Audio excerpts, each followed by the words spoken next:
Chapter 512. The sudden turn of events alarmed everyone. The sun was still shining brightly earlier, but in the blink of an eye, the sky in the distance had become so gloomy that it was about to rain. Seeing that a storm was about to come, the people outside the ancestral temple could not help but whisper to each other. What's going on? The weather is so abnormal. Did something big happen in the jade clear grotto heaven? Like the Great World, there were no stars near the Supreme Palace enclosure, so the changes in the weather and the movement of the sun and moon were all controlled by the formation. The core of the Supreme Palace enclosure's formation was in the jade clear grotto heaven. Now that the weather had suddenly changed, the first reaction of the people present was to guess if something had happened in the jade clear grotto heaven. Thick black clouds covered the entire sky, and the sky was as dark as ink that had dripped into water.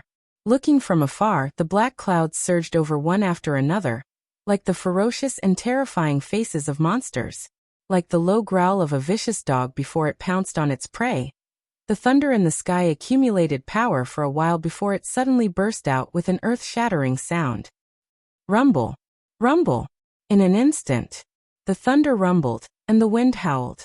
In front of such a terrifying scene, no one had any intention of hiding. Instead, they all looked up at the distant sky. In the ancestral temple, the moment Xianyuan Wuwang heard the thunder, he stopped the warning and blessing he was about to say to Changhua. Instead, he quickly walked out of the ancestral temple with a serious face. When the 8 elders saw this, they all followed behind him and walked out of the ancestral temple. Changhua was supposed to be the main character of today's ceremony. However, the moment the thunder sounded, he completely became a side character that no one cared about. Seeing that no one cared about him, Changhua did not bother to care about the complicated etiquette. He directly took off the white crown on his head and hugged it in his arms. Then he quietly moved to Genryo's side. Father, did something big happen? The patriarch and the 8 grand elders stood proudly on the steps facing the demonic wind. After hearing Changhua's question, Genryo frowned and glared at him. He then quickly scolded him in a low voice, silence. Okay. Changhua had never seen such a scene before. Therefore, when he heard Genryo's reprimand, he could only shrink his head in confusion and obediently stand behind the crowd, not daring to make any noise. Rumble! Rumble! The sound of rolling thunder reverberated in the air. One after another, there was not a single moment of rest. It lasted for about 2 minutes before the deafening thunder gradually subsided. What's going on? Like Changhua, most of the young people outside the ancestral temple had blank looks on their faces. They had no idea what had just happened. Changhua stole a glance at his father. He realized that his father's expression was somewhat strange. There was a hint of nervousness, excitement, and even a hint of excitement. Could it be something good was about to happen? In the past, Changhua would not have the right to stand on the steps outside the ancestral temple. Today he had a rare opportunity to do so. Naturally, he wanted to experience the feeling of standing at the top. However, at this moment, the patriarch of the Xianyuan family and the 8 grand elders, who were standing at the front, suddenly knelt on one knee and shouted in unison, "Yes, Shunren!" Seeing this, Changhua was stunned. This was because he had no idea what had just happened. Seeing the patriarch of the Xianyuan family and the 8 grand elders kneeling on the ground, Changhua was stunned for a moment. He could only follow suit and kneel down immediately. However, the moment he knelt down, the patriarch of the Xianyuan family and the 8 grand elders stood up again. This was great. Changhua did not know whether he should kneel or stand now. Forget it. This is fate. It can't be changed. Yuan Liang, explain to this child first. If Mr. Chen wants to blame someone in the future, I don't think he will be the one to blame. The dark clouds in the sky did not disperse, and the thunder stopped. The patriarch of the Xianyuan family looked at Changhua with a complicated expression and shook his head gently. Then, he led the rest of the elders back to the ancestral temple. Explain? Explain what? Hearing this, Changhua could not help but feel confused. He was about to ask when Genryo's voice suddenly rang in his head. It was a voice transmission. His father was transmitting a voice transmission to him. After listening to Genryo's explanation, Changhua finally understood what had just happened. So, the thunder just now was not a natural phenomenon. It was caused by the thunder drum of the Jade Clear Grotto Heaven. The so-called thunder drum was a special method used by the Jade Clear Grotto Heaven to transmit information to the various forces in the Supreme Palace enclosure. It was roughly equivalent to the radio station on Earth, and it was the encrypted kind. Only when one's cultivation reached a certain level could they hear the message that the Jade Clear Grotto Heaven wanted to transmit from the thunder. The reason why the Jade Clear Grotto Heaven suddenly sounded the thunder drum today was completely because a grand event that happened once in 100 years was coming. What was a grand event? The meeting of the three enclosures was a grand event. Changhua had heard many rumors about the three enclosures since he was young.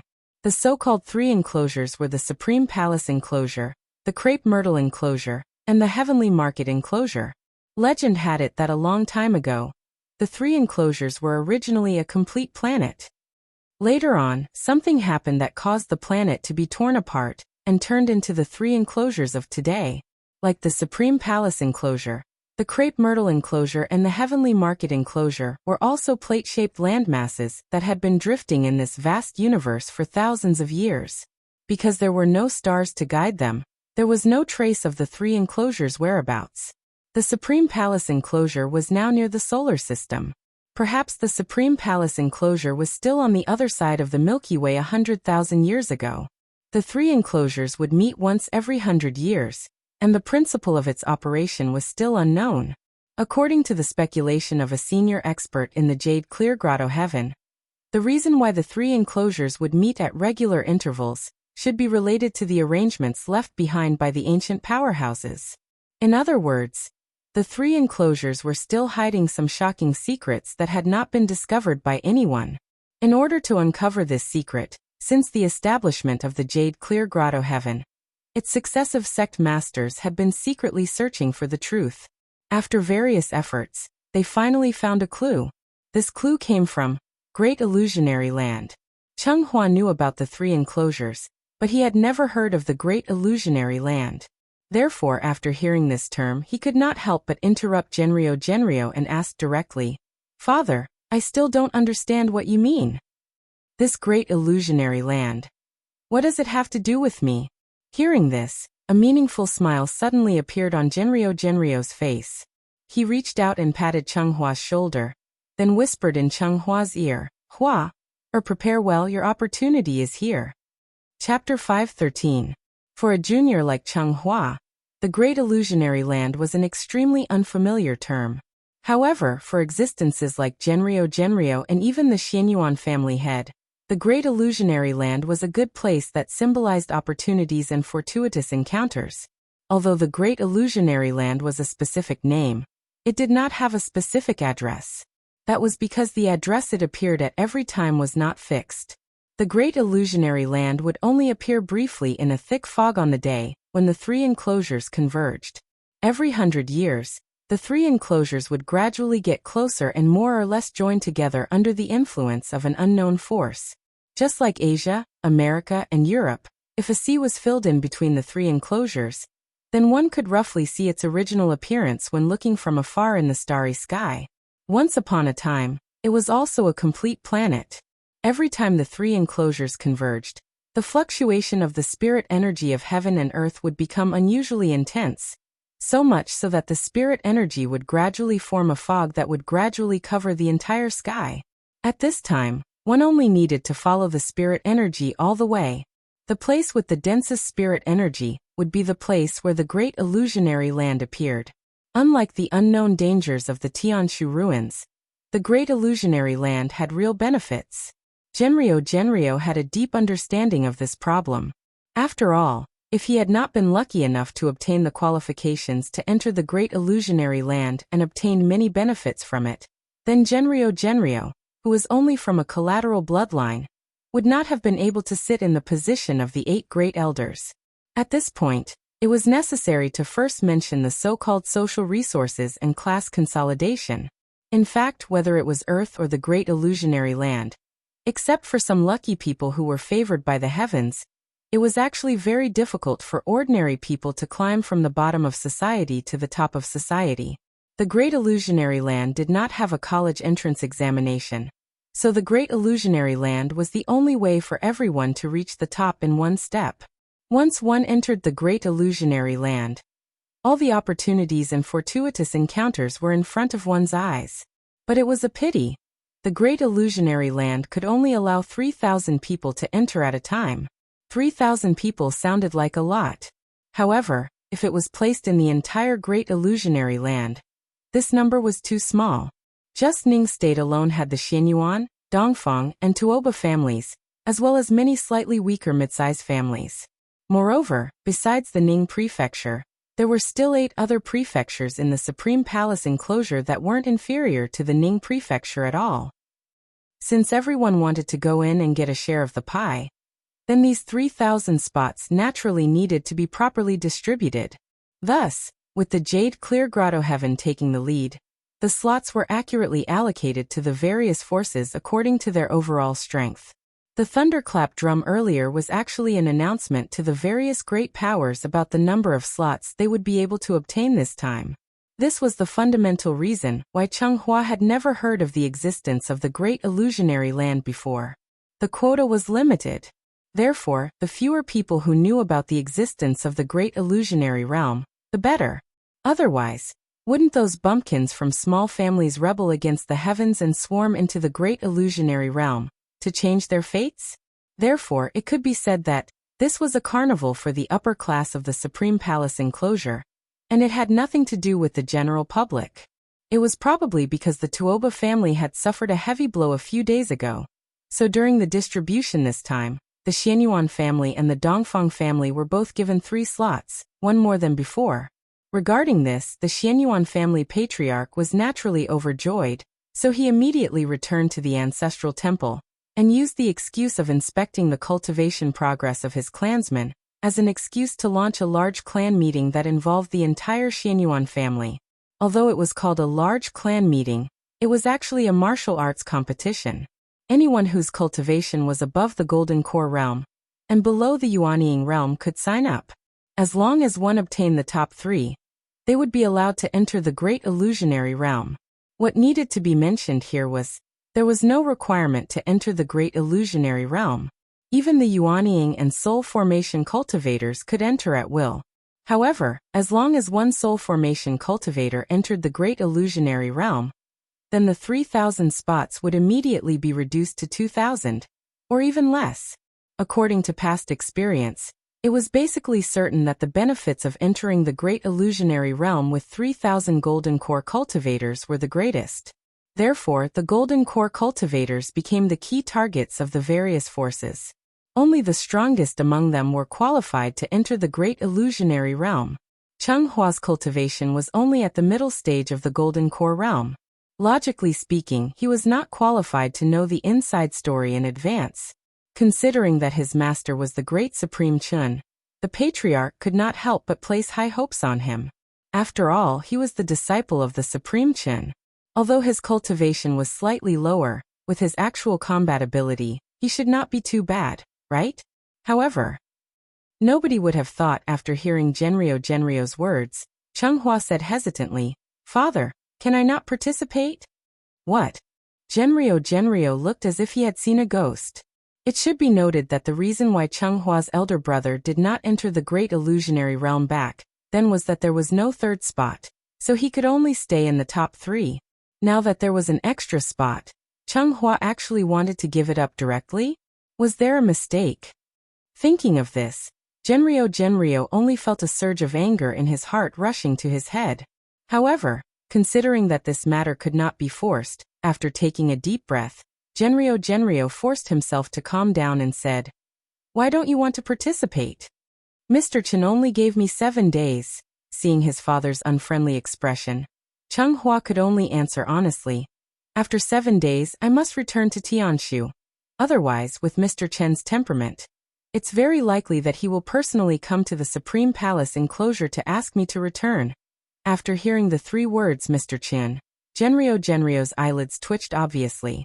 With the Tuoba family as an example, nobody dared to provoke Mr. Chen in Tianshu. However, was this really going to be a waste of this opportunity? You have to think carefully. Some people are willing to waste 100 years and force themselves to stay in this realm with the purpose of exploring the great illusionary land. Although you are a disciple of a supreme being, what Mr. Chen can give you may not be as much as what the great illusionary land can give you. When the 4 words Great Illusionary Land were mentioned, Genryo's face clearly flashed with a strange light. However, due to some unspoken agreement, he could not tell Changhua what exactly was in the Great Illusionary Land. Moreover, are you so sure that you can easily win the first place and obtain a spot to enter the Great Illusionary Land? After hearing Genryo say this, Changhua was stunned for a moment. That's right. Ever since he found out that he had to compete to obtain a spot, Chenghua's first reaction was that he could not participate. Otherwise, if he did not return to Tianshu on time, Mr. Chen would definitely be angry. In Chenghua's subconscious mind, as long as he participated in the clan meeting, then he would definitely be able to defeat everyone and successfully obtain the qualification to enter the Great Illusionary Land. He seemed to be a little too confident. Chapter 5:14. Due to the lack of time, the Patriarch immediately announced the start of the Great Clan meeting after receiving the news from the Jade Clear Grotto Heaven. This was a grand event that concerned the future of the Xianyuan family. In this grand event, regardless of whether it was the Xianyuan family's collateral bloodline, or the relatives who were related to the Xianyuan family through marriage, or even some criminals who had violated the family rules, regardless of birth or background, as long as one's cultivation was above the Golden Core stage and below the Yuanying stage, one would be qualified to participate in the Great Clan meeting. Of course, most people did not know what the Great Clan meeting meant, because the Great Illusionary Realm was too far away for them. But even so, everyone wanted to do their best in this Great Clan meeting and strive to get a good ranking. This grand event was not only related to the Great Illusionary Realm, but also related to everyone's status in the family. Just like how ancient emperors would always pardon the world before they ascended the throne, at this moment, it did not matter whether one was born poor or guilty. As long as they could get a good ranking in the Great Clan meeting, they could use this opportunity to reverse their previous fate. It could be said that this was the true meaning. The fish leaped over the dragon's gate, and the sky was vast. Therefore, the Great Clan meeting was actually equivalent to Huaxia's college entrance exam. It was even fairer than the college entrance exam. Everything depended on one's strength. Qin Xueqing had never been to the Great Palace enclosure, so she did not know how much time would be wasted on the journey from Earth to the Great Palace enclosure. The so-called 7-day deadline was just something she said casually. Regarding this, Chen Shi was more magnanimous. Considering the long journey, when Changhua and Yiji left, he even very considerately reminded them that the 7-day deadline would start from the day they reached home. Today was the 2nd day after Chenghua's return. He originally wanted to go home and accompany his mother, but he did not expect that as soon as he got home, his schedule would be packed. He really did not have a moment to rest. Under Genryo's constant persuasion, Changhua finally signed up for the Great Clan meeting after some hesitation. After all, it was rare for the clan gathering to be held, so he wanted to use this opportunity to see how much he had improved. If he didn't make any progress, he really wouldn't have the face to see Chen Shi. Under the constant urging of the Patriarch, the efficiency of the stewards in the clan instantly rose to the highest level. Therefore, in less than half a day's time, this highly anticipated clan gathering ushered in its first competition. Unlike many of the spectators, Changhua did not show any excitement on his face. Instead, he stood beside the ring with a calm expression, silently watching the two parties fighting on the ring. It was as if everything had nothing to do with him. What we need to take note of here is, although the entry requirements were limited to those above the Golden Core stage and below the Yuanying stage, there was no age limit. The strength of an Aurus Core stage cultivator, who had cultivated for 100 years, and an Aurus Core stage cultivator, who had cultivated for 500 years were naturally incomparable. Because of this, many of the old fellows who had been cultivating bitterly for their entire lives, but were still unable to enter the Yuanying realm were extremely excited when they heard that the clan leader was going to hold a clan meeting. As long as they could achieve a certain result in the meeting, the clan would definitely notice them. At that time, wouldn't the Yuanying stage be just around the corner? Everyone wanted to do their best for their own future. So the ruthlessness of this clan meeting was far beyond everyone's expectations. Perhaps it was because they wanted to eliminate the weak as soon as possible. Therefore, in the previous few competitions, there was no real sense of parity. Instead, most of the time, it was peak Aurus core stage cultivators against early Aurus core stage cultivators. Such a deliberate arrangement not only ensured that the peak Aurus core stage cultivators could enter the final round with the strongest form, but also eliminated the weak as quickly as possible. Why not? However, what was surprising was that, even if it was always early Aurus core stage cultivators against peak Aurus core stage cultivators, there had never been a situation where the early Aurus core stage cultivators gave up without a fight. There were even a few times when the early Aurus core stage cultivators almost made a comeback. So what if they were peak Aurus core stage cultivators? It was just a battle. What was there to be afraid of? Regardless of their cultivation level, everyone gave it their all in order to obtain a better ranking for themselves. If it wasn't for the clan meeting's explicit prohibition against self-detonating magic treasures, it was estimated that the arena would have been filled with crackling sounds. When night fell, Chunghua finally welcomed his first battle. His cultivation was at the middle Aurus core stage. Now that even he was on the stage, it meant that the early Aurus core stage cultivators had basically been eliminated, and it was time for the middle Aurus core stage cultivators. Chunghua's opponent was an elder from a collateral branch. Because the news of Chunghua going to the Tianshu ruins was not publicized, most people did not know that he now had another identity. But even if he did not have the identity of the supreme disciple, Chunghua was still Genryo's second son. So when he just appeared, it caused a big commotion. The patriarch seemed to be very interested in Chunghua's experience during this period, so he wanted to see what exactly he had learned under Chen Shi. Therefore, after hearing the news of Chunghua's appearance, the patriarch immediately led the 8 elders to the arena where Chunghua was. In the arena, Chunghua and the elder stood facing each other. The elder did not know Chunghua, but he had learned about Chunghua's identity from the onlookers, so he was extremely polite as soon as he came up. "I'm older than you, young master. Now that I have the honor of exchanging pointers with you, please make your move first." As he spoke, the old man took out his Dharma treasure. It was a simple long saber, and its rank was a 3rd-grade spirit treasure. At first glance, one could tell that it was a collection of the elders for many years. If Chunghua's phoenix perch scorched tail box was still there, then this long saber was naturally not a good item. According to the usual practice, the two sides should introduce their magic treasures before exchanging pointers. Therefore, the elder roughly introduced his long saber. He estimated that with Chunghua's identity, his 3rd-grade spirit treasure would not be good enough for him. Who would have thought, after hearing his introduction? Chunghua shook his head directly, and then said calmly, "I won't use my magic treasure. Please make your move." At that moment, not only was the elder on the arena stunned, but even Genryo, who was flying in the sky, was also surprised. How could this child be so arrogant? Not using his phoenix perch scorched tail box, he actually wanted to fight against a peak golden elixir with his bare hands? Could a supreme disciple be so arrogant? Regarding this question, Genryo had wronged Chunghua. Because he did not know, not using magic treasures had long been a tradition of the Sai courtyard. The one who really made Chunghua decide not to rely on magic treasures to fight was actually not Qin Shiueching, who had entered the Dao through martial arts, but Qin Shi. As the saying went, loud voices come from afar, not from the autumn wind. You are just ordinary people. How can you understand Great Supreme Master Chen's painstaking efforts? Chapter 515. Chunghua had also consulted Chen Shi many times when he was in a good mood regarding cultivation. Chen Shi was a supreme martial artist, so his answers were unquestionable truth to Chunghua. There were 8 methods of immortals: pills, talismans, weapon arrays, and witchcraft. Earth originally lacked the corresponding inheritance and materials, so there were very few rare and strange magic treasures.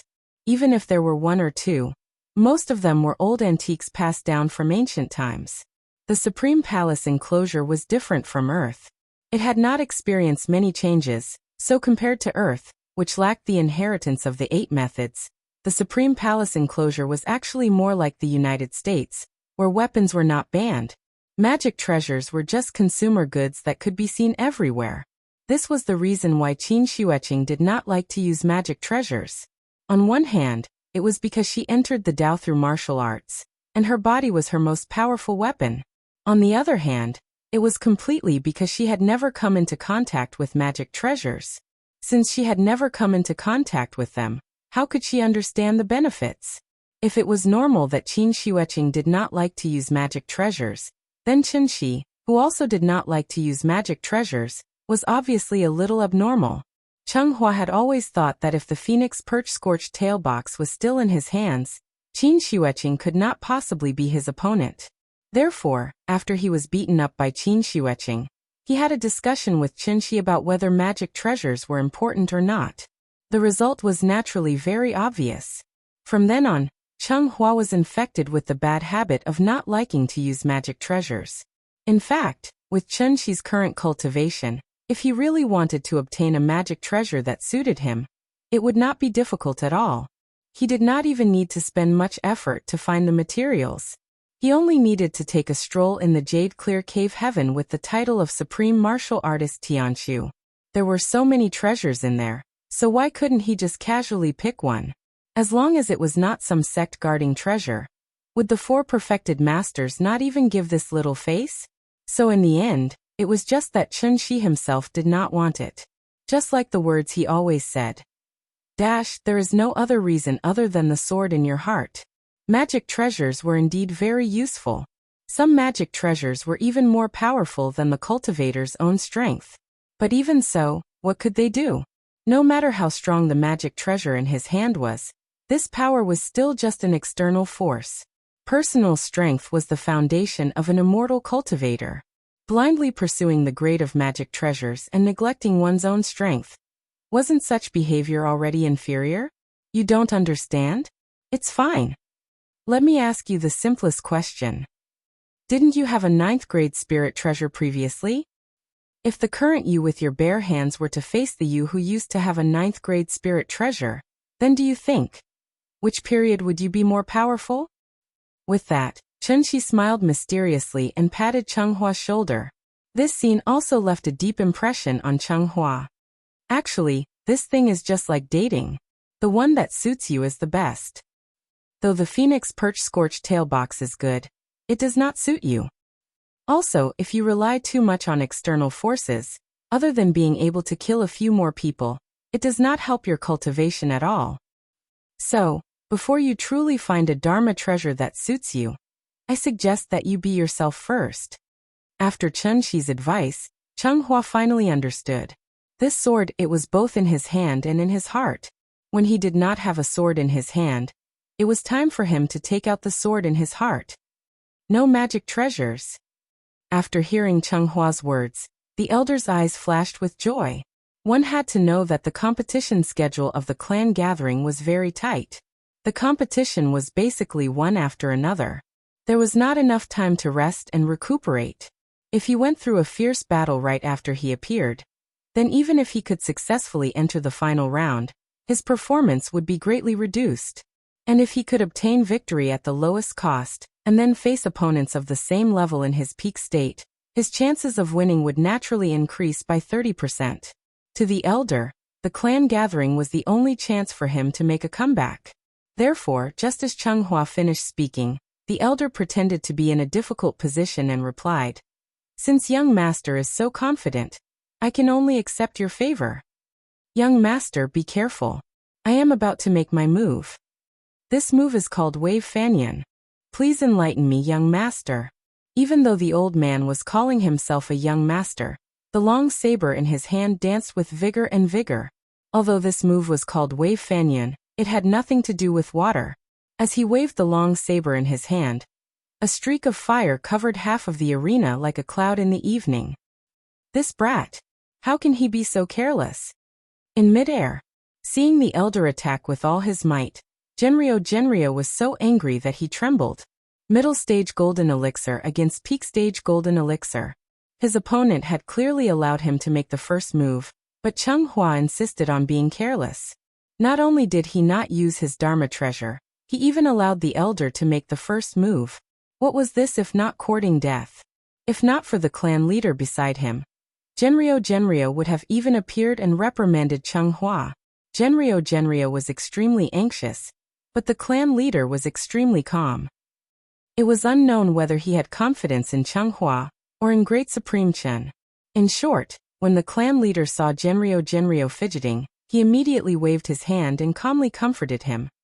Yuanliang, don't be anxious. Let's watch first. The result was just as the clan leader expected.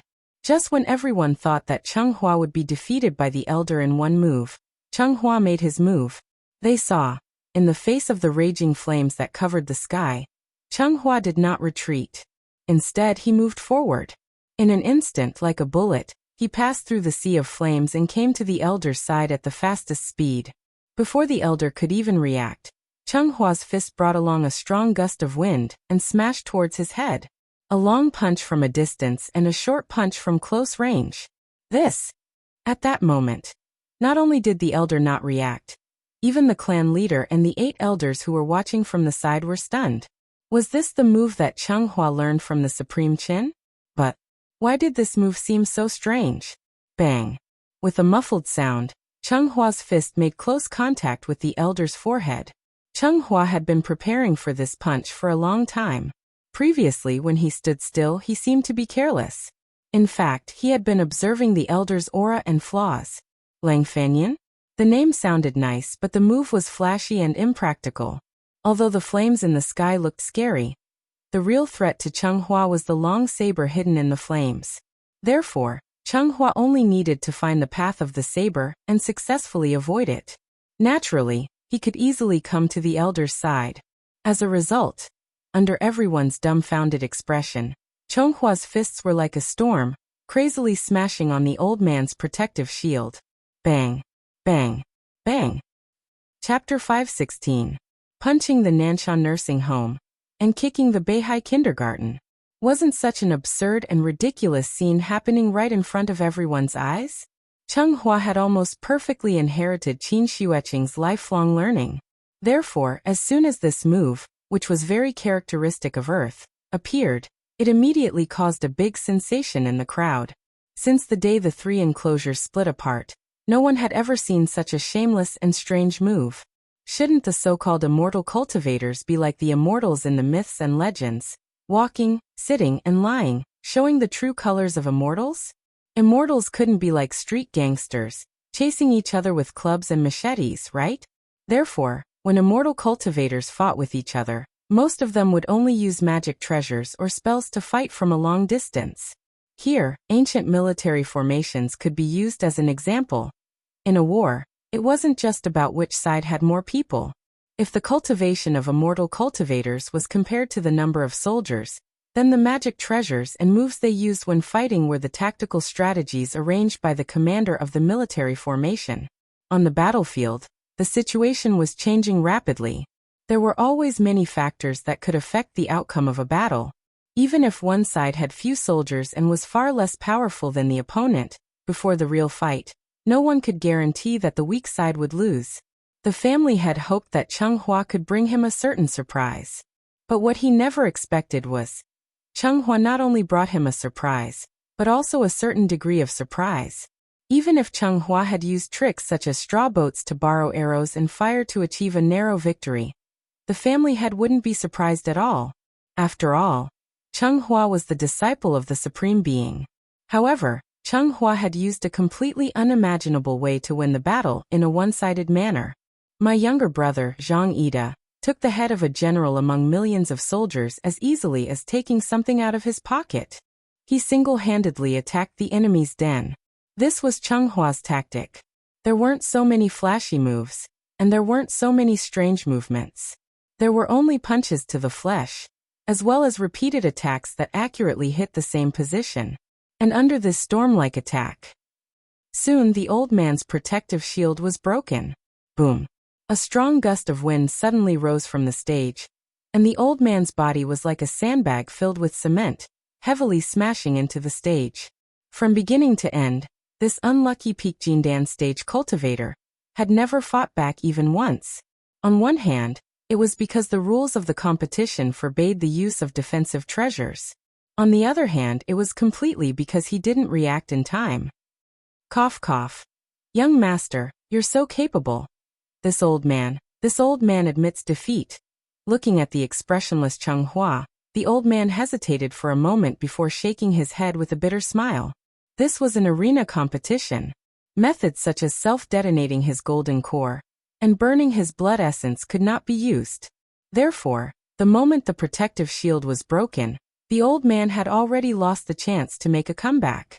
Unless Cheng Hua was willing to give him time to adjust his breathing and wait until he was ready to fight again, otherwise, if he continued to hold on, what awaited the old man was destined to be humiliation. Thank you for letting me win. Hearing the old man admit defeat, Cheng Hua cupped his fists and bowed to him, then slowly walked down the stage. When the audience below the stage saw Cheng Hua come down, they immediately divided into two lines and made a VIP passage for him. At that moment, the entire audience was silent. The crowd silently watched Cheng Hua. After his figure gradually disappeared into the distance, the crowd was like startled birds in the forest and began to discuss excitedly. What's going on? He won just like that. A middle Jindan stage cultivator against a peak Jindan stage cultivator, and he won so easily? What kind of moves did they use? Did you understand? Why do I feel like I didn't see anything? Looking at the audience below who were fiercely discussing the battle situation, Xianyuan Wuwang suddenly couldn't help but laugh. Haha. Yuanliang, your second son is really lucky. After saying that, without waiting for Genrio to reply, the family head had already left with an enigmatic smile on his face.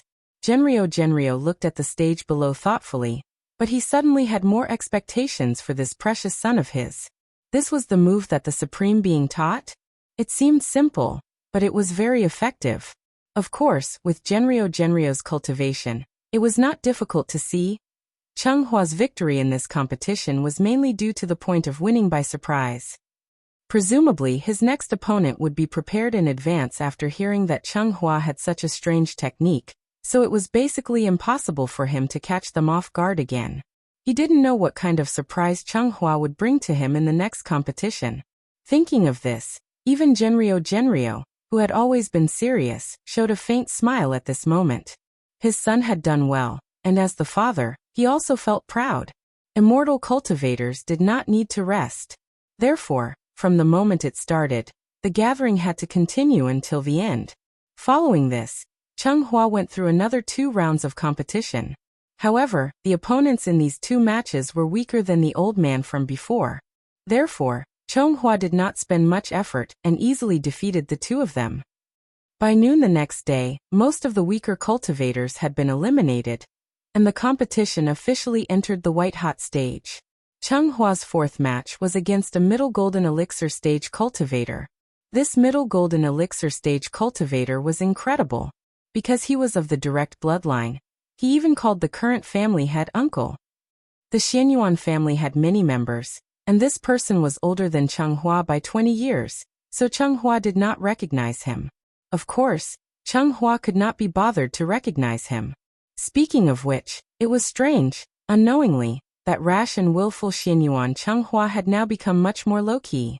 Therefore, in the face of this direct bloodline cultivator's provocation, Cheng Hua did not even have much of an emotional fluctuation. He only treated the other party as a moving sandbag that could be easily crushed. As a result, Cheng Hua entered the final round just like that without any suspense. The family head was not very satisfied with this result, because Cheng Hua had not displayed any moves other than martial arts. Moreover, he was very curious about what Cheng Hua had learned from Great Supreme Qin. Therefore, in order to let Cheng Hua display his full strength, the family had decided to play some underhanded tricks. He ordered people to replace the opponent that Cheng Hua was supposed to encounter, and put the person who was recognized as the strongest in this meeting in front of Cheng Hua in advance. This person's name was Xianyuan Wuhan. He was of the direct bloodline, and his cultivation was at the peak of the golden elixir stage. However, although Xianyuan Wuhan's cultivation was high, what was truly frightening about him was actually his age. because this year, he was already 233 years old. Chapter 517. Xianyuan Wuhan. Whenever this name was mentioned in the Xianyuan clan, everyone would have some impression of him, because he was already 230 years old this year.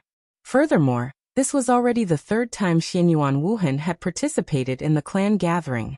According to common sense, if he hadn't stepped into yuanying when he was 200 or 300 years old, this kind of cultivation talent wasn't too bad.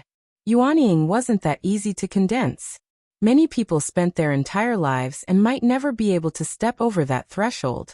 However, Xianyuan Wuhan's situation was obviously a bit special. As a direct descendant of the Xianyuan clan, he had enjoyed unimaginable cultivation resources since he was young. Therefore, to a second-generation young master like Xianyuan Wuhan who was still stuck in the Aurus core stage when he was 200 or 300 years old, this was actually a rather humiliating thing. Could it be because Xianyuan Wuhan's cultivation talent was too bad? However, the truth was exactly the opposite. In fact, Xianyuan Wuhan's cultivation talent, even when placed in the entire Xianyuan clan, could be considered as one of the top few. This was a genius who had fallen. How high-spirited was the Xianyuan Wuhan of the past. When he participated in the clan gathering for the first time, his radiance was as dazzling as the afternoon sun, to the extent that bystanders couldn't even look straight at him. He was like the sun and moon in the sky, anyone could only be overshadowed in front of him. Therefore, when Xianyuan Wuhan easily won the first place with his absolute tyrannical strength, everyone thought that he would be another rising star of the Xianyuan clan, even possibly becoming the next celestial lord of the Tuoba clan. However, no one would have thought that, in the following 100 years, Xianyuan Wuhan's cultivation actually didn't have the slightest bit of progress. When he participated in the clan gathering for the first time, his cultivation was already at the peak of the Aurus core stage. 100 years had passed. At the start of the second clan gathering, everyone actually saw his figure on the stage again. The bystanders were shocked by Xianyuan Wuhan's stagnation, but the young talents who competed with him in the same period felt even more despair and helplessness. Why did this grandson come again? Even if Xianyuan Wuhan's performance in the second clan gathering was even more outstanding, everyone only felt that everything was to be expected. In any case, if they met him again, they would just directly admit defeat. Perhaps others could participate in the clan gathering for the second or third time. Only Xianyuan Wuhan could not. 100 years ago, Cheng Hua's elder brother, Zhenyuan Jingqi, was defeated by Xianyuan Wuhan. 100 years later, Zhenyuan Jingqi had already stepped into the yuanying realm, but Xianyuan Wuhan was still stuck in the gold core realm. It was precisely because of this Xianyuan Wuhan had completely fallen from the altar. Even if no one at the same level could defeat him, no one would submit to him from the bottom of their hearts. However, Xianyuan Wuhan remained unmoved by the suspicions and slander of the outside world. After every clan meeting, he would disappear from everyone's sight. No one knew what he had been doing for the past 100 years, but as long as the great clan gathering began, everyone would think of this name, Xianyuan Wuhan, because everyone wanted to know. Another 100 years had passed. Was Xianyuan Wuhan still at the peak of Jindan realm? As long as he remained in the Aurus core stage, he would always be the most talked about topic. The result was just as everyone expected. Xianyuan Wuhan came again. This was his third time participating in the great clan gathering.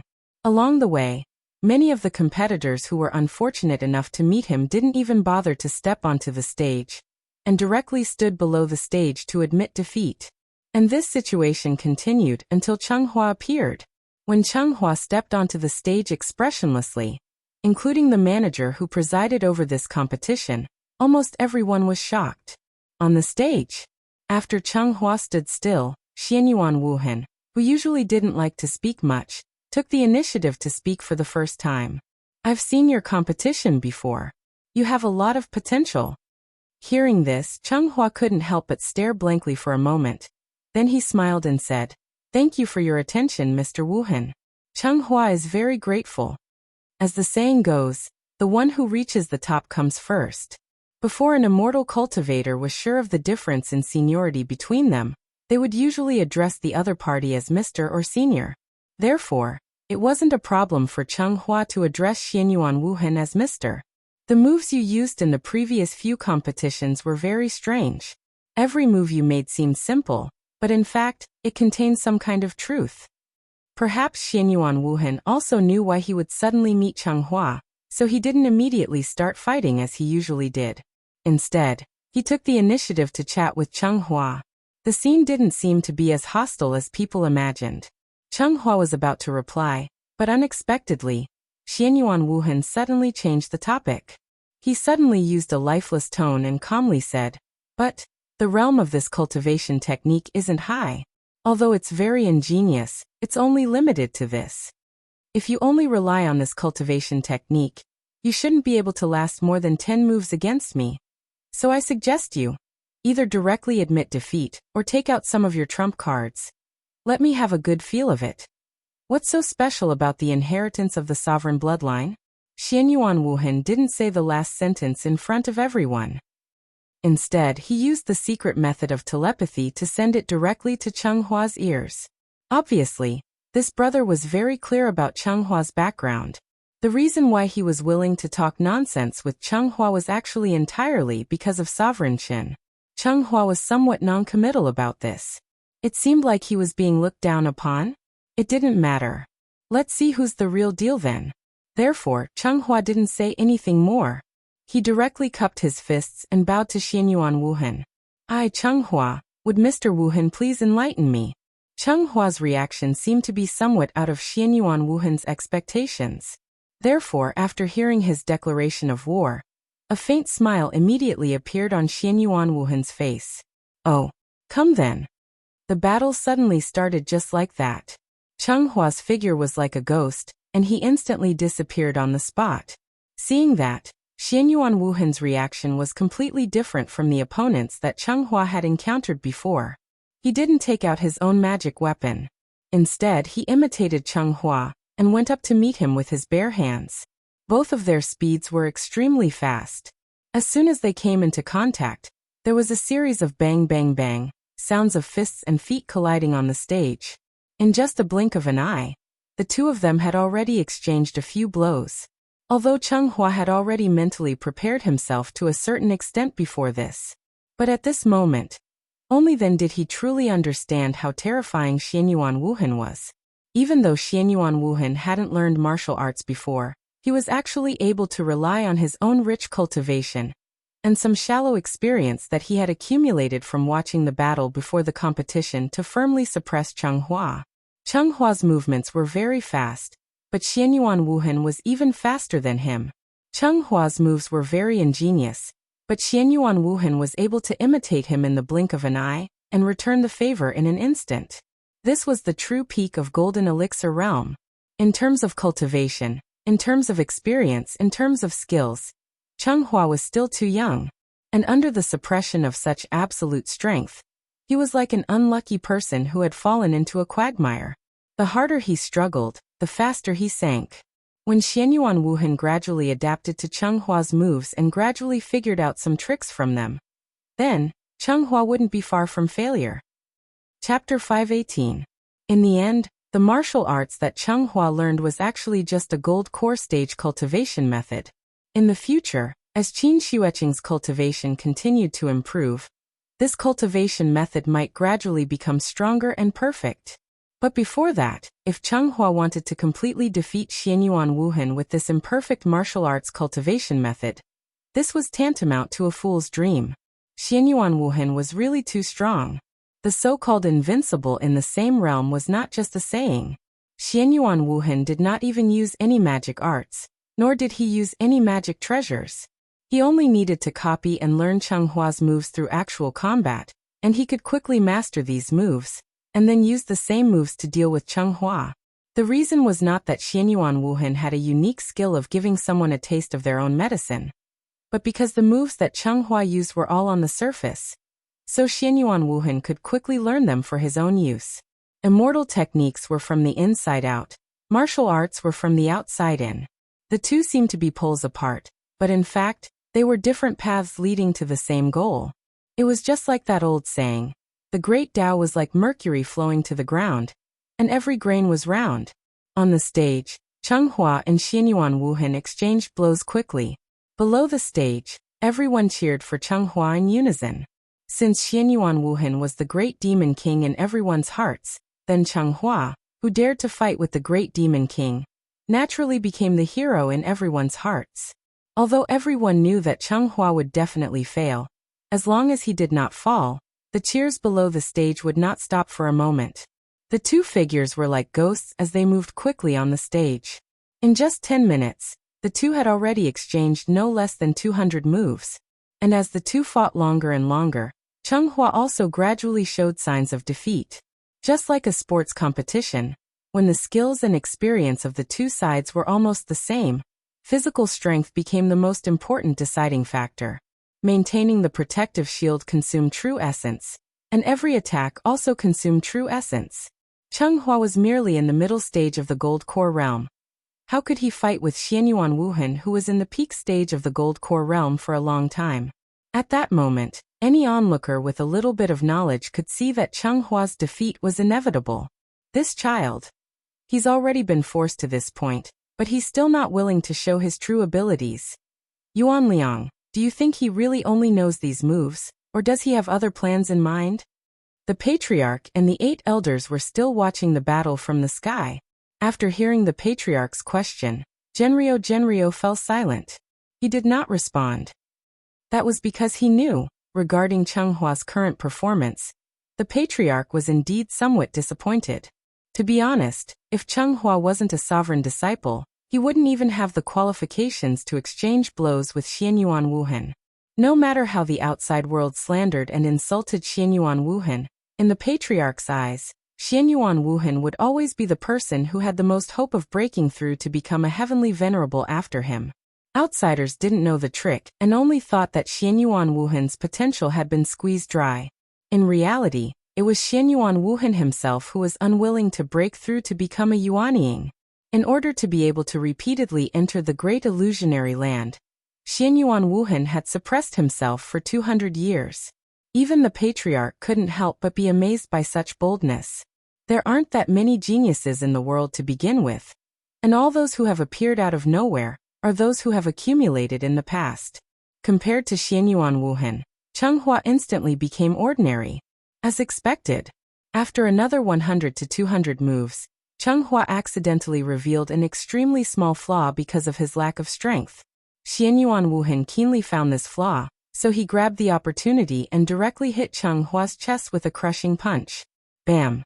Accompanied by a muffled sound, a strong gust of wind blew on the stage. Chenghua's body was like a sandbag, and he was directly sent flying 20 meters away by Xianyuan Wuhan's attack. After Xianyuan Wuhan punched again, he didn't continue to attack. Instead, he suddenly stopped and silently waited for Chenghua to stand up from the ground again. Unlike the people below the stage who were sighing and lamenting, Chenghua appeared very relaxed. After Chenghua stood up from the ground, he politely cupped his fists and bowed to Xianyuan Wuhan. Then he said calmly, "Sir, you're very capable. I admit defeat." Although this punch didn't cause any substantial damage to Chenghua, he still admitted defeat very straightforwardly. After all, Xianyuan Wuhan didn't use any Dharma treasures or spells. He could actually easily defeat Chenghua with just a half-baked martial arts move that he learned on the spot. Even if he continued to fight, wouldn't he be humiliating himself? Anyway, Chenghua wasn't interested in the great illusionary land. Since he lost, then he would just admit defeat straightforwardly. Perhaps because he was used to being trampled by Qin Xueqing, Chenghua didn't care about winning or losing at all. After admitting defeat, he turned around and prepared to leave. However, just as Chenghua admitted defeat and left, Xianyuan Wuhan's voice suddenly sounded behind him. "I heard that Mr. Chen once fought against the 4 immortals of the Jade Clear Grotto Heaven by himself. So I originally thought that this master of the heavenly pivot must have some great ability to maneuver unhindered and invincible. Who would have thought that after seeing him today, I would know that the rumors were also untrue?" At this point, Xianyuan Wuhan suddenly couldn't help but shake his head and laugh. "Supreme Being? That's all." Xianyuan Wuhan's voice was very soft, but his tone was full of mockery. It was obvious that he was implying something with these words. So Chung Hua immediately stopped in his tracks. He slowly turned around, and the expression on his face finally became serious. I know. You said this just to provoke me to fight you with all my strength. But I still want to remind you. You can scold me, but you shouldn't have brought Mr. Chen into this. As he spoke, Chung Hua stretched out his right hand. Then, without any movement from Chung Hua, a long sword with a cold blue light appeared in his hand out of thin air. Come on. Don't you all want to know what I learned from Mr. Chen? Then I'll show you today. What exactly did I learn? He didn't know when it started, but the figure who smiled all day to make his daughter happy had become an absolutely inviolable existence in Chung Hua's mind.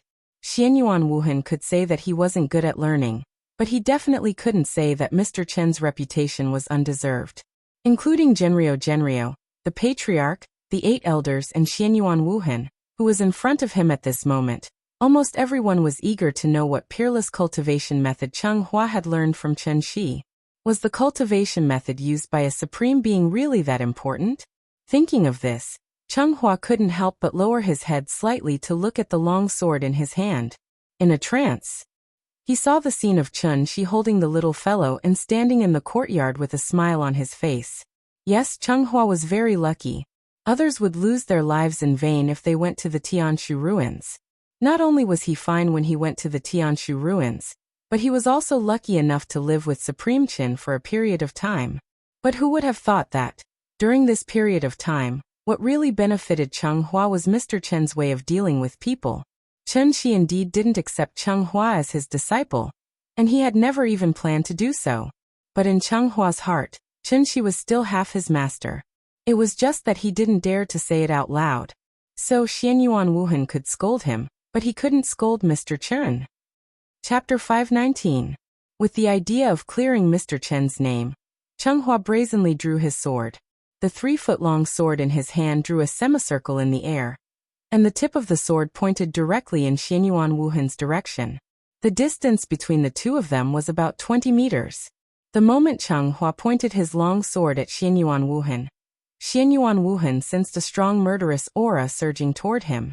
But what made Xianyuan Wuhan slightly surprised was, although Chung Hua's murderous aura was strong, the long sword in his hand did not show any signs of vital essence fluctuation. It was just like a lifeless wooden stick. Xianyuan Wuhan looked at Chung Hua with slight confusion, but then he could not help but show a trace of seriousness on his face. No, something's wrong. Chung Hua's murderous aura was so strong, but there was no sign of vital essence fluctuation around him. Under such circumstances, unless Chung Hua was deliberately mystifying, this sword was definitely extraordinary. So, Xianyuan Wuhan immediately mobilized his vital essence and surrounded himself in it.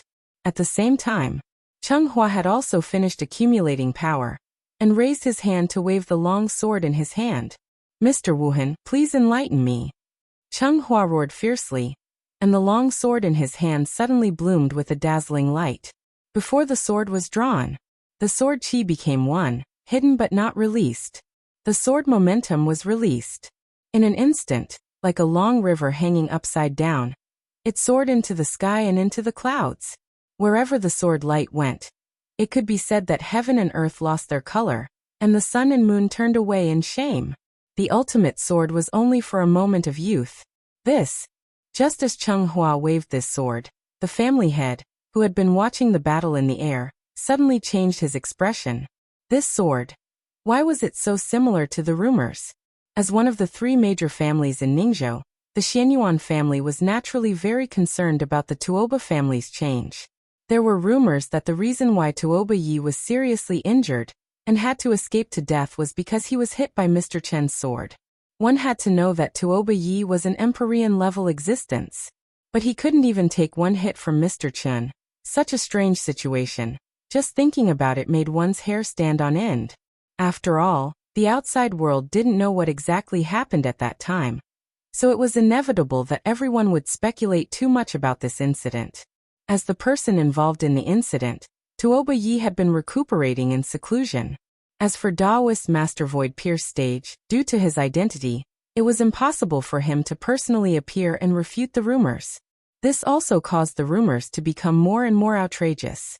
Many people were even guessing whether Chen Shi had already touched the threshold of the semi-sage realm. Otherwise, how could he explain his magnificent feat of fighting against 4 opponents in the Jade Pure Cave Heaven? Since Mr. Chen was so powerful, as his direct disciple, Cheng Hua should have learned something, right? The patriarch had high hopes for Cheng Hua, so he sent Xianyuan Wuhan to test Cheng Hua. The result was just as the patriarch had hoped. Cheng Hua was successfully enraged by Xianyuan Wuhan. Thus he no longer held back, and his first move was a killing move. It was like pressing the shutter of a camera. As a strong light flashed, time suddenly stopped. Everyone felt their minds go blank. By the time they came back to their senses, Xianyuan Wuhan's tall and sturdy body, that couldn't be considered to have landed directly, flew backwards. Accompanied by a strong gust of wind, Xianyuan Wuhan fell heavily to the ground. Puff! There were no obvious wounds on Xianyuan Wuhan's body, but the violent impact still caused him some internal injuries, so he couldn't help but cough up a mouthful of blood. Cheng Hua won? Looking at Xianyuan Wuhan, who fell heavily to the ground, everyone suddenly felt like they were dreaming. Are you satisfied now? This is a sword move that Mr. Chen taught me. However, Cheng Hua's aptitude is too low, and he can't master the trick, so he can only barely make a pose. In fact, that sword move just now had exhausted all of Cheng Hua's vital essence. But in order to protect Mr. Chen's supreme reputation, Cheng Hua could only hold on to his last breath and pretended to be calm as he declared this victory declaration. After saying that, Cheng Hua turned around and left very confidently. Looking at his back as he left, a thoughtful expression suddenly appeared on Xianyuan Wuhan's face. From the moment Cheng Hua waved the long sword in his hand, winning or losing this competition was no longer important. He not only proved himself, but also indirectly defended Mr. Chen's reputation. This sword move was indeed very powerful. But with the cultivation of the patriarch and the 8 elders, how could they not see that Cheng Hua was already an arrow at the end of its flight at that time? Although Xianyuan Wuhan suffered internal injuries, he still had the ability to get up and fight again. Therefore, if they continued to fight, Cheng Hua might not even be able to take one move from Xianyuan Wuhan. However, this was only an internal competition within the family after all. Since Cheng Hua waved this sword move, then no matter what the result was, the patriarch would definitely guarantee that he would be in the top 3. In fact, when Cheng Hua showed that sword move, even the patriarch, who was watching the battle, could not help but be a little tempted. If he were to use such a miraculous sword technique, what kind of power would it display? Thinking of this, the patriarch could not help but want Cheng Hua to hand over the sword technique. However, due to Mr. Chen's illustrious reputation, he could only suppress this greed in his heart and ask Cheng Hua indirectly. However, Cheng Hua was not stupid. No matter how the patriarch probed, his response was always only one word, which was sword 1. It was neither the one sword concealing emptiness, nor the great Qian Yuan. It was a set of sword techniques that Chen Shi created himself after hundreds of years of deliberation and deduction in the dark space after breaking through to the insightful emptiness realm. Because this set of sword techniques had been created not long ago and still needed to be perfected, Chen Shi passed the first move to Cheng Hua and Yi Ji, only hoping to find more loopholes from them. Their cultivation was not high, so it was easier to see the problem when they used it. There were always risks in doing experiments, right? They were lucky that there were no problems. Therefore, when Chen Shi passed on sword 1 to them, he did not forget to repeatedly emphasize the risks involved. But the two of them were good. Not only were they not worried about whether they would be possessed by the devil, but they were diligently practicing every day, wishing that they could grasp this move in one go. In Chen Shi's eyes, the two of them were experimental white mice. But in the eyes of others, the appearance of Sword 1 confirmed their identity as the supreme martial artist's disciples. Therefore, it had to be said that this was really a beautiful misunderstanding. Throughout Chen Shi's life, the cultivation techniques he learned were all the top cultivation techniques in the world. First, there was the 49 styles of heaven evolution. Then there was the Xiantian evil emperor's saber and sword dual arts. And then there were the various treasured scriptures of the divine sect. As long as Chen Shi could think of a cultivation technique, it was basically included in it. Could it be that Chen Shi had nothing to do, so he wanted to create a set of cultivation techniques to play with? Of course, things were not that simple. Chunshi seemed to be creating his own cultivation technique, but in fact, he was refining what he had learned in his life. Just like the sentence he taught Changhua. The most suitable for oneself was the best. Whether it was magic treasures or cultivation techniques, in fact, it was the same principle. At the insightful emptiness realm, the experience of predecessors could only be used as a reference. In the future, Chunshi still needed to walk down the road by himself. Rough iron ore could no longer meet the needs of the insightful emptiness realm. So Chunshi needed to smelt these iron ore until it was refined into steel. Then he could continue to use it. Chunshi personally leaned toward sword techniques. Thus, he used the Moonlight Sword technique and Dark Valley Sword technique as the foundation to create a new cultivation technique that belonged to him. The name of this sword technique was very interesting. It was called Abundant Thought Sword Technique. The meaning was self-evident. Chunshi was too lazy to name it, so he used the numbers 1, 2, 3, 4, 5 as the order. The first style was called Sword 1, and the second style was called Sword 2. If not for the fact that he wanted to raise the level and show off a little, he would not even bother to use the traditional 1, 2, and 3.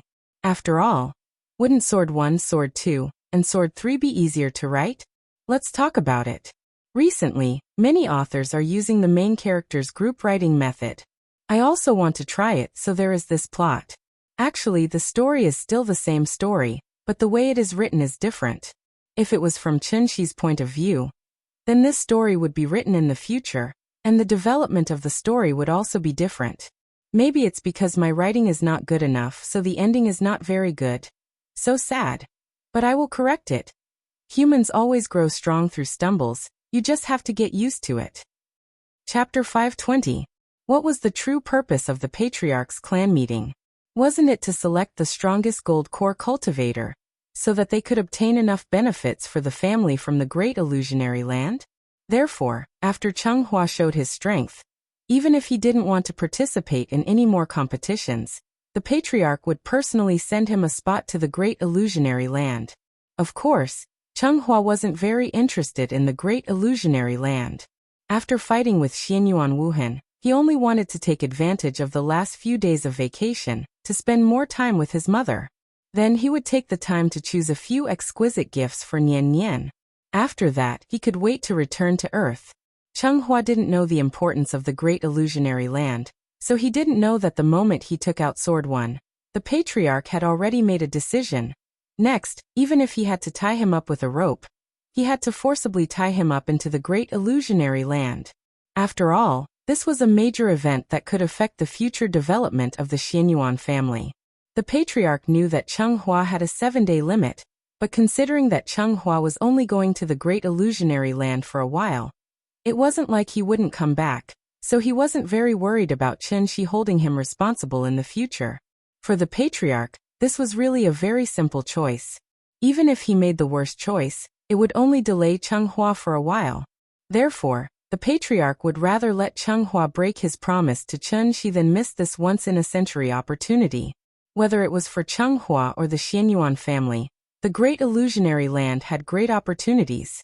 Why would Xianyuan Wuhan rather forcibly seal his cultivation and waste 200 years than break through to the Yuanying realm? It was because the benefits that the great illusionary land could bring had far exceeded his expectations. There were too many people like Xianyuan Wuhan. Therefore, Chenghua's trip to the great illusionary land was imperative. Therefore, under the secret efforts of the various forces, the 3,000 candidates were quickly confirmed and reported to the Jade Clear Grotto Heaven. When the 3 enclosures converged, it would be the start of the grand event. Now back to Chunshi. After he seriously discussed the issue of puppy love with the little fellow, Chunshi could finally put his hanging heart down for the time being. The cabbage at home hadn't even sprouted a bud yet, and the piglets outside already couldn't wait to eat it? Chunshi wanted to see who would dare. Humph. It had to be said that ever since Chunshi had taken precautions in his heart, he now felt that the other party was a thief, and the worst kind of vegetable thief. As a matter of fact, when Chunshi brought the little fellow to school the next day, an extremely serious expression hung on his face. His pair of eagle-like eyes were even more unbridled as they scanned the surroundings. With his current nervous appearance, Those who didn't know better would probably think that he was transporting banknotes. By daddy, by mommy. Unlike Chun-Shi's vigilance, the little fellow behaved as usual, as if yesterday's love letter incident did not put too much of a psychological burden on her. Therefore, after she smiled and waved goodbye to her parents, she ran into the school gate like a wisp of smoke. As the class monitor, she naturally had to set an example. Therefore, she had to be the first to sit in the classroom before her classmates arrived. Nian Nian had already woken up early enough, but there were still many children in the class who woke up earlier than her. It was not that these children were more diligent than her, but because most of these children lived far away, coupled with the fact that the morning rush hour in Shangjing was too congested. Their parents had no choice but to send their children to school early every day and then rush to work. Living in Shangjing was really not easy. How could a rich second generation, like Nian Nian, understand the hardships? As usual, when Nian Nian arrived at the classroom, there were already a lot of people sitting sparsely in the classroom. Some children gathered together and chatted about games, while others chased and played at the back of the classroom. Not sure who shouted, "Class monitor is here." But a few mischievous children stopped what they were doing and returned to their seats. Looking at this situation, Nian Nian, the class monitor, was almost synonymous with the teacher.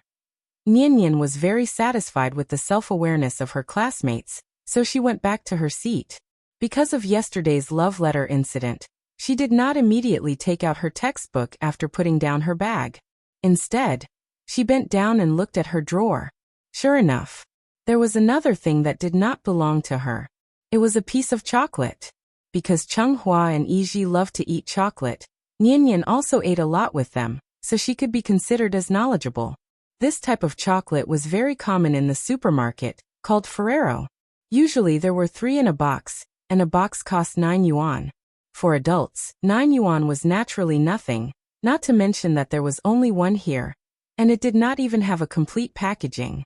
But for elementary school students who did not have much pocket money, Ferrero's status was far above spicy sticks and potato chips.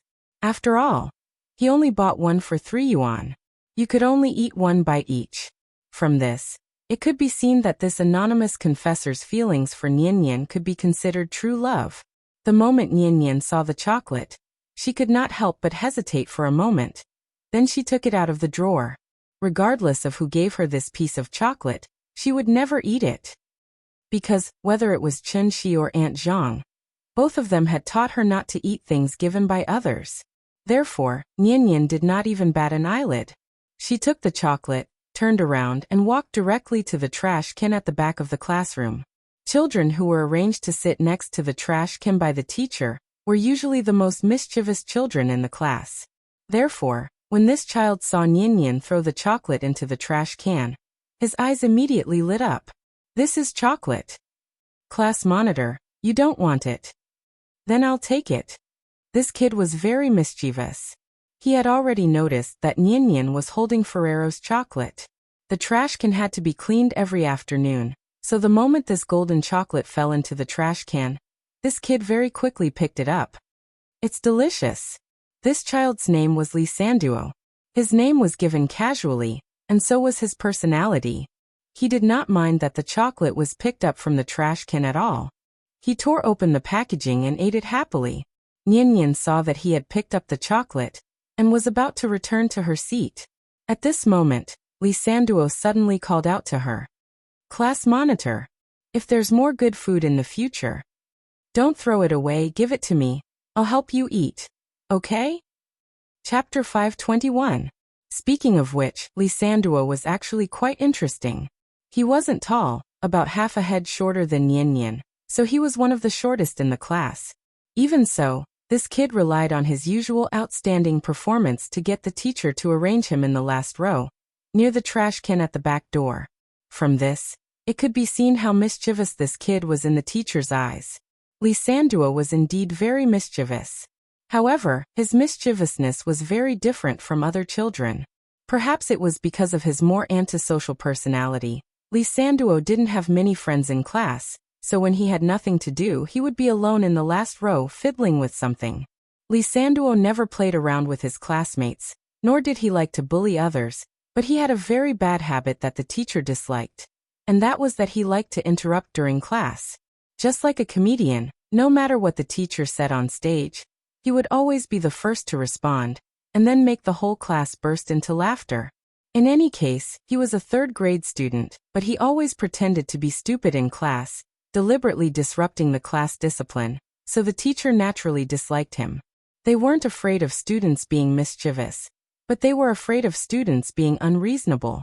Obviously, Lisanduo belonged to the latter. It was unknown where this habit of his came from. After repeatedly failing to change, the teacher completely lost patience with him. One must know that this was the capital's affiliated primary school, and the teacher's shoulders carried a lot of pressure. The third grade was a very important turning point. Lisanduo didn't like to study, but he actually wanted to affect others' studies. How could the teacher tolerate this? Therefore, the teacher simply moved him to the last row, so that he wouldn't affect the other students. This was a warning. Lisanduo didn't necessarily understand, but his parents definitely understood. If he continued to mess around like this, it wouldn't be a matter of changing seats, but a matter of persuading him to transfer schools. A weirdo like Lisanduo wasn't very common. Although Nianyan didn't like him interrupting the teacher in class, that was another matter. Nianyan didn't hate him because of that. Therefore, after hearing Lisanduo's words, Nianyan turned to look at him, and then began to think seriously. Economy is a virtue. Wasn't there a famous quote hanging on the classroom wall? Anyway, it would be a waste to throw it away. If Lisanduo wanted to eat it, then let him have it. All right. Thank you, class leader. Lisanduo seemed to know who put the chocolate in Nianyan's drawer, so when he saw Nianyan nod in agreement, his face showed a very happy smile. Oh yeah. Now he would have chocolate to eat every day. The result was just as Lisanduo had expected. For the next week, Nianyan would come to class every morning and find a piece of Ferrero chocolate in her drawer.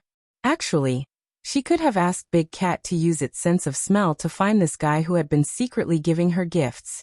However, considering that she didn't want to have any interaction with this person, Nianyan pretended that nothing had happened. After receiving the chocolate every day, she would give it to Lisanduo as soon as possible.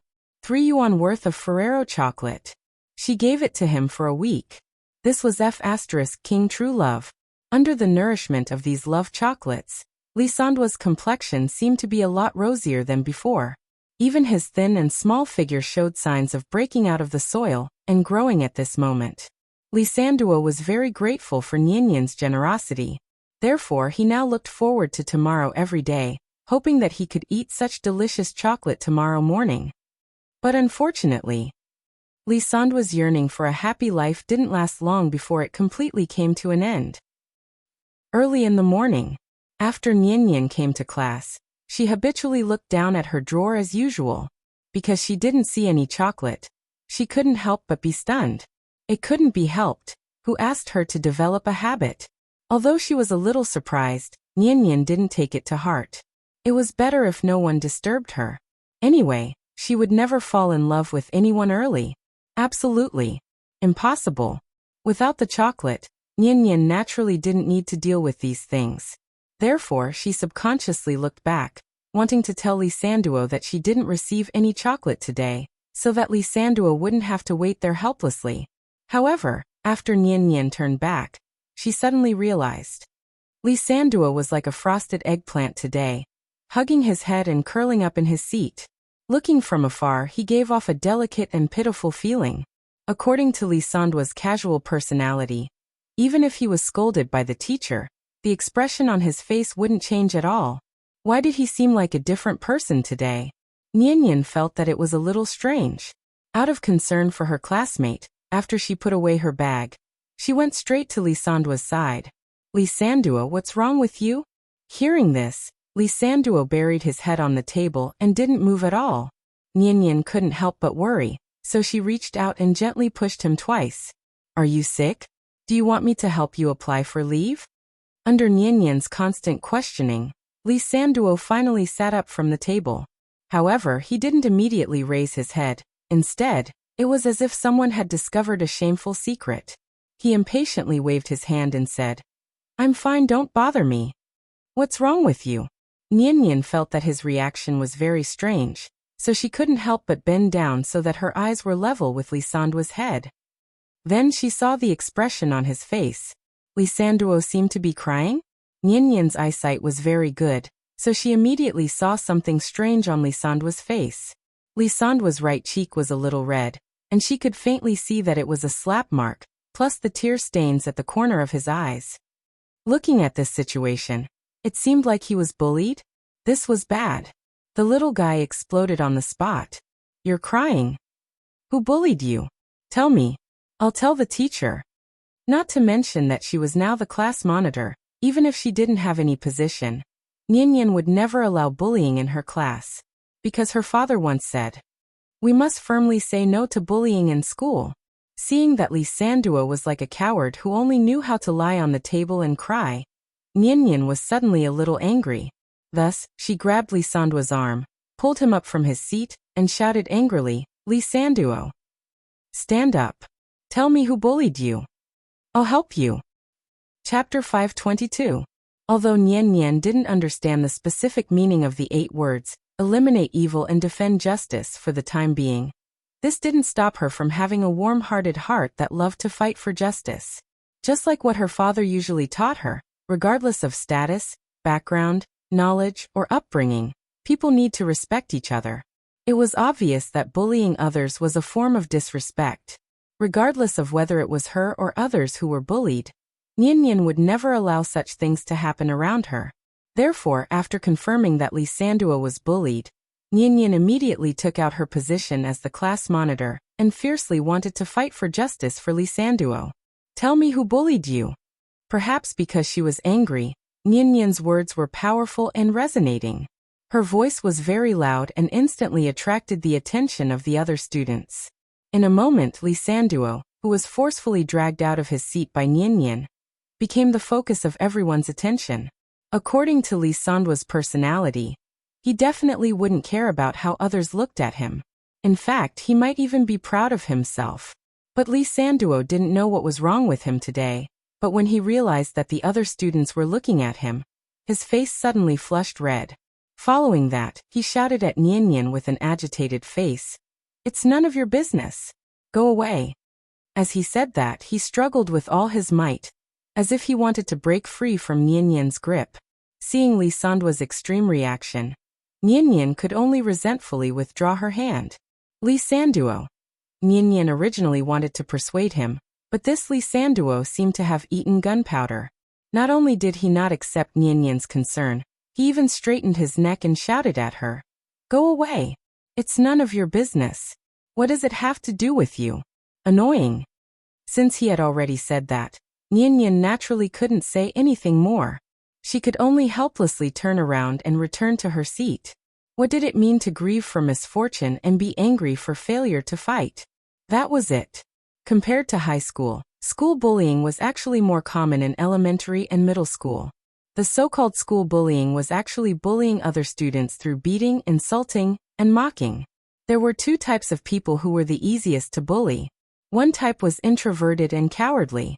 Even if they were bullied, they would endure it out of fear, and thus be bullied for a long time. The other type was those who were flamboyant and liked to show off their uniqueness. Children with this type of character wouldn't care about other people's feelings, and would easily attract the attention of the bullies. Lisanduo obviously belonged to this type of bully. What was important to note here was that bullies were usually members of a small group. Therefore, once there was bullying, it was usually a group of people who committed the crime together. Lisanduo's personality seemed casual and undisciplined. He would make the teacher angry in class whenever he had nothing to do. In fact, it was clear that he was a rather proud and solitary person. It was difficult for people like him to make friends. Thus, he could only use all kinds of outrageous behavior to gain more attention and cover up the loneliness in his heart. It was also because of this that Lisanduo would rather suffer silently than show his weak side in front of others. He didn't need anyone's help, whether it was his parents, teachers, or classmates. The only one who could help him was himself. Thus, even if he was bullied today, Lisanduo didn't need any help, because he wouldn't easily bow down and admit defeat. Nian couldn't figure out these complicated problems at the moment. Thus, her thoughts at the moment were very simple. That was to help Lee Sanduo get rid of the bullies. To achieve this goal, Nian purposely observed Lee Sanduo for a long time today. However, throughout the day, Lee Sanduo didn't show any signs of abnormality. During class, he would still interrupt the teacher's lecture. After class, he would quietly sit in his seat. During this period, he didn't interact with anyone. Thus, Nian couldn't tell who was bullying him. Without catching the culprit, Nian couldn't help even if she wanted to. Thus, she could only watch from the side. It wasn't easy to wait until school was over, but Lee Sanduo ran away with his school bag. This made Nian, who wanted to know more about the case, feel a little depressed. She had no choice but to complain to her father. As usual, Chunshi arrived at the school gate on time. When Nian came to his side, Chunshi picked her up from the ground. "Hey, what happened? Who made our little princess angry?" Since yesterday, when he learned that the little girl had begun to experience puppy love, Chunshi increased her security level. Thus, even if he was in the courtyard, he could check on the little girl's situation through the big cat. Thus, even without Nian saying anything, Chunshi already knew what she had experienced today. The little girl couldn't figure out Lee Sanduo's behavior, so she immediately told Chunshi the whole story. Seeing that the little girl was so warm-hearted, Chunshi naturally had to encourage her. Thus, after thinking for a while, he directly pointed out the key point. "Nian, since Lee Sanduo was already crying on the table when you saw him, that means he must have been bullied before you came to school. So if you want to prevent this kind of thing from happening again, you just have to wake up earlier in the future and be the first to go to class." Hearing this, the little girl's eyes suddenly lit up. What Daddy said made sense. No wonder she couldn't find the culprit. No matter how hard she tried, they committed the crime in the morning. "Then I have to wake up earlier tomorrow. Daddy, remember to call me. I want to protect Lee Sanduo. I can't let him be bullied by others." Seeing the little girl's indignant look, Chunshi couldn't help but shake his head and laugh. To Chunshi, the importance of this matter might not be as important as the supermarket discount. But to the little girl, this was an important matter that was enough to establish her values. Thus, not only did Chunshi not interfere, but he also followed the little girl's request and waited until dawn the next day to pull her out of bed. "Wake up, my little hero. There are still people waiting for you to save them." The little girl was still a little dazed at first. After hearing Chunshi's words, she immediately turned over and jumped out of bed, as if she had been injected with chicken blood. "Daddy, let's go." How could the great Supreme Chen's daughter be the kind of person with bad values? Born between heaven and earth, she naturally had to be a chivalrous person and uphold justice. Chapter 523. With a firm resolve to uphold justice and uphold justice, the little fellow woke up early in the morning, which was a rare occurrence. When the father and daughter took a taxi to school, they arrived almost an hour earlier than usual. The capital-affiliated elementary school did not have a boarding school. Even though it was still early in the morning, the school gate was already bustling with activity. As a parent, Chunshi naturally could not instigate Nian to fight.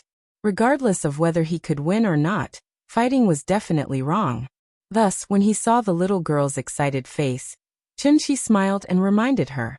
However, it was just a reminder. From the beginning to the end, Chunshi had no intention of interfering in this matter. As long as Nian's starting point was correct, no matter what she wanted to do, as a father, he would support her with both hands and feet. School bullying, in fact, was just school violence. Many children were weak and did not dare to tell their teachers and parents even if they were bullied. Thus, once bullying occurred, it would usually last for a long time. Those who had not experienced such an incident would find it difficult to understand the despair and helplessness of the victims. Fear, helplessness, and panic. It was like a nightmare that pressured them to the point of suffocation, but the teachers and parents did not notice at all. They did not even dare to look at the bully. As long as the bully appeared in front of them, they would lower their heads and become silent dogs that only knew how to wag their tails and beg for mercy. This kind of thing was unavoidable. It was like a steel wire that was tied up and gradually tightened around the victim's heart. They were in pain, but they could not make a sound. Lu Sun once said, If you do not explode in silence, you will perish in silence. There was a limit to everything. If Nian was willing to stand up and stop it, Chenxi would not let her stand aside and be a bystander. Dad, don't worry. I won't fight with them. I just want to stop them from bullying Lee Sanduo. Adhering to the responsibility and awareness of being the class leader, the little girl waved goodbye to Chenxi in high spirits, and then ran with big strides towards the teaching building. In the future, she would be the first to reach the classroom. Nianyan's classroom was on the 3rd floor. When she rushed to the classroom, there were already 2 or 3 students sitting in the classroom.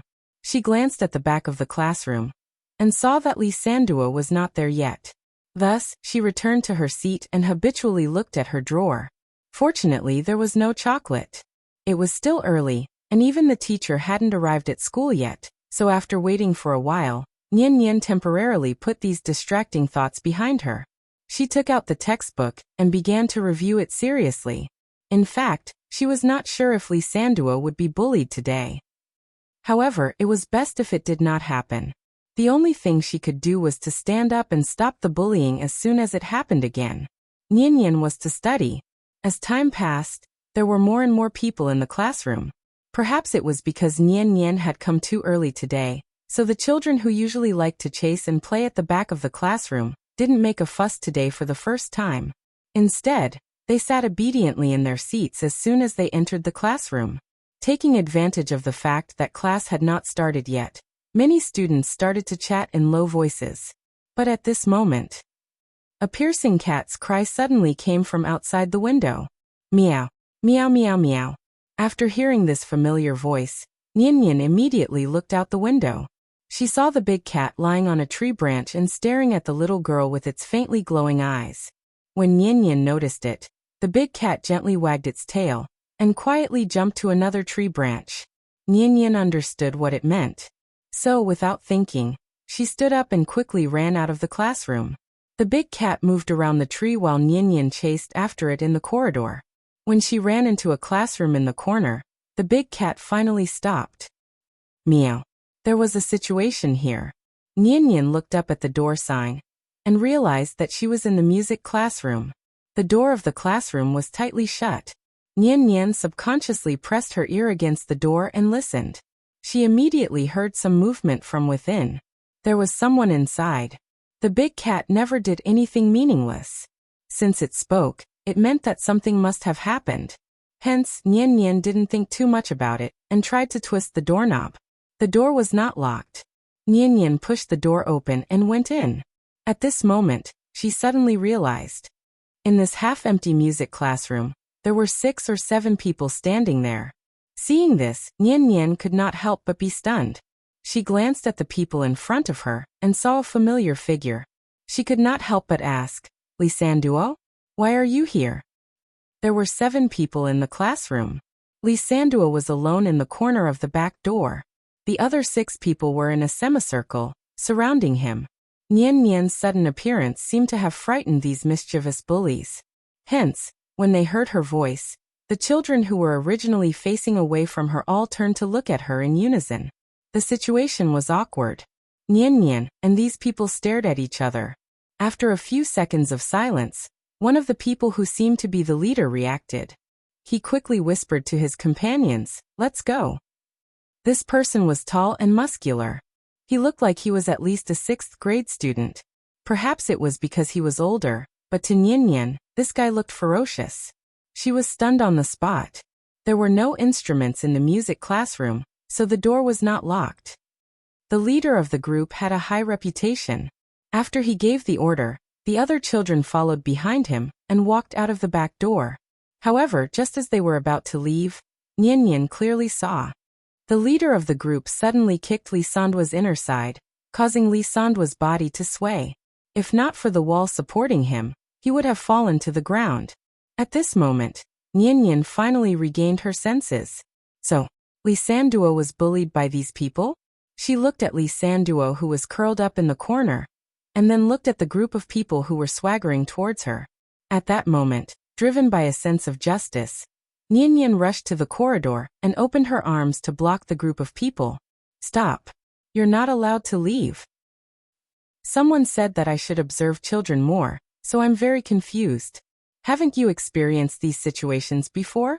Or have you forgotten? Why can I remember what I did in elementary school so clearly? I don't need to observe, because I'm writing about myself. Is there a problem? Maybe it's because I've been living in the dormitory since the first year, so I've seen more things than you guys. Tell me a story that's hard to talk about. I once saw two boys hiding in the toilet and fighting with bayonets. My God, I was shocked at the time. This scene cast a huge shadow on my young heart. I probably won't be able to forget it for the rest of my life. Come. Wonderful book house. Come. Chapter 524. The teaching building of the capital-affiliated primary school was an outer corridor. Nian Nian was blocking the front door, so she blocked the only way out for this group of people. Although she was only a little more than 1.2 meters tall, when she bravely stood in front of the crowd, her small figure suddenly seemed infinitely taller. Don't leave. You have to apologize to Lee Sanduo, or I'll tell the teacher. Tell him you bullied him. Nian Nian took out her trump card. For the lower grade students, the class leader's report was naturally quite lethal. However, to these senior school tyrants in front of them, how could such a weak threat be able to scare them? To put it bluntly, even if the teacher came today, they would at most be frightened for a while, then they would quickly calm down. Anyway, the teacher couldn't punish them physically. In the end, the only method that could be used was to call the parents. But if calling the parents was useful, how could they develop such a bad habit of doing things unscrupulously and without respect for others? Therefore, this was a paradox in itself. The fundamental reason why school bullying did not stop, and even had a tendency to become more and more intense, was the fundamental reason why school bullying did not stop. After all, the teachers did not have clairvoyant eyes and ears, so before they had absolutely strong evidence, the teachers could only use verbal warnings to prevent bullying from happening again. But it was a pity, some people were born bad. With Hua Xiao's current education system, unless the situation was out of control, the teachers would never easily expel or dissuade a student. And this also meant that once the victim chose to endure, the bullying would continue until he graduated or transferred schools. Years of bullying and oppression. To a child whose mind was not yet fully developed, what kind of cruel torture would that be? There was no junior high school in the capital, so the 6th grade students were the most powerful existence in the school. Therefore, when facing a 3rd grade girl like Nian Nian, the leading child did not take her threat seriously.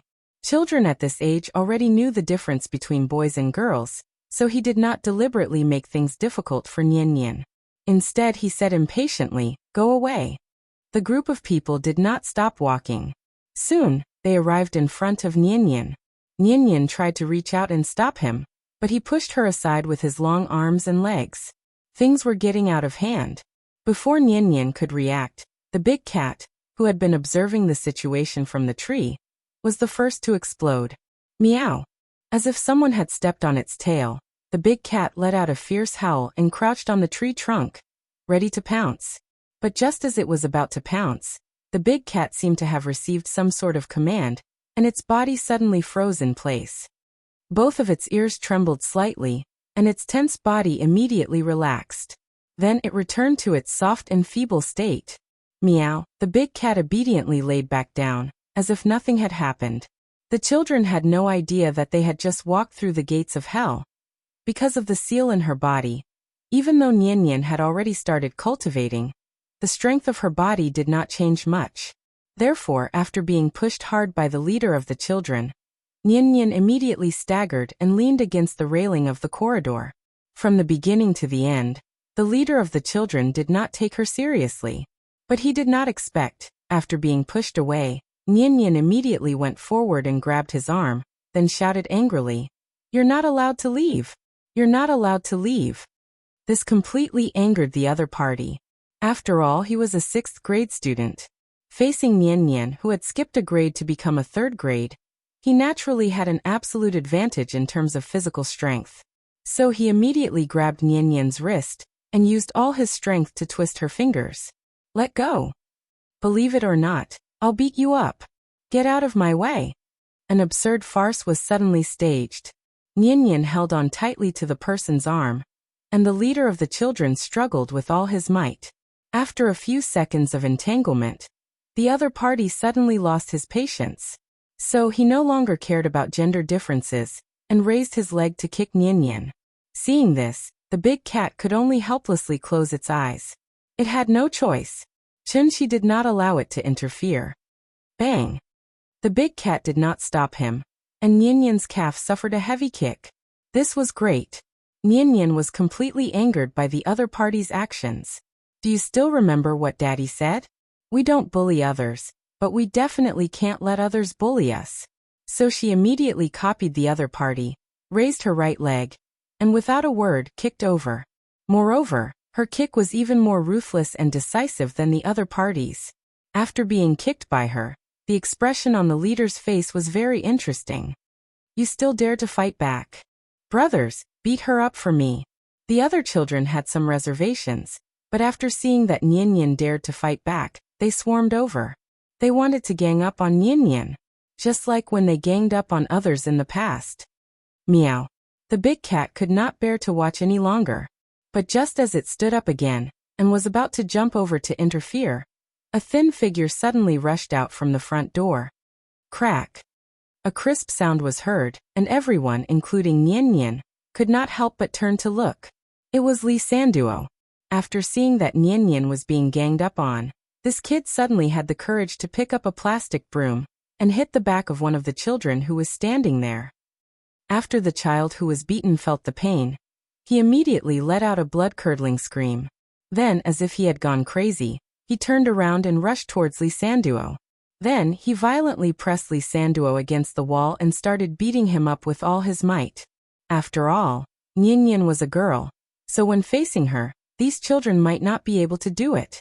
But if they wanted to hit Lee Sanduo, these children would be more ruthless than the other. So, they immediately turned their muzzles and rushed towards Lee Sanduo. Seeing this, Lee Sanduo changed his usual cowardly image. Not only did he withstand the punches and kicks of everyone, but he also fought back with all his might. A huge battle suddenly broke out just like that. After hearing the sounds of fighting in the corridor, the children who were originally sitting in the classroom rushed out one after another. There's a fight! There's a fight! Look, there's a fight over there. Go and tell the teacher. Chapter 525. Kids always like to join in the fun. Therefore, as soon as the fight started in the music room, the entire teaching building was in an uproar. Students from every class swarmed into the hallway to watch the fight. Some busybodies even put on a look of wanting to see the world in chaos, and actually clapped and cheered excitedly. There was still about half an hour before the morning reading time, so most of the teachers were already in the office, eating breakfast and chatting. Look, there are kids fighting outside. One of the teachers heard the commotion outside, and immediately went to the window to take a look. What he saw was a big deal. The teacher was so scared that he threw away the soy milk and bread in his hand, and then rushed out of the office in a hurry. One must know that this was a primary school in the capital. Once a fight broke out, not only would the school punish the child involved, but they would also hold the teacher responsible for the child's class. Including Nian, there were not only 2 kids pushing and pulling each other in the hallway, but as many as 7 or 8. Therefore, the nature of this matter had escalated to the level of a gang fight, which was why it caused such a big commotion. They were in a gang fight. Everyone stop. What are you doing? The first to arrive at the scene was a P.E. teacher. Primary school P.E. teachers were very different from middle school P.E. teachers. Because he often taught the children broadcast gymnastics, the teacher recognized the leading child at a glance. Li Hu, stop it! Li Hu and his brothers were squeezing Lee Sanduo into a corner, so they did not notice the P.E. teacher's appearance at all. At this time Nian, who had been standing at the back, saw the teacher's arrival. One had to admit that this little thing was quite clever. After seeing the P.E. teacher appear, she immediately took a few steps back, then pointed at the group of people in front of her and said righteously, "Teacher, they're bullying Lee Sanduo. I'm helping him." Until now, the children still did not notice the P.E. teacher's appearance. All of you stop. Seeing this, the P.E. teacher could not help but be a little angry. After a violent shout, he directly reached out and grabbed one of the children's ears, then pulled the child out of the crowd. "Stand still. Don't move. If you dare to move again, I'll slap you." The physical education teacher also had a bad temper. He was not polite to these naughty kids at all. Under his tugging and kicking interference, Li Hu and the others immediately retreated to the side like mice seeing a cat, hanging their heads and not daring to move. Li Sanduo was thin and small to begin with. In addition, Li Hu and the others were mostly 6th graders, so the PE teacher could tell who was the victim at a glance. "Which class are you from? Are you okay?" As he spoke, the teacher pulled Li Sanduo to his side and helped him pat off the footprints on his body. Even though primary school students were a little reckless when fighting, they weren't very strong, so Li Sanduo didn't have any serious external injuries. But even so, Li Sanduo's face was suffused with a strange layer of redness. She reckoned that it wouldn't be long before this child turned into a swollen pig head with bruises all over his face. With the timely intervention of the PE teacher, this farce finally came to an end. Then, all the participants of the fight, including Nian, were brought to the principal's office by the teacher. "Tell me, why did you fight?" The nature of today's incident was too bad, so it could only be handled by the principal himself. At this time, Li Hu and the others finally realized what they had done today. Therefore, after hearing the principal's question, the few children were like frosted eggplants, not daring to even breathe loudly. "Teacher, let me tell you." The little girl came to the principal's office as a witness of this incident. She was a girl, plus she was young and her usual performance was very good. So when the PE teacher saw Nian, he thought of her as a good student, a good class monitor who came to stop the fight. This was the natural advantage of being a top student. No matter how Li Hu defended himself, the principal would not listen to his explanation. Instead, he thought that this naughty kid was hopeless. Therefore Nian, with the principal's intention to side with her, confidently told the whole story. Of course, she was telling the story from her own perspective. From her point of view, Li Sanduo was an innocent victim. After being targeted by Li Hu and the others for no reason, Li Sanduo could only silently endure Li Hu and the others' bullying. Therefore, no matter how the principal pursued the matter, in the end, it should not be Li Sanduo's fault. Li Sanduo was innocent. After hearing Nian forcefully defend Li Sanduo, Li Hu and the others were a little unhappy. They saw Li Hu used his body to lightly bump the child beside him. Then, the child seemed to have been provoked by something and could not help but explain with a red face, "It's not like that. Li Sanduo stole my chocolate. I asked him to return it to me. He didn't give it to me. That's why we hit him." In the end, the child seemed to have realized that hitting people was wrong, so his voice suddenly became low.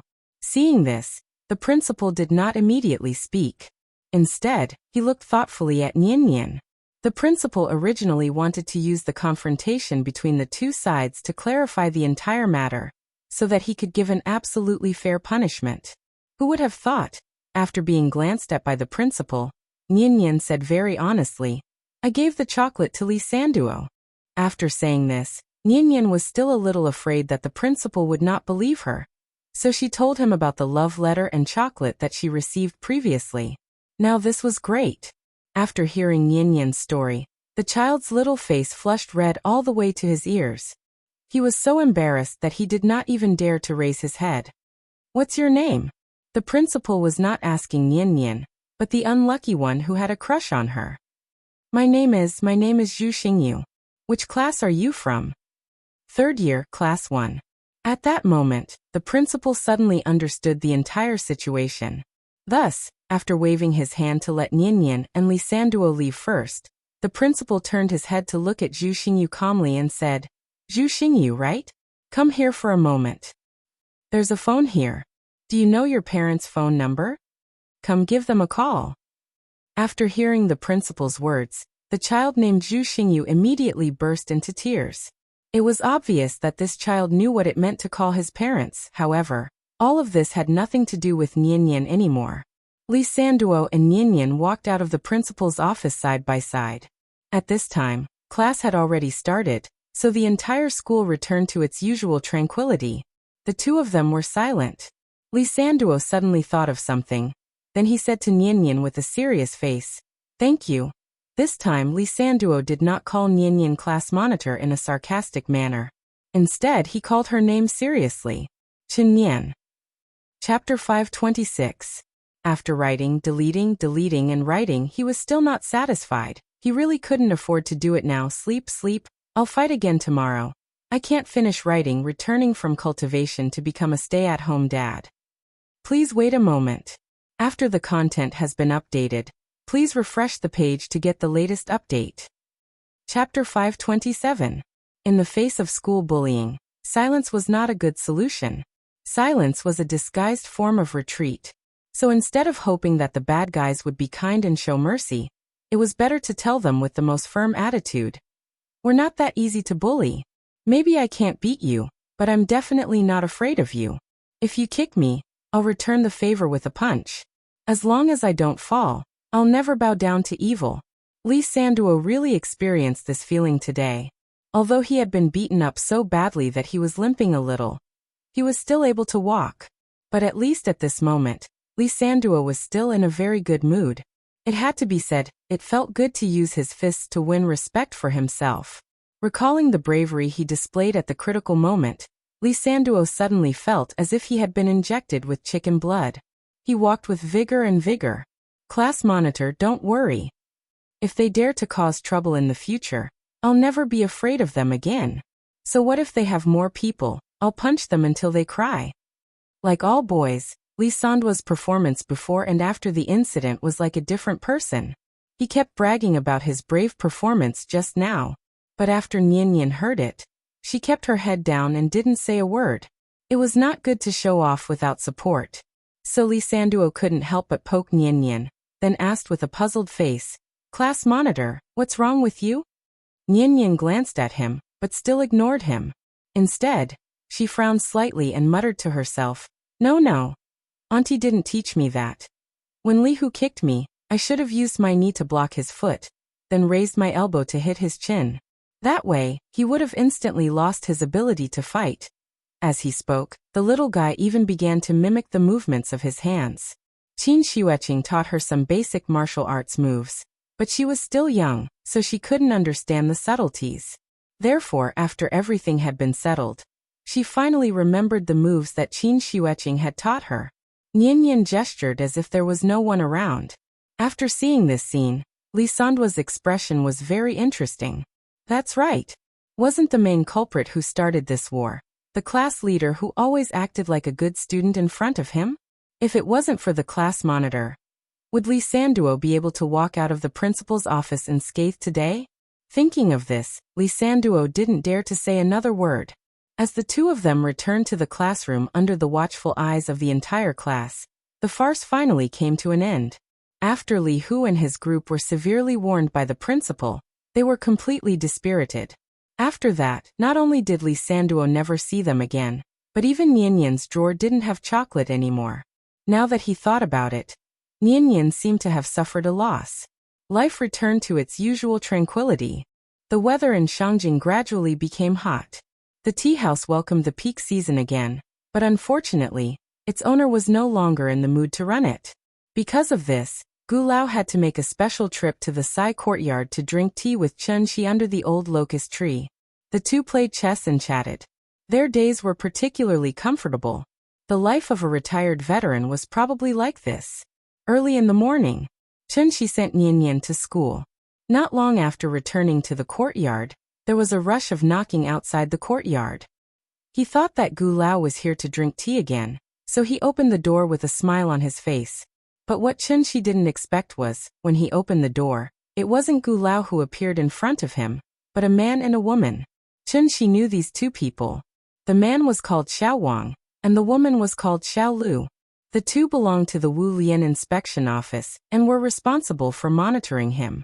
The year before last, at the request of Qin Yongwang, they delivered a car to his family. What's the matter?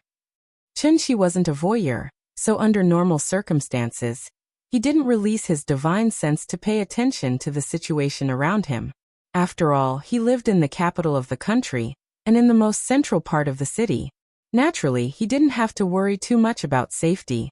Anyway, as long as no one broke into the courtyard, Chunxi didn't care. Mr. Chun, it's like this. Seeing that Chunxi's attitude was still mild, the young man called Xiaowang hesitated for a moment before he said, "We just received an emergency report that someone may cause trouble on Chang'an Street tomorrow. Hohai is not far from Chang'an Street. The leader is worried that if there is an accident, it may affect you. So he asked us to inform you in advance so that you can prepare in advance."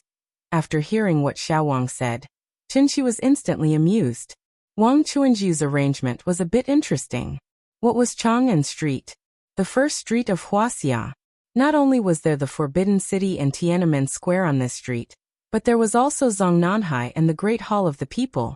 Who would dare to cause trouble in such a place? They must have eaten too much, right? Chunxi subconsciously felt that this matter was a bit ridiculous. After he pondered for a moment, he suddenly realized the deeper meaning of it. It turned out that Wang Chuanju was giving him a heads-up. Since Wu Lian had already sent someone to inform him, it meant that this matter wasn't groundless. Something big was going to happen tomorrow. After all, things were not the same as before.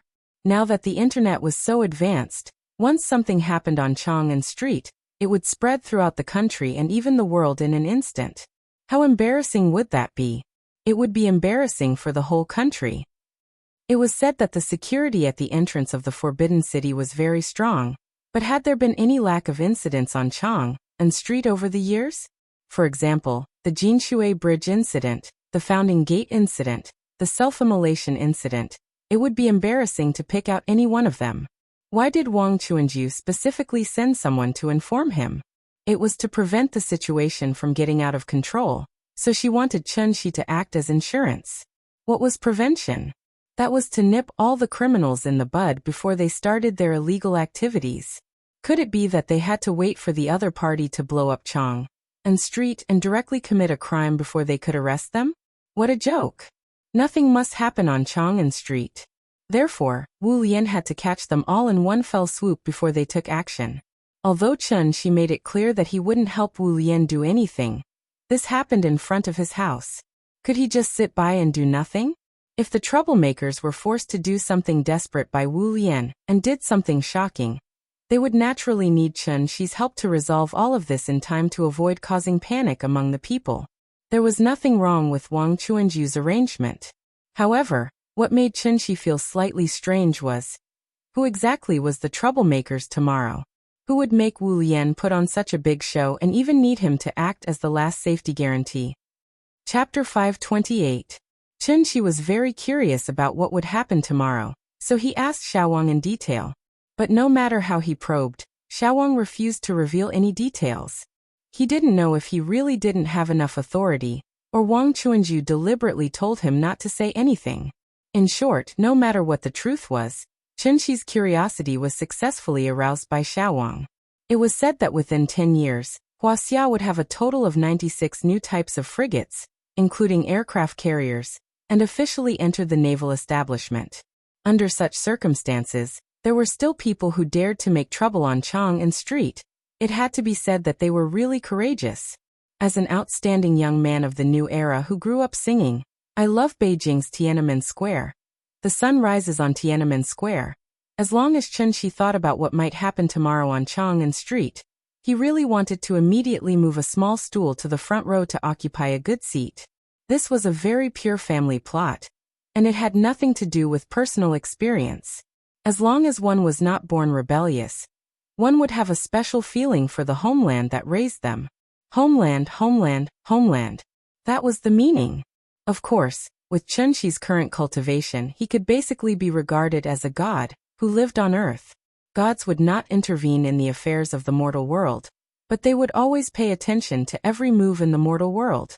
And this kind of behavior that clearly had the ability to intervene, but chose to stay out of it to watch the fun, was often said to be eating melons. Just like the little girl who watched the trailer of a certain animated movie. After watching the trailer, she would naturally wait in front of the TV on time, only hoping that the movie was more exciting than the trailer. Chunxi was such a qualified melon eater now. Therefore, early the next morning, after Chunxi sent Nian to school again, he directly released his divine sense. from Jiangguimen to Fuxing Gate in the west. With Tiananmen Square as the center, any movement within a radius of 10 kilometers was under his control. Xiaowang did not lie to him. On this day, the Forbidden City was still open to the public, but the security forces on Tiananmen Square were obviously more than usual. It could be said that there was a sentry every 3 steps and a sentry every 5 steps. In addition to these guards on the surface, there were also many plainclothes people disguised as tourists wandering around the square. On the surface, everything was as usual, but secretly, they were jittery and paranoid. It's a bit interesting, even snipers are here? Chen Shi returned to the courtyard, but his attention was always on Chang and Street. In addition to a few snipers hidden on the viewing platform, there were 3 buses with travel agencies' signboards parked not far from the flag stand. There were nearly 100 people in the 3 cars. All of them were warriors, and most of them were at the level of transforming strength. In addition to these conventional arrangements, Chen Shi also found that there was a celestial overseeing each of the 4 cardinal directions of the square. From this, it could be seen how much importance the Wu Lian attached to this impending big event. Because they did not know when the other party would take action, the guards on the square had to be in a state of high tension at all times, so that they could control the troublemakers as soon as the incident happened and prevent the situation from escalating. In fact, since Qin Xueqing and the 300 deities of Daiyu Island were not present, it meant that the troublemakers could not pose a threat, so there was no need for the deities to suppress them. This was a contest between mortals. The reason why Wang Chuanju sent someone to inform Chen Shi was mainly because Chen Shi lived nearby. Once the situation changed and went out of the Wu Alliance's control, Chen Shi would have to step in and resolve everything in time to prevent the innocent people from being alarmed. It had to be said that Wang Chuanju was very thoughtful. She did not even ask Chen Shi for help, but she indirectly made Chen Shi pay attention to this matter. As long as Chen Shi paid attention to this matter, then everything else would be easy to deal with. It was not that Wang Chuanju was so shrewd that she even wanted to scheme against Chen Shi, but because this matter was too important. After all, Tiananmen Square was the face of Huaxia, so no accidents could happen. Once the operation began, the Wu Lian would catch all these criminals in one fell swoop. Wang Chuanju's arrangement was very reliable. But what she did not expect was, after the Wu Lian had made all the preparations, there was still no sign of the troublemakers showing up. Chen Shi sat on the rocking chair and waited from morning to afternoon. When the sun was about to set, the streets of Chang'an were still as peaceful as ever. The warm sunlight sprinkled on one's body, and a long wait inevitably made one feel sleepy. Boss, didn't the higher-ups say that something would happen today? How come we haven't even seen a single shadow after waiting for so long? Wait slowly. Are you still hoping for something to happen? Let me tell you, it's best if nothing happens. If something does, you'll cry. In a police car next to the square, 2 men in police uniforms were holding binoculars and chatting idly. Their task today was very simple, which was to maintain order at the scene to avoid causing panic among the crowd. As basic police officers, the 2 of them did not know what would happen today, but this did not prevent them from speculating. Something big was going to happen today. Therefore, the 2 of them were like Chen Shi now, and even somewhat hoped that the troublemakers would show up soon. What time is it now? Let me see. They could not bring their phones on duty, so one of them raised his wrist and looked at it, then replied, it's already 4:30 in the blink of an eye. 4:30? The Forbidden City is about to close. Just as the 2 of them were busy lamenting the passing of time, an extremely sharp whistle suddenly sounded not far away. Whoosh! Those who did not know would think that it was the red armband at the traffic light intersection directing traffic, but after the 2 of them heard it, they immediately jumped out of the car as if they had received some kind of order. Quick! Set up the cordon! The whistle was the secret signal for this operation. Since the whistle sounded, it meant that the troublemakers had shown up. Just as expected, just as the police were busy setting up the cordon and sealing off the square, the martial artists on the 3 buses also rushed out of the cars. When was the Forbidden City the most crowded? It was when it opened in the morning, and when it closed in the afternoon. Therefore, after the whistle sounded, All the Wulian action personnel went against the flow of people and swarmed toward Tiananmen. At the same time, a tour group of about 30 to 40 people walked out of the entrance of the scenic area under the guidance of the tour guide. It's them, take them down. Chapter 529. Although today was not a holiday, the scenic spot was still crowded with tourists from all over the country. According to the latest information received, there were about 30 to 40 troublemakers, and they disguised themselves as a tour group to blend in with the tourists. Therefore, as soon as the operation personnel received the news, they immediately locked on to the tour group that had just passed through the end gate and was slowly walking toward Tiananmen Square. All groups, listen up, you must take down this group of people as soon as possible. Remember, if you encounter resistance during the mission, you can kill them on the spot. Move. In an instant, countless operation personnel disguised as tourists gradually flocked toward the tour group from all directions. However, when the operation personnel really approached the tour group and saw the faces of the troublemakers in front of them, they suddenly felt a storm in their hearts. Many people were so scared that they quickly stopped and began to hesitate whether to continue to go forward and arrest them. Are these the troublemakers mentioned in the emergency report? Before seeing this tour group, everyone thought that the target of today's mission was some kind of vicious and crazy terrorist. Who would have thought, at this moment, what appeared in front of them was actually a tour group of elderly people. The elderly people wore the same clothes.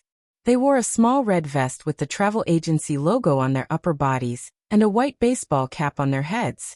Among them, the older ones had white hair, so the operation personnel estimated that these elderly people were at least 70 or 80 years old. Even the youngest among them was about 60 or 70 years old. If this tour group was placed on Chang'an Street, it would probably be a superstar group of scammers. Who would dare to provoke such a team? Could it be Wu Lian's information was wrong? At that moment, not only were the operation personnel in charge of the arrest a little confused, but even the supervisor behind them was stunned. While everyone was hesitating, this elderly tour group acted as though nothing had happened and walked past the Tiananmen Gate Tower casually. F***CK. What the hell is your intelligence group doing? Come, I'll let you see with your own eyes. This is the F***King operation target you told me about. On the Tiananmen Square, the operations supervisor of this mission was communicating with the intelligence group in exasperation. These elderly people in front of him had trouble even walking. How could they be the troublemakers mentioned by the intelligence group? Isn't this nonsense? Don't worry, I'm checking the situation here, right? On the other end of the phone, the director of the intelligence group was also very anxious. How could such a big mistake be made? That's impossible. While the operation team and intelligence group repeatedly confirmed the target's information, the elderly tour group slowly walked out of the passage under the guidance of the tour guide and came directly under the president's statue. Soon after, a shocking scene occurred.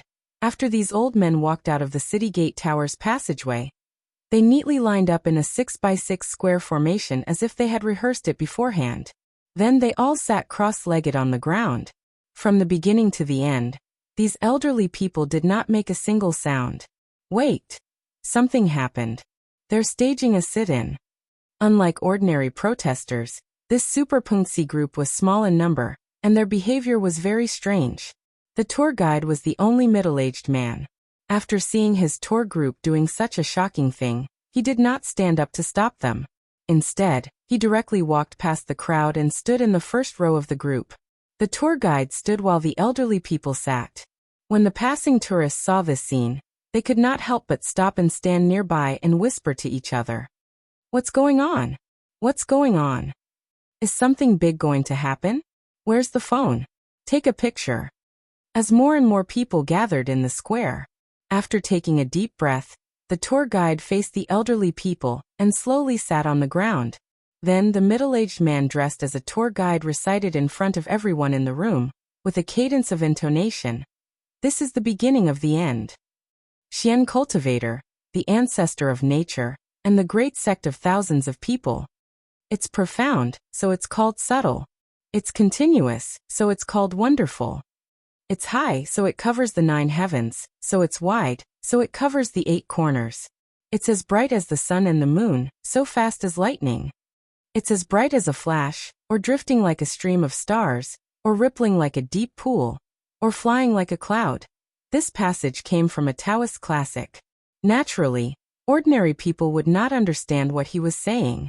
But for the members of the operation group, this passage was no less shocking than a sudden clap of thunder. It was inexplicably shocking. This is a cultivation technique?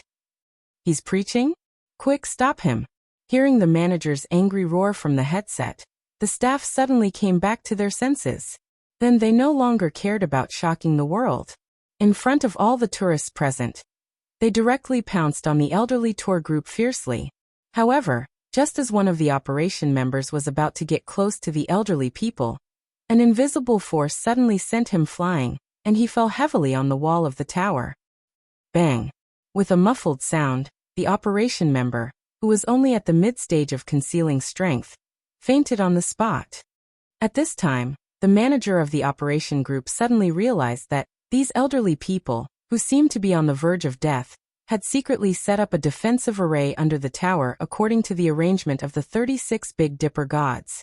Fu Xian Dao, obtain from the inside, guard from the outside, use from the spirit, forget from the weapon. This is the essence of Xian Dao. Obtain from the noble, do not wait for the power of the yellow axe. The body is rich, do not need the rare goods. Too high to be climbed, too deep to be fathomed. Riding on the flowing light, driving the flying scenery, penetrating the sixth void, penetrating the cold. Beyond the supreme, into the supreme. The tour guide sitting at the front did not seem to notice Wu Lian's sudden action at all. He still closed his eyes and continued to recite to himself. The onlookers did not know the truth. They only felt that this person's behavior was a little strange, so they used their mobile phones to record the entire process of him preaching. Back off, back off. Stop taking pictures. We are carrying out a special mission. Please cooperate with us. Thank you. After all, this incident happened under the Tower of Tiananmen. The operation members did not dare to forcibly break the array, so they could only temporarily drive the onlookers away from the scene. Hey, what are you doing? Why are you pushing me? Which department are you from? How would I know who you are without a uniform? I'm telling you, you better show some respect. I'm not leaving. What can you do about it? Come on, come hit me. Wu Lian wanted to clear the area, but the onlookers did not agree. The elderly tour group in front of them did not kill anyone, and they did not set off any fire. What was wrong with them sitting there silently and watching from the side? Was it illegal to sit still? Was it illegal to watch from the side? Wang Chuanju had thought of everything, but she did not expect. Chapter 530. Come here to shock the virtues, spread the teachings under the gate tower. In this day and age, traffic could be converted into cash. As long as there were people watching online, there would naturally be money to be made. Therefore, as soon as this elderly tour group sat down, someone next to them picked up their phone and started filming the entire process. According to the Public Security Administration punishment law, this tour group's behavior had seriously disrupted the order of the square, so the square's security personnel had the right to expel them. The operation personnel wanted to forcibly take this elderly tour group away, but due to the fact that there were too many tourists around, they did not dare to make too much of a commotion. Since they could not force their way in, they could only set up a cordon and wait for backup. While the operation personnel were anxious, the middle-aged man dressed as a tour guide sat on the ground, turning a blind eye to everything that was happening around him. Even though Wu Lian's operation personnel had already stood in front of him and tried to dissuade him, he still ignored them. Instead, he continued to chant some kind of unknown scripture. The middle-aged man's voice was not loud, but everyone present could clearly hear the scripture he was chanting. This kind of behavior was a little strange no matter how one looked at it. It would definitely go viral on the internet. Therefore, many tourists directly picked up their phones and started filming the entire process, so this scene instantly spread all over the internet. Don't film. If you film again, I'll confiscate all their phones. Seeing that the situation was gradually getting out of control, the director in charge of this operation made a prompt decision and directly ordered the confiscation of everyone's phones. Some of the tourists were frightened and ran away on the spot. However, some tourists were very hot-tempered. Seeing that the operation personnel were about to confiscate their phones, not only did they not dodge, but they also pointed their cameras at the operation personnel and kept shouting, "Come everyone, come and see, the security guards of Tiananmen Square are violently enforcing the law." For a moment, the situation was a little out of control. Just as Wu Lian was busy driving away the onlookers, the 4 celestial beings who had heard the news also arrived at the scene, and directly launched a strong attack on the array formed by the elderly people. These elderly people seemed to have cultivation, but they had not been cultivating for long.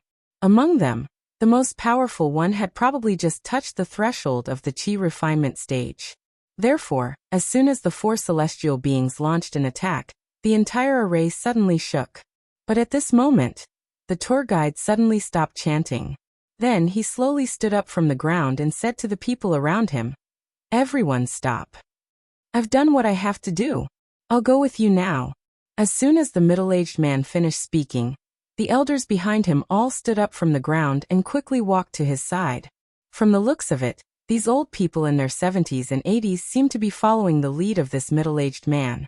Seeing this, the operation personnel could not help but look at each other, as if they could not understand the actions of the person in front of them. "There are too many people here. Hurry up and take them away." After the middle-aged man surrendered, the supervisor quickly rushed down from the tower. For the sake of safety, the supervisor signaled for the operation personnel to handcuff all the old people in front of him. Regarding this, the middle-aged man in the lead seemed to be quite dissatisfied. Thus, he went directly to the supervisor and pleaded for these old people. "These old people have only been cultivating with me for a short period of time. Today they are only here to cheer for me. May I ask what crime they have committed? If you insist on denouncing them, then go ahead and take me back. This has nothing to do with them. Don't worry if I really want to cause trouble. Today I won't preach here, and I won't surrender without a fight." Hearing this, the supervisor had no choice but to take a serious look at the person in front of him. To be honest, if he really had to forcibly take these old people away in front of all the tourists present, there might be some bizarre negative news on the internet tomorrow. And according to the information that Wu Lian had received before, the instigator of everything today seemed to be this middle-aged man in front of him. Therefore, after hearing the middle-aged man's words, the supervisor immediately walked to the side. After a short discussion with the higher-ups, the final decision was made. Take this person back. The others go to the side and register in order. If there are no problems, let them go. The middle-aged man seemed to be very satisfied with this arrangement. Thus, he turned around and whispered some instructions to the old people. Then he took the initiative to follow the supervisor into a bus not far away. Throughout the entire process, the old people present did not say a word. They all seemed to listen to the middle-aged man in front of them.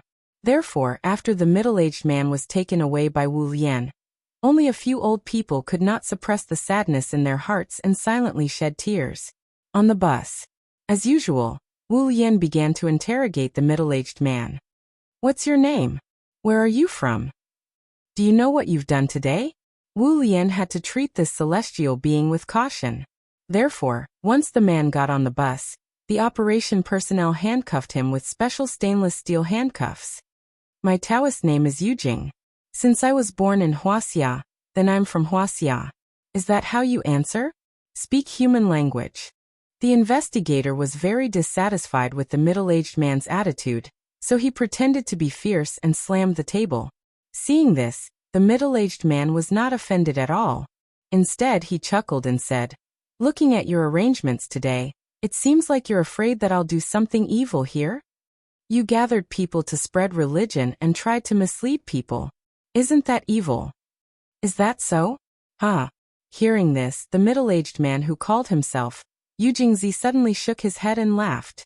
"I'm just following the will of the heavens. I don't seek selfish desires. I'm only doing this for the common people.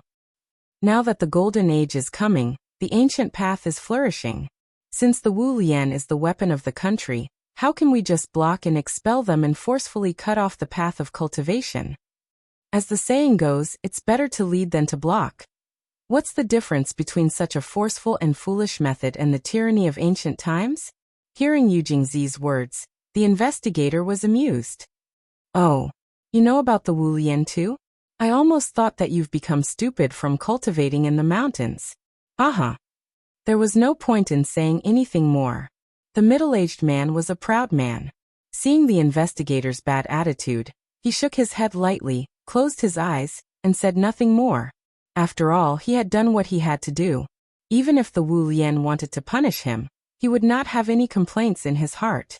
A single spark could start a prairie fire. As the forerunner, he was the first to light this fire. Now it was time to see when this fire would burn. Chapter 531. Inside the courtyard. After listening to the conversation between Yu Jingzi and the investigator, Chunxi silently retracted his divine sense. He finally understood everything and the cause of today's farce. Yu Jingzi. This person's cultivation was not high, but his ambition was very great. Just like Prometheus in Western mythology, Yu Jingzi did not do this for fame or profit. He was willing to take the risk of angering the Wu Lian, and forcibly sprinkle a seed of fire in this world for the sake of his ideals. This Tao fire. It was the flame of inheritance that had been extinguished for a long time. Since the first appearance of the heaven and earth anomaly, the heaven and earth spirit qi on earth had been recovering for nearly 2 years. 2 years, to Chunxi, was just a snap of the fingers. In addition, he was a fat otaku who never left the house, so he naturally did not pay too much attention to the many subtle changes in the outside world. So what if it was recovering? At his level, the spirit qi was no longer the only condition to improve one's cultivation. Therefore, after the initial shock and excitement, Chunxi completely threw this matter to the back of his mind. Time flew by. Nianyan was already 7 years old. As long as 2 to 3 years had passed, many incomplete inheritances left behind from ancient times gradually flourished. What Yu Jingzi recited under the city tower today was an incomplete cultivation manual from ancient times. To Chunxi, this cultivation method was so simple that it was almost crude.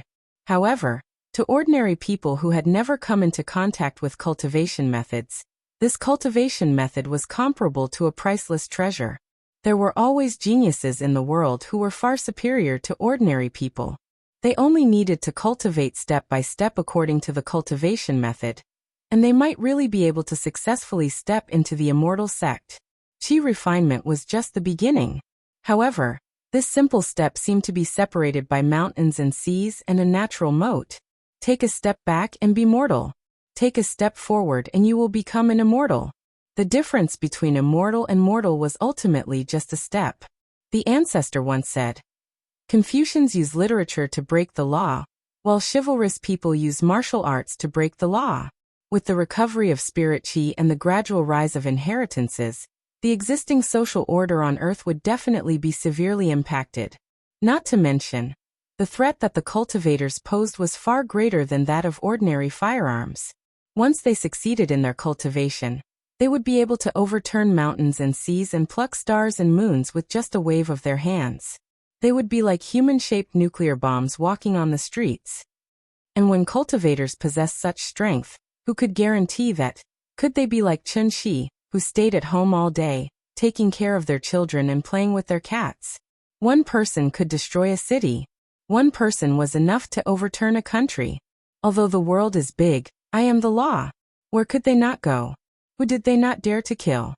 Therefore, 2 years ago, Wu Lian confirmed that the spiritual qi of heaven and earth was beginning to recover, and that the ancient legacies were beginning to show signs of emerging. Together with the military, they came up with the first 5-year plan. Within 5 years, Wu Lian would do everything in his power to cultivate as many cultivators as possible who were loyal to the motherland. These cultivators, who were personally trained by Wu Lian, were one of the important pillars that Wu Lian would rely on to maintain the security of Huaxia in the future. In addition, Wu Lian strengthened their control over the cultivation world. For the cultivation legacies that had existed long before the spiritual qi recovery, Wu Lian mainly used coercion and enticement. While promising them all kinds of benefits, they also threatened them with nuclear bombs. Either they joined the Wu Lian, or they waited for the nuclear bomb to be leveled. There was no room for negotiation. Otherwise, as time went on, once in existence that even nuclear weapons could not destroy appeared, Wu Lian would have to pay more than 100 times the price if they wanted to restrain these people.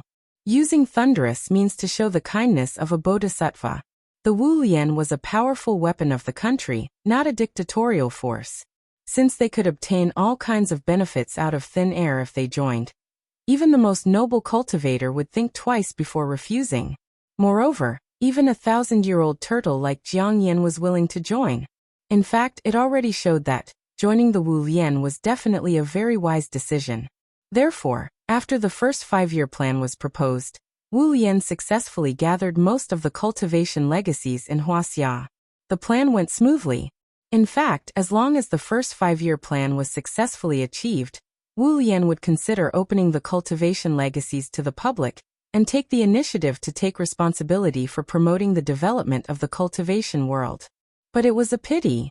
Not everyone could think from the perspective of the country.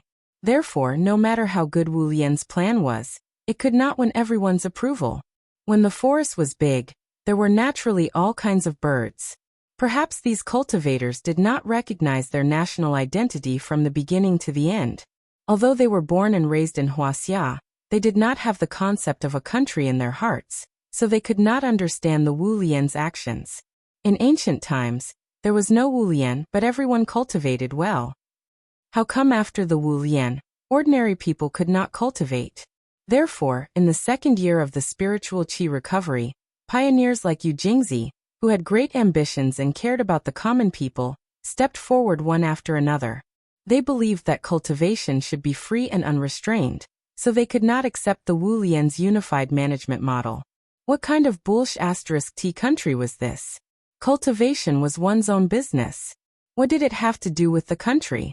Since the Wu Lian wanted to suppress the cultivation legacies and prevent ordinary people from cultivating, these pioneers should bravely step forward and spread the cultivation fire seed for the world.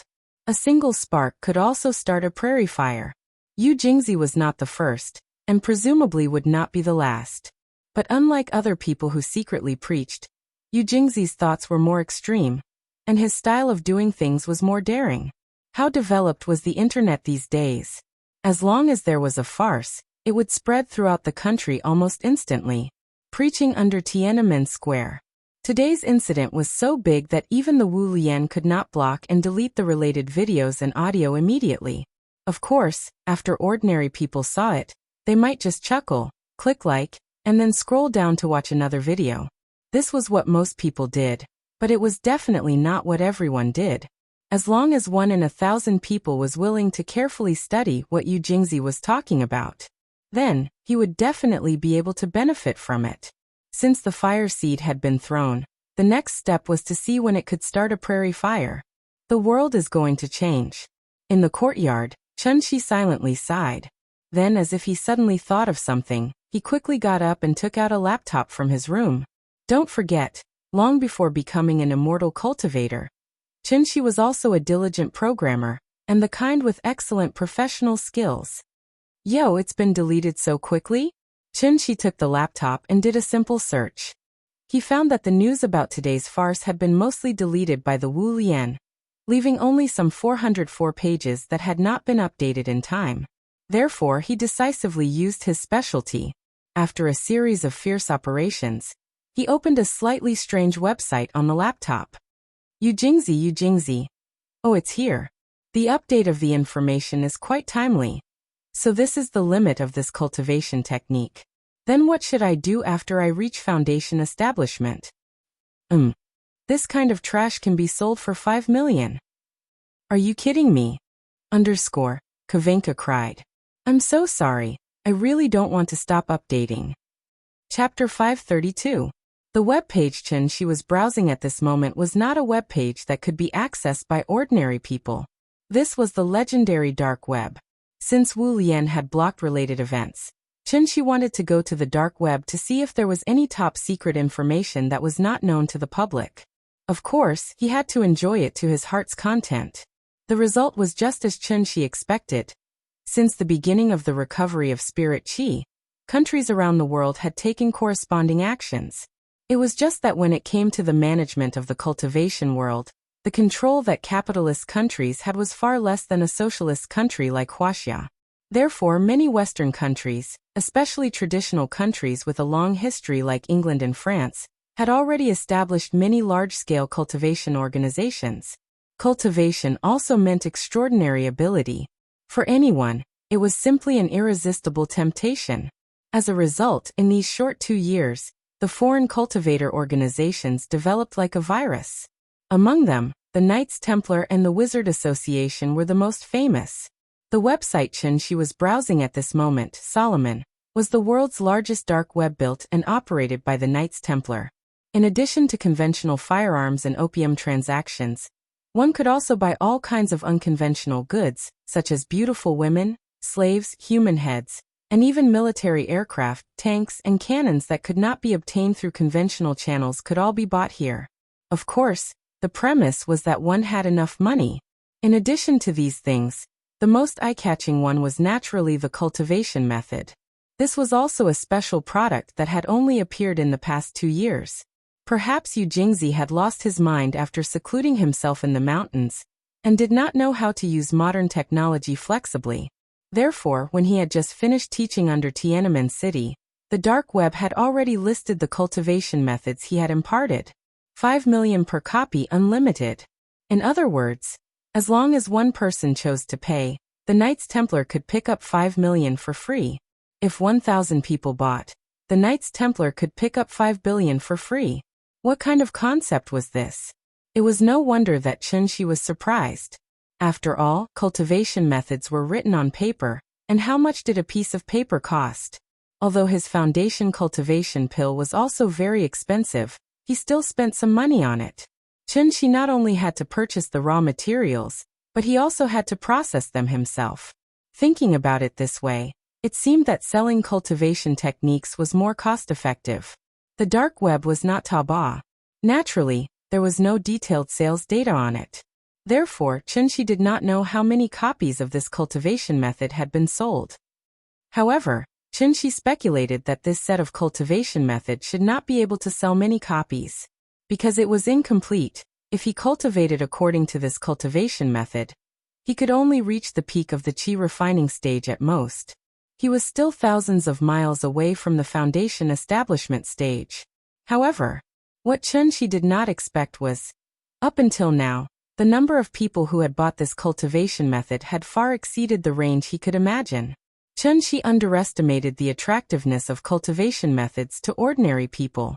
At the same time, he also underestimated the desire of foreigners for the inheritance of Huaxia. If it were not for the Wu Lian holding the fort outside, almost turning Huaxia into an iron bucket, there would have been assassins rushing into Huaxia with large-caliber sniper rifles to search for the ancient inheritance in the famous mountains and rivers.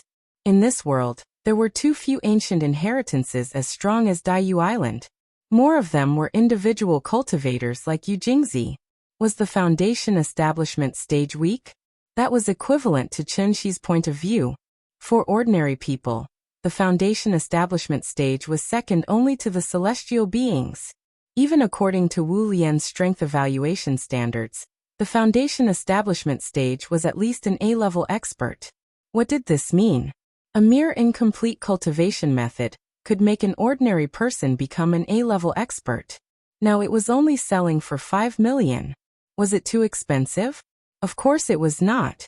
Therefore, when the farce of Yu Jingzi preaching in front of Tiananmen Square broke out, the whole world was in an uproar.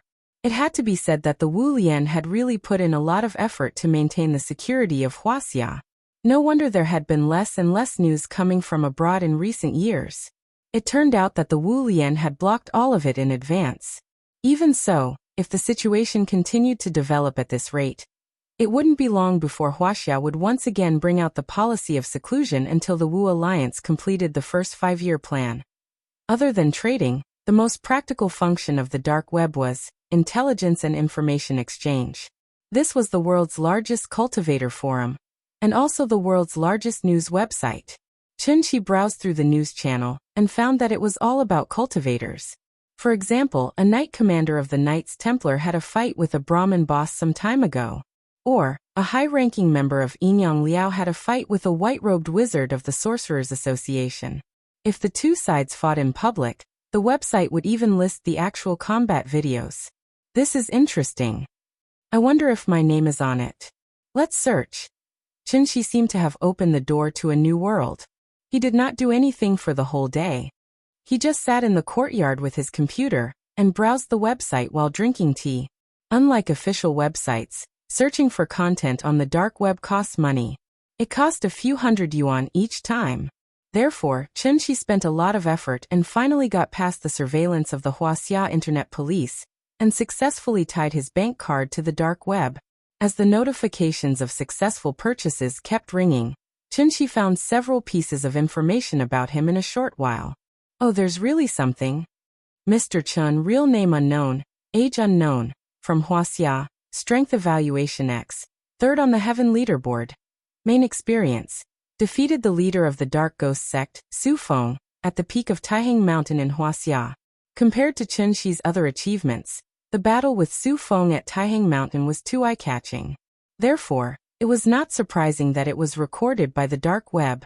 Other than that, Chinshi also found several pieces of information about himself. However, the sources of these pieces of information did not seem to be reliable. Therefore, the dark web labeled them as unconfirmed.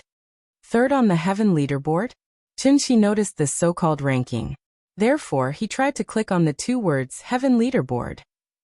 He did not expect a window to pop up on the webpage. I have to pay for this? They must be crazy poor. After silently ridiculing him, Chinshi obediently handed over the money. Then he saw a detailed list made by the Knights Templar after a few rounds of review. Chapter 533. Just like the status of the Forbes list in people's hearts, this strength list created by the Knights Templar had been unanimously recognized by almost all cultivators in the world since the moment it was released. Therefore, this list was also known as the Heaven List. The list recorded almost all the cultivators who had shown their prowess in various parts of the world. As long as a cultivator had fought in public, the Knights Templar would use this cultivator's battle record and cultivation base, as well as the evaluation of some more authoritative organizations such as the Wu Lian and Inyang Liao. Finally, this cultivator would be listed on the Heaven List in order of strength. Just like the Forbes list, the Heaven List only had 500 names. Therefore, being listed on the Heaven List was the highest honor in the hearts of almost all cultivators. Chinshi was also on the list, and he was ranked in the top 3. Unlike the free information he had seen before, the information Chinshi saw after he paid for it was more complete. Almost every name was followed by a few hundred or even a few thousand words of detailed information. Mr. Chen, real name unknown, age unknown, from Huaxia, strength evaluation X, rank 3rd on the Heaven List. In addition to this free information, the notes column attached to the Heaven List actually clearly recorded the reason why Chinshi was able to sit in the top 3. Apart from the battle with Su Feng, Mr. Chen has not fought with anyone in public, so there is no way to know his specific cultivation base. According to reliable information obtained from within the Wu Lian, Mr. Chen should be recognized as the strongest person within the Wu Lian. There are even rumors that say that even Lin Tingfeng, who is currently ranked 1st on the Heaven List, does not seem to have the confidence to beat Mr. Chen. Therefore, the Knights Templar combined all the information they currently have and made an exception to list Mr. Chen as the 3rd on the Heaven List. If there are any objections, you can go to Huaxia to find Mr. Chen and fight him. The Knights Templar are willing to follow you all the way and take the initiative to be the witnesses. Seeing this, Chinshi could not help but shake his head and laugh. Why did they make it the same as by Xiaoxing's Jianghu weapon manual? If they did this, wouldn't that be encouraging the cultivators to fight crazily for a false reputation? Chinshi didn't really care about his ranking. After he roughly browsed through the list, he found that this list wasn't very reliable. It was even a little too one-sided. Perhaps it was because the Wu Lian had blocked all relevant information, so even though Daiyu Island had joined the Wu Lian, there was no one with the surname Jiang on the Heaven roll. If the Heaven leaderboard was really as authoritative as imagined, how could there not be anyone with the surname Jiang on it? Even if Chinshi was not included, Jiang Yan should still be number 1 on the Heaven leaderboard. How could an ordinary person compare to an old tortoise that had lived for over 1,000 years? Thus, it was fine to just take a look at this list, but one must not take it seriously. Lin Tingfeng? First on the heaven leaderboard? Although Chen Shi didn't really care about this list, he still subconsciously clicked on the detailed introduction of the number 1 on the heaven leaderboard. It was just like how everyone knew that the world's highest peak was Mount Everest, but very few people knew that the world's second highest peak was Chogori Peak. This was human nature, and Chen Shi was no exception. Therefore, the number 1 on the heaven leaderboard was really quite eye-catching. As the current number 1 on the heaven leaderboard, Lin Tingfeng was not only one of the founders of the Wu Lian, but also one of the 3 divine pillars of Huaxia. The so-called 3 divine pillars were actually the 3 giants of the Wu Lian. One had to know that long before Chen Shi returned to Earth, the 3 divine pillars were already famous all over the world. If the 3 divine pillars could forcefully cultivate to the heavenly man level when spirit chi was exhausted, one could imagine how outstanding their talents were. Now that spirit chi had begun to recover, there might not be many changes in a short period of time. However, as time passed, the most outstanding among them would naturally be able to stand out from the vast masses. At this point, it was necessary to mention a classic biological term, which was catch-up growth. At the same time, it was also known as compensatory growth. If Chen Shi guessed correctly, Earth should be in the catch-up stage now. After all, how powerful was Earth in ancient times? Because of the exhaustion of spirit chi, Earth had completely become what people called the Tianshu ruins.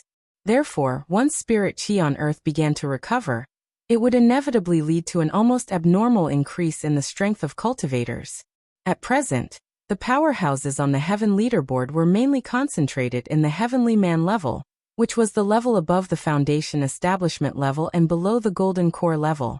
If things continued to develop according to the current momentum, within 10 years, there should be someone who could take the lead in breaking through the golden core level and officially step into the yuanying stage.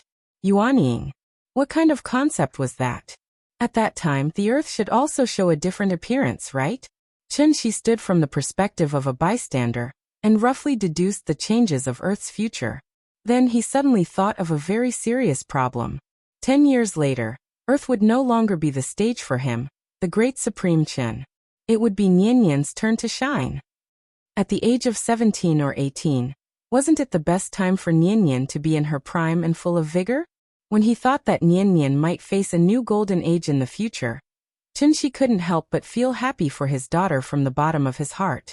At least, she didn't have to be like her father, who had to wander around for most of his life and go through untold hardships before finally finding the goal that he had been pursuing all his life. Wasn't that right? People often said that after having children, they would understand how difficult it was to be a parent. Family was always an endless topic, but parents were still the ones who contributed the most and received the least in return. Flowers could bloom again, but there was no youth in life. In the blink of an eye, time passed quickly. 2 years quietly slipped away just like that. Nianyan was 9 years old. During this time, she skipped another grade, from the 4th grade to the 5th grade. Therefore, not long after her 9th birthday, Nianyan officially ushered in her last summer vacation in elementary school. When school started again next time, she would be a 6th grade student. Did time pass quickly? No. Not at all. Because after having children, we will find that time becomes worthless at all. After sending the child to school in the morning, in the blink of an eye, we have to wait patiently at the school gate for the child to finish school. Every day, we have to care about the child's food and clothing, as well as the child's mental health. In addition to accompanying the child to eat, play, and chat, we have to constantly urge the child to study hard, just like the lyrics of the song. The magic of love spins in circles. Thinking of you makes my heart bloom, night and day. It was just that the song here was not about love, but about family. From the moment the child was born, the child officially became the axis of the entire family, so parents had to revolve around the child every day. Early in the morning, after Nianyan had breakfast, she imitated Chen Shi and brought out a rocking chair from the house. Then, the father and daughter each held a large fan, and lay in the chair leisurely fanning themselves. Dad, you said, this time if I get first place in the grade again, you will take me to ride a horse. When are we going? Nian leaned on the chair and poked Chunxi with the fan.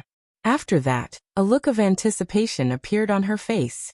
Sure enough, Dad would never let her down, just as she would not let Dad down. Okay, when do you want to go? I think the weather today is pretty good. How about today? But you have to go back to the room and change your clothes. Don't wear a skirt, it's inconvenient. Hearing this, Nian's eyes suddenly lit up. She quickly jumped off the chair excitedly, then grabbed Chunxi's hand and tried to pull him up from the chair. Dad is so nice. Chapter 534. Presumably, every parent knew that their children changed their clothes very quickly. Although Nian had not yet entered puberty, her height was still steadily increasing at a rate of 5 centimeters per year. Just after her 9th birthday, Nian's height had already reached 135 centimeters, so even if she skipped 2 grades, she was not considered too short in the 6th grade. Her height was growing very quickly, so naturally, she was wearing more and more clothes. Little brat. No, she should be called a little brat now. Perhaps she inherited her mother's aesthetic preference, so Nian was now more and more fond of wearing plain colors and simpler styles. Those colorful princess dresses had actually disappeared from her wardrobe for a long time. Qin Ruoying's face shape leaned towards an oval face. Since Nian inherited all of her mother's advantages, now that she was 9 years old, her face naturally lost some of the baby fat that was unique to children. Instead, she had a trace of a young girl's bright appearance. She was wearing a pure white dress with a simple ponytail on her head, coupled with her big bright eyes and the smile that was always on her face. If she put on some light makeup, she could simply be a Taobao children's clothing model. Hello, children's clothing model? But then again, it didn't seem like a good thing for a girl to be too beautiful. For example, Chunxi's mood was very complicated now. From the perspective of a father, Chunxi naturally hoped that his daughter was as beautiful as possible. But when his daughter really grew up, there would be passers-by who couldn't help but pick up their phones to secretly take pictures every day. Chunxi's mood became heavier and heavier. The cabbage at home was becoming more and more beautiful. What should he do in the future? In a blink of an eye, he was surrounded by little pigs waiting to be fed. He almost wanted to rush into his vegetable garden and eat this cabbage on the spot. Nian was only 9 years old. How could a 9-year-old child not look good? Don't you know that a girl changes 18 times between childhood and womanhood? He didn't even let go of such a young child. What a beast. When Nian really entered puberty and the secondary sexual characteristics appeared, Chunxi's worries would be a few hundred times greater than now. Compared to when she was 7 years old, Nian's mind was becoming more active, and her ability to express herself was also becoming stronger. Therefore, she was now speaking one sentence after another. She truly had the temperament of a leader. In school, she was the class monitor, a good student, and also the leader of the young pioneers. Different from many of the children of officials, these honors were fought for by her own performance. So not only was Nian famous in class, but she was also somewhat famous in school. If it wasn't for her young age, some precocious child would have made her the school belle.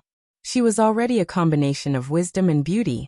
And if she added her omnipotent father into the mix, with such excellent conditions, it was unknown if there was anyone in this world who was worthy of her. So don't look at how Chunxi was worried that his daughter was too popular. Maybe in another 20 years he, as a father, would have to personally travel thousands of miles in the divine continent just to find a good partner for his daughter. Today's entertainment was horse riding. It wasn't the kind of wild horses that galloped recklessly on the prairie, but professional horse racing in the International Equestrian School. So after Chunxi let Nian go back to the room to change her clothes, the father and daughter were ready to set off. Here was something that needed to be mentioned. After 2 years of hard work, Qin Ruoying's cultivation had finally reached the peak of the celestial being realm.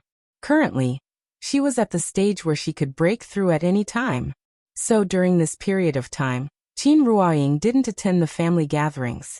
Instead, like Qin Xueqing and Qin Yongwang, she shut herself in her room all day long. This was the daily life of a cultivator. Other than cultivation, there was only cultivation. Unless she reached Chunxi's realm, she still had a long way to go before she could go into seclusion. Nian seemed to have gotten used to Qin Ruoying's recent seclusion. So, after shouting from outside the door, she skipped to Chunxi's side. Then, she held on to Chunxi's arm and directly walked out of the courtyard. Dad, didn't you buy 4 lessons for me last time? I still have 2 lessons to attend.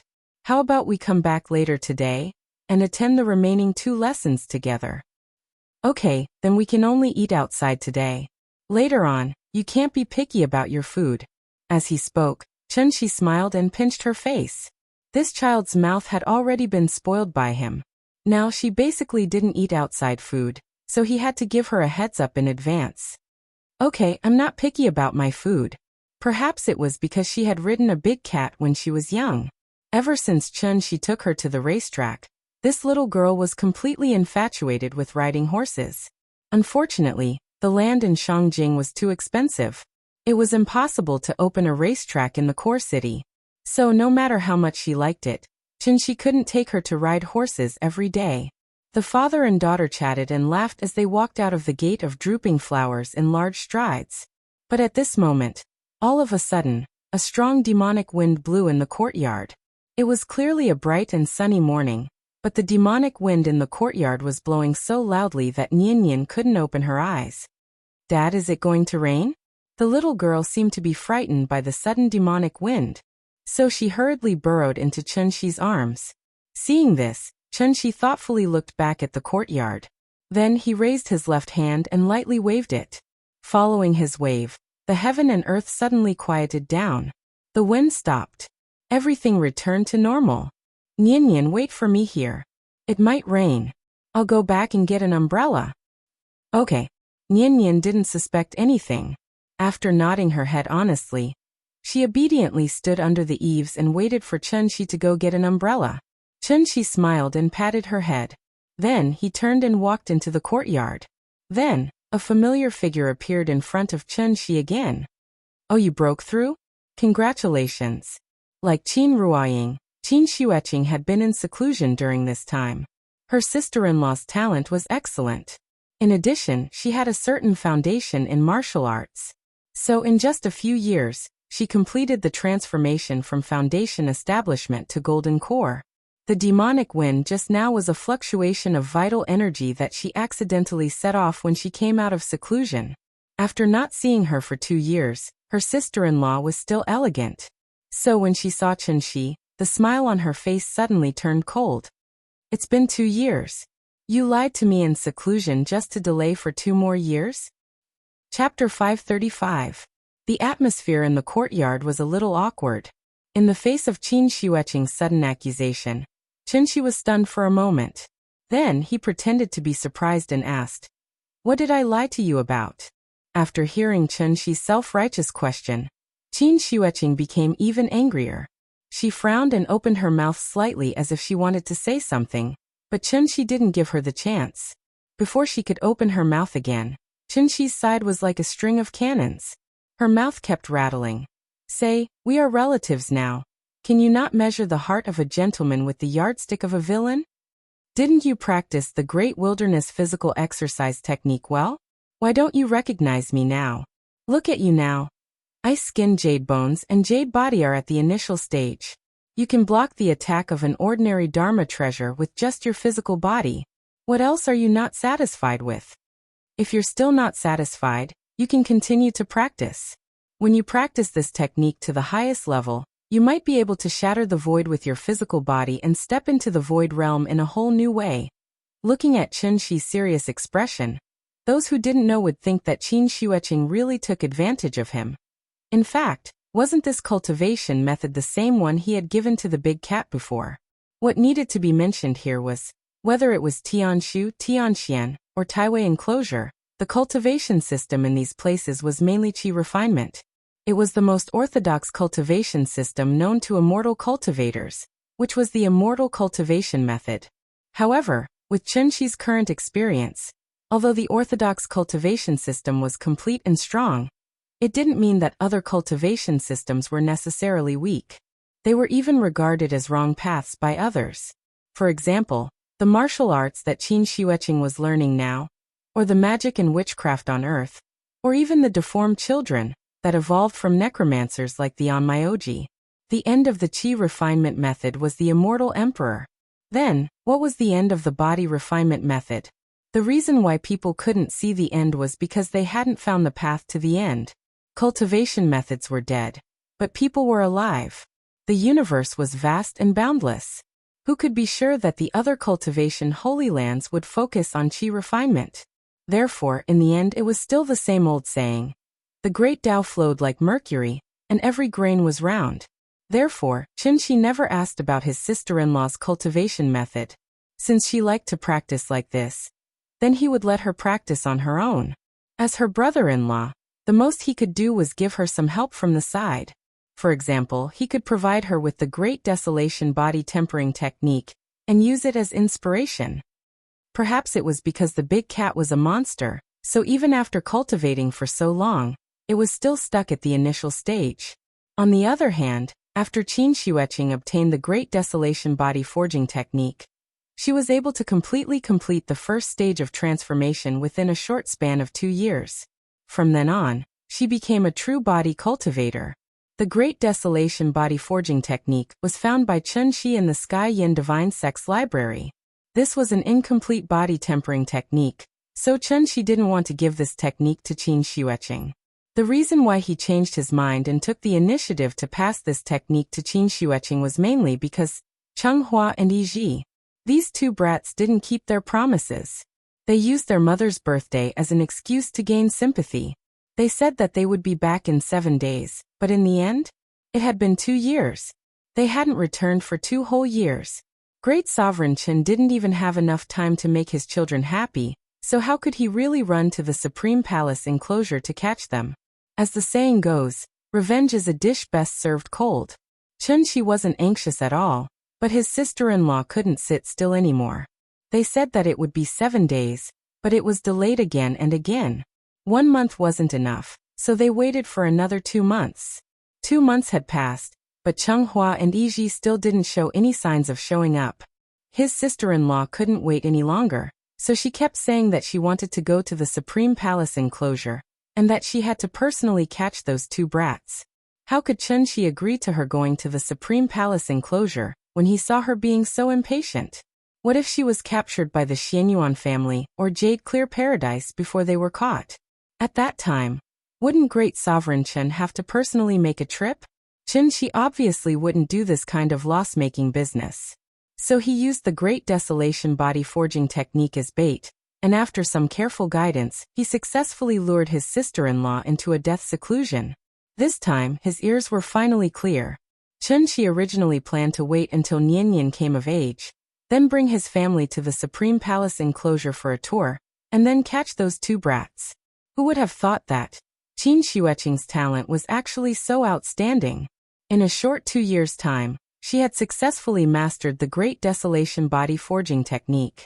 Although it was only the first stage, but to Qin Shiueqing, this was a brand new beginning.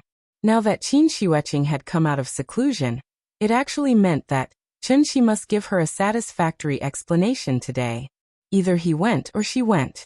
Anyway, one of them had to go. This was his sister-in-law's character. If there's something to say, say it. If there's nothing to say, don't find trouble. Since Cheng Hua and Yi Ji said that they would come back, then they must come back.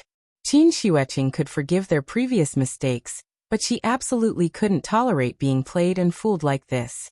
Hence, no matter what Chun Shi said now, his sister-in-law only looked at him coldly. Chun Shi was stunned by her stare, and in the end he really didn't know what to say, so he spread his hands and asked helplessly, "Say it, what exactly do you want?" "Lend me a Xing Cha, I'll go by myself." His sister-in-law was rather straightforward. She didn't want to listen to Chun Shi's excuses anymore, and didn't want to waste any more time. So the best way was for her to personally make a trip to the Supreme Palace enclosure. Chun Shi had long expected that she would say this. Hence, after seriously sizing up Qin Shiueqing, he kept the smile on his face, and asked seriously, "Have you thought it through? That place isn't Earth. Once you meet with any danger, even I won't be able to rush over to save you immediately." Not sure if it was because Chun Shi had long regarded Qin Shiueqing as his family, so he really didn't want Qin Shiueqing to go to the Supreme Palace enclosure alone. It was a very strange feeling. Just like when Nian suddenly said that she wanted to go out to play alone. How could Qinshi, as her father, be at ease? But what could he do even if he was worried? How could Qinshi not know his sister-in-law's character? I've thought it through. This trip is not only to seek revenge, but also to go out and travel. Although I'm not as strong as you, I'm not a lamb to be slaughtered by others. It's fine if I didn't know about the Supreme Palace enclosure before, but now that I know, how can I continue to live under this blue sky? The universe is so big, I also want to see it. Speaking of this, Qin Xueqing suddenly paused, and then looked up at the blue sky above her head with a yearning expression. It was still that beautiful blue sky and white clouds, but her line of sight seemed to have penetrated the clouds, crossed the boundless void, and reached the other end of the universe. That's right, with her strong character. How could she not yearn for the colorful depths of the universe? And this was obviously her sister-in-law's true thoughts deep in her heart. Don't worry, I know you're doing this for my own good. Chapter 536. I know you are doing this for my own good. Maybe it was the reluctance to part. So Qin Xueqing's face showed a gentle and sweet smile for the first time. She stood in the middle of the yard, but Ying's smile gave people a warm feeling like the winter snow had melted and spring had returned. Seeing this, Qinshi couldn't help but show an expression like he had seen a ghost. After Qin Xueqing saw his expression, she seemed to suddenly think of something, and a blush suddenly flew on her face. I didn't expect this. The sister-in-law who had always considered herself a tigress actually showed such a shy little girl's attitude in private. Looking at her shy and charming face, people who didn't know would probably think that she had mistakenly eaten some kind of indescribable medicine. With Qinshi's understanding of Qin Xueqing, if the atmosphere continued to be awkward at this time, this girl might turn hostile on the spot. Therefore, Qinshi didn't say anything more. After a light cough, he took out something from his arms and handed it to Qin Xueqing. This was Chenghua's Sumaru mustard seed bag, but it was already his.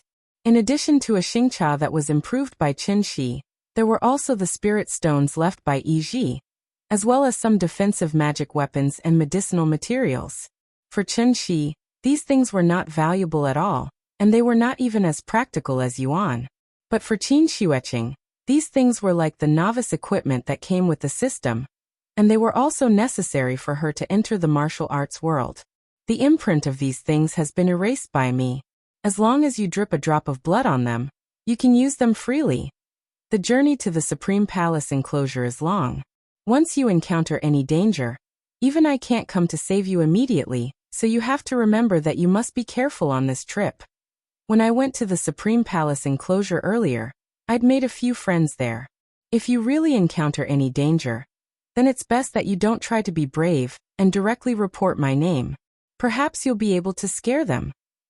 By the way, aren't the first and second on the Heaven leaderboard members from Wulian? Why don't you bring them with you? Isn't it better to have more people to take care of one another? Qinshi was like a parent who was about to send his child off to a faraway journey. After Qin Wanqing heard this, she didn't interrupt him coldly. Instead, she stood silently to the side and listened carefully to every word Qinshi said. I have a jade pendant here. Take it as well. Remember to wear it on your body. This thing was originally prepared for Nian, but she can't use it for the time being. Since you're going so far away, I'll give it to you to protect yourself first. But you must remember, this jade pendant can only be used 3 times. After 3 times, it will completely lose its effect. So when you encounter danger, you must escape as soon as possible. As he spoke, Qinshi took out a unique jade pendant from his bosom. It was no wonder that Qinshi was so long-winded today. After all, he knew Qin Xueqing's character too well. If he didn't repeatedly emphasize in advance, with her previous behavior, she definitely wouldn't care whether the person standing opposite her was a celestial venerable or a supreme venerable. In short, she would just bite the bullet and do it. It had to be said that for this stubborn sister-in-law of his, Qinshi's stubbornness really broke his heart. In the end, Qin Xueqing still left. Other than Qinshi, no one knew that she flew into outer space alone just like that. Nian didn't know what her father and aunt were talking about in the courtyard. She was focused on the racecourse, So when Chunxi finally crossed the Chuehua gate with an umbrella, the little girl hurriedly pulled Chunxi and was about to leave. After being delayed by Qin Xiueqing, it was already 10 o'clock in the morning. The racecourse was outside the 4th Ring Road. Even if there was no traffic, it would take nearly an hour to run. So Chunxi didn't take the bus with Nian. Instead, he took out his phone and called for a Didi taxi. The father and daughter stood by the roadside, bored to death, waiting for a taxi. At this time, a girl with a lot of flyers in her hand suddenly came to them. "Hello sir, your daughter is so cute. I wonder if you have signed her up for a martial arts training class?" Hearing this, Chunxi turned his head and looked at the girl. She was about 18 or 19 years old. She should be a part-time college student. "Sorry, she's not interested in these." Chunxi politely refused. However, the girl saw that Nian didn't participate in any martial arts training class, so she mustered up the courage and continued to introduce to Chunxi, "Sir, it's like this. Our martial arts training class has just opened and is currently holding a membership top-up event. Your daughter should still be in elementary school, right? Her age is a good time to learn martial arts. Do you want to know more about it? Our martial arts training class has a strong teaching staff. The head coach has won a national competition. If you send your daughter to our class, she will definitely become a qualified martial artist in the future." "Sorry, we're really not interested." "Oh, okay, sorry to bother you."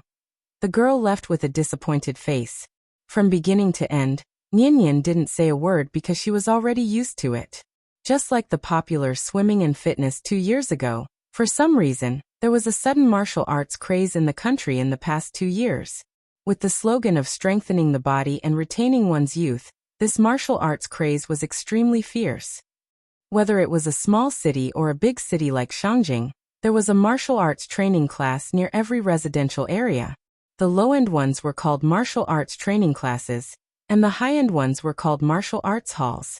The number was almost comparable to internet cafes. Speaking of this, I have to first mention a past event that people born in the 90s and the aughts might not know much about.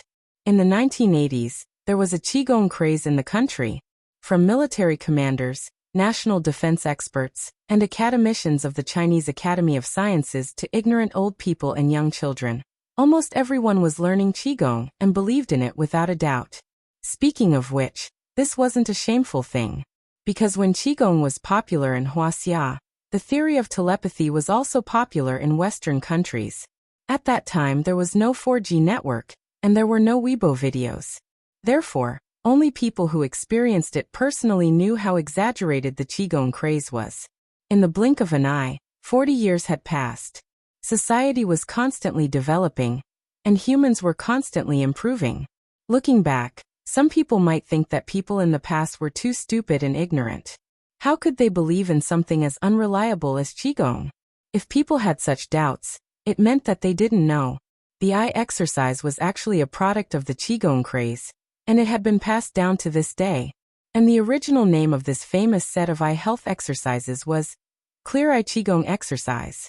Chapter 537. The return of Immortal cultivation as a stay-at-home dad was delayed by something today. Please wait for a moment. After the content is updated, please refresh the page to get the latest update. Chapter 538. Throughout human history, whenever a particular trend arose at a particular time, this trend would inevitably sweep across the entire country in a very short period of time. Therefore, under the influence of the Wu Lian in secret, coupled with the support of the mainstream media, Huaxia immediately set off a huge wave of martial arts practice. Under the banner of strengthening the body, retaining youth, and lightening the body, countless martial arts training classes sprung up like bamboo shoots after a spring rain and gradually replaced the extremely popular gyms from 2 years ago. Martial arts and dancing were different. It not only had the effect of exercising the body, but also had the effect of self-defense. Therefore, as soon as the martial arts trend arose, many delicate little girls took the lead and became the main students in the martial arts halls. Moreover, unlike the Qigong craze 40 years ago, the Wu Lian brought out something really useful this time. What needed to be understood here was, martial arts had training methods and fighting methods. Training methods were often said to be flowery and impractical, but fighting methods were the real application of actual combat. The Arhut fist that was widely circulated in society today was no longer a training method, but a real fighting method. Therefore, after ordinary people learned it, they could also fight to a certain extent. It was very obvious that this Arhut fist came from the Wu Lian. As the public's recognition of martial arts increased, the Wu Lian once again stepped out from behind the scenes and became the Chinese Martial Arts Research Association that people now saw. Internally, the Wu Lian worked together with various levels of government to promote martial arts throughout the country. Externally, Huaxia's officials also specially introduced a trial law regarding martial artists, the Provisional Regulations of the Chinese Martial Arts Management Association. In the Provisional Regulations, fighting was still illegal, but if it was in a formal martial arts hall registered with the Industry and Commerce Bureau, it would be regarded as a legitimate martial arts competition. As long as it did not result in death or disability, it was not illegal. What kind of exaggerated promotion was this? It was almost equivalent to the chairman personally promoting martial arts. Therefore, after the trial law was released, countless speculators heard the news and moved in.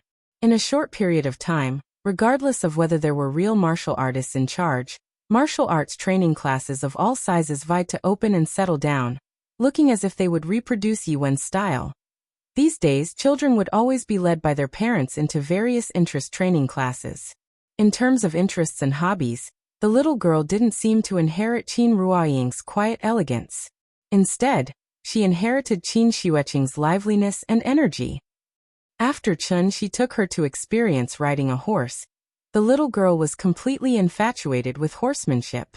As a standard in Western aristocratic schools, equestrian skills might be slightly different from what ordinary people imagined.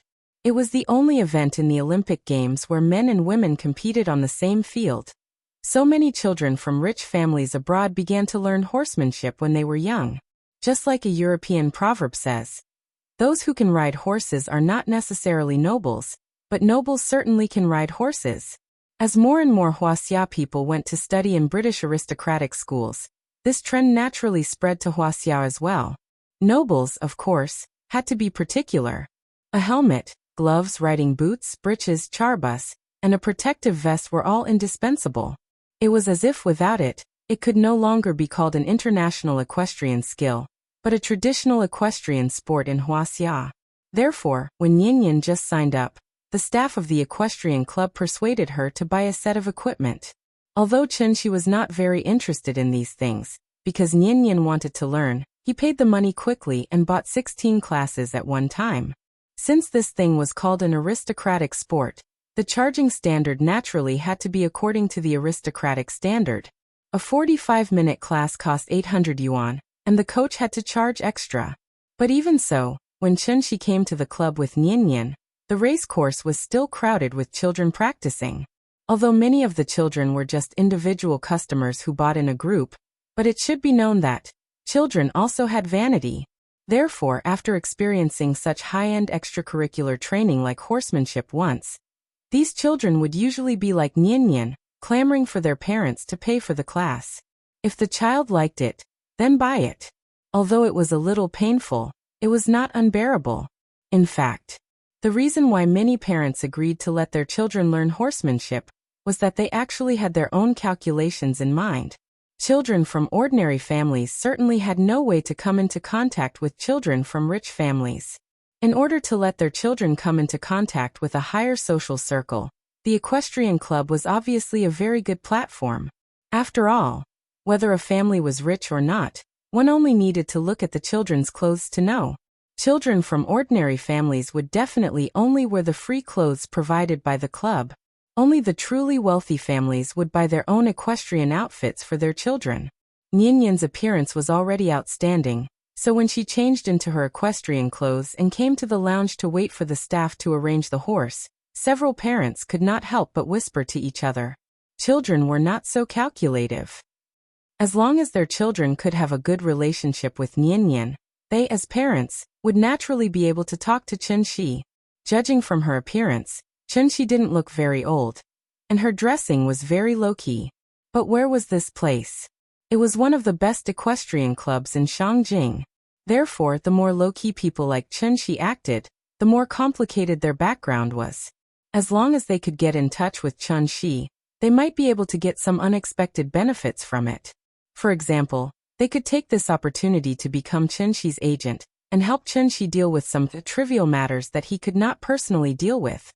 Or they could get some project approval from Chun-Shi that ordinary people could not get at all.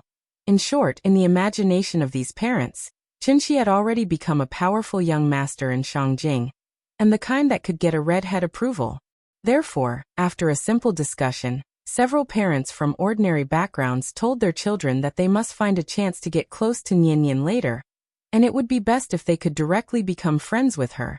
As for how to build a social network and get to know and climb up to powerful people, there was no need to go into detail here. Chun-Shi heard the conversation of these parents, but he did not care at all. A misunderstanding was a misunderstanding. Since someone wanted to make Nian happy for him, Great Supreme Chen could only raise his hands to express his welcome. As long as Nian was happy, he as a father did not mind playing the role of a powerful young master. In the lounge, Chun-Shi was not so rich that he had to buy Nian an exclusive horse, so the father and daughter could only wait for the club to arrange a horse. Nian was an official member. Therefore, according to the usual practice, as long as Chun-Shi communicated with the club in advance, then the club should prepare a horse before they arrived. Today, for some reason, the father and daughter sat in the lounge and waited for a full 20 minutes before the club staff hurriedly came to inform Nian that she could get on the horse. The horse today seemed to be of good pedigree. It was white all over and had a beautiful figure, without a trace of impurity. Nian liked it very much at first sight, so she did not care whether she had ridden this horse before or not. Under the guidance of the coach, she rode the horse quickly for a few laps. Nian seemed to be very talented in riding. After this period of training, she could even do obstacle training. Father, look at me. Am I awesome? After running a lap, the little girl sat on the back of the horse and laughed complacently. Her small body gave people a feeling of valiance and formidableness. For a moment, there was a bit of a left leading the yellow, right leading the blue, brocade hat and marten fur coat. Thousands of riders rolling up the hill, chic and unrestrained heroism. Awesome, awesome. Nian is the best. Chun-Shi laughed and cheered for her. The father and daughter seemed to be in a good mood. But at this moment, the staff just now ran to the coach in a panic, and then the two whispered something while looking up at Chun-Shi on the side. Chapter 539. In the open sky racecourse, the little girl was laughing proudly on the back of her horse. When the horse was running, the rider had to use the strength of his waist and legs to maintain his balance. Therefore, riding a horse was actually a very physically exhausting exercise.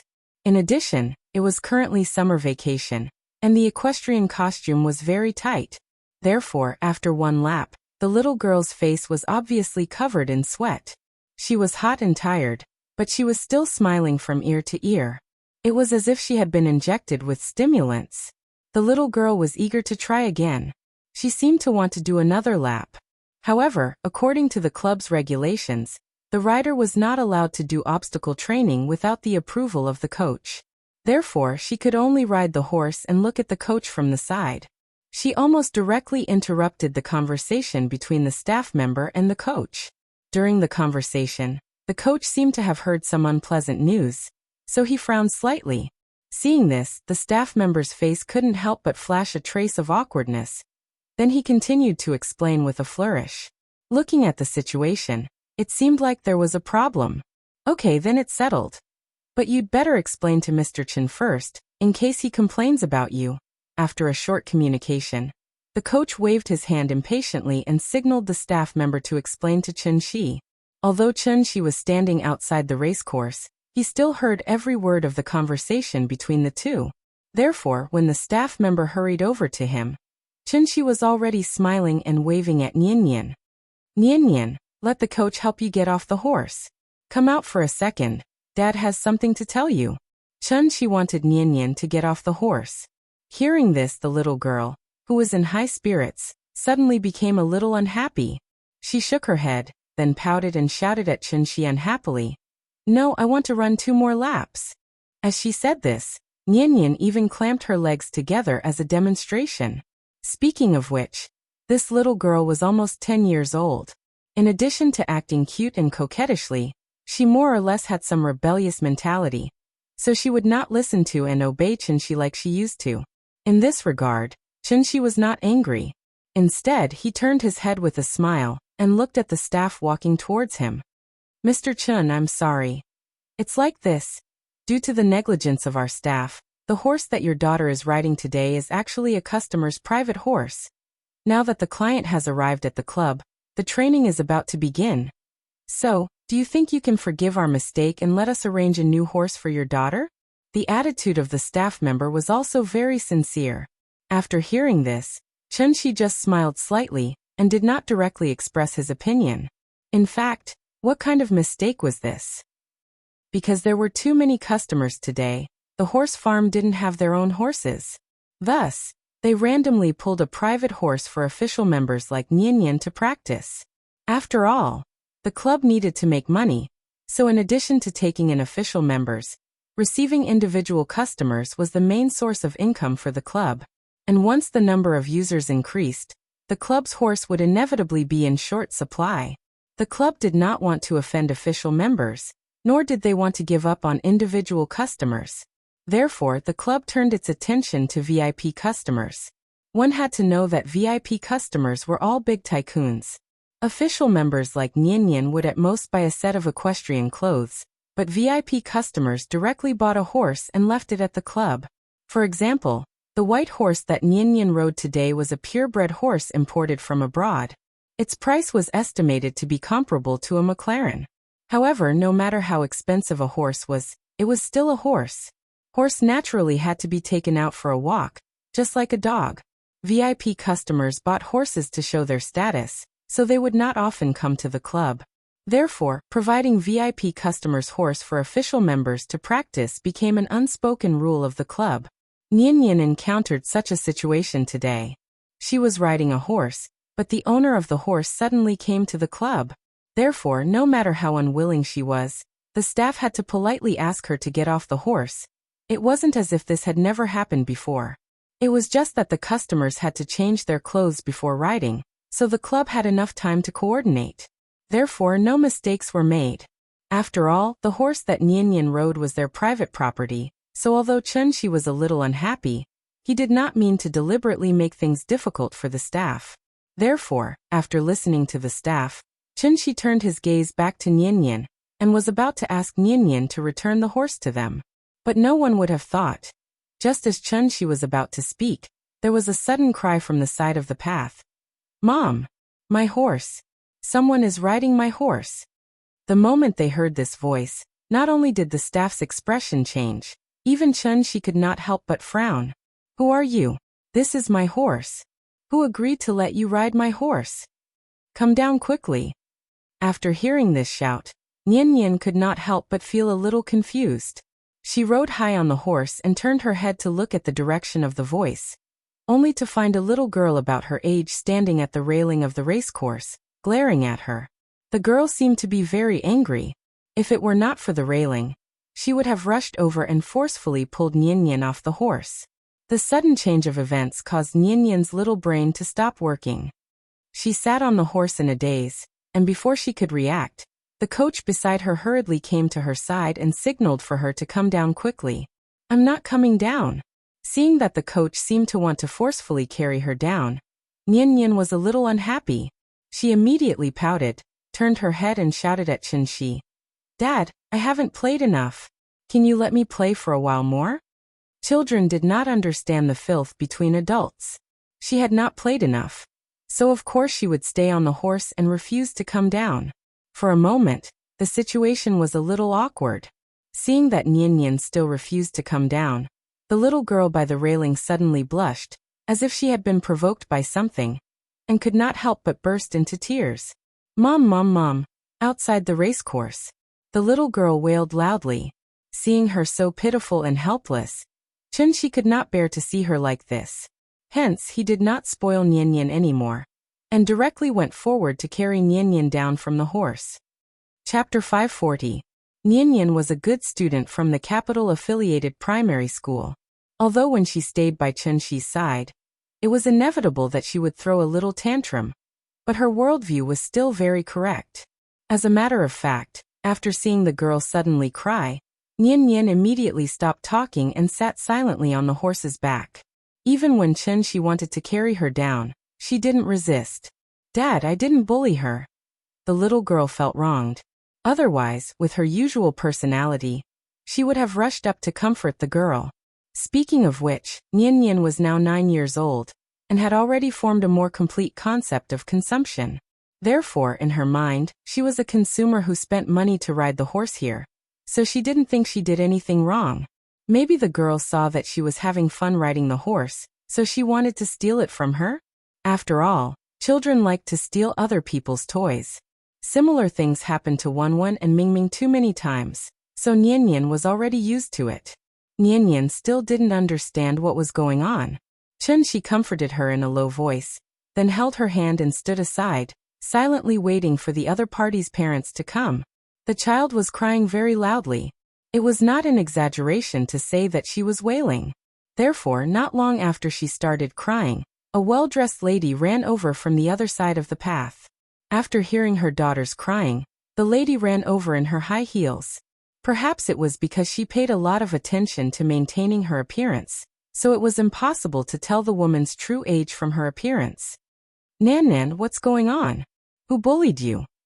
Come on, don't cry. Mommy will help you." With the comfort of the lady, the little girl finally stopped crying. Then she angrily pointed at Nian Nian and said, "It's her. She rode my Snow White without my permission." Perhaps it was because she had watched too many cartoons, but this white horse held a very high position in the little girl's heart.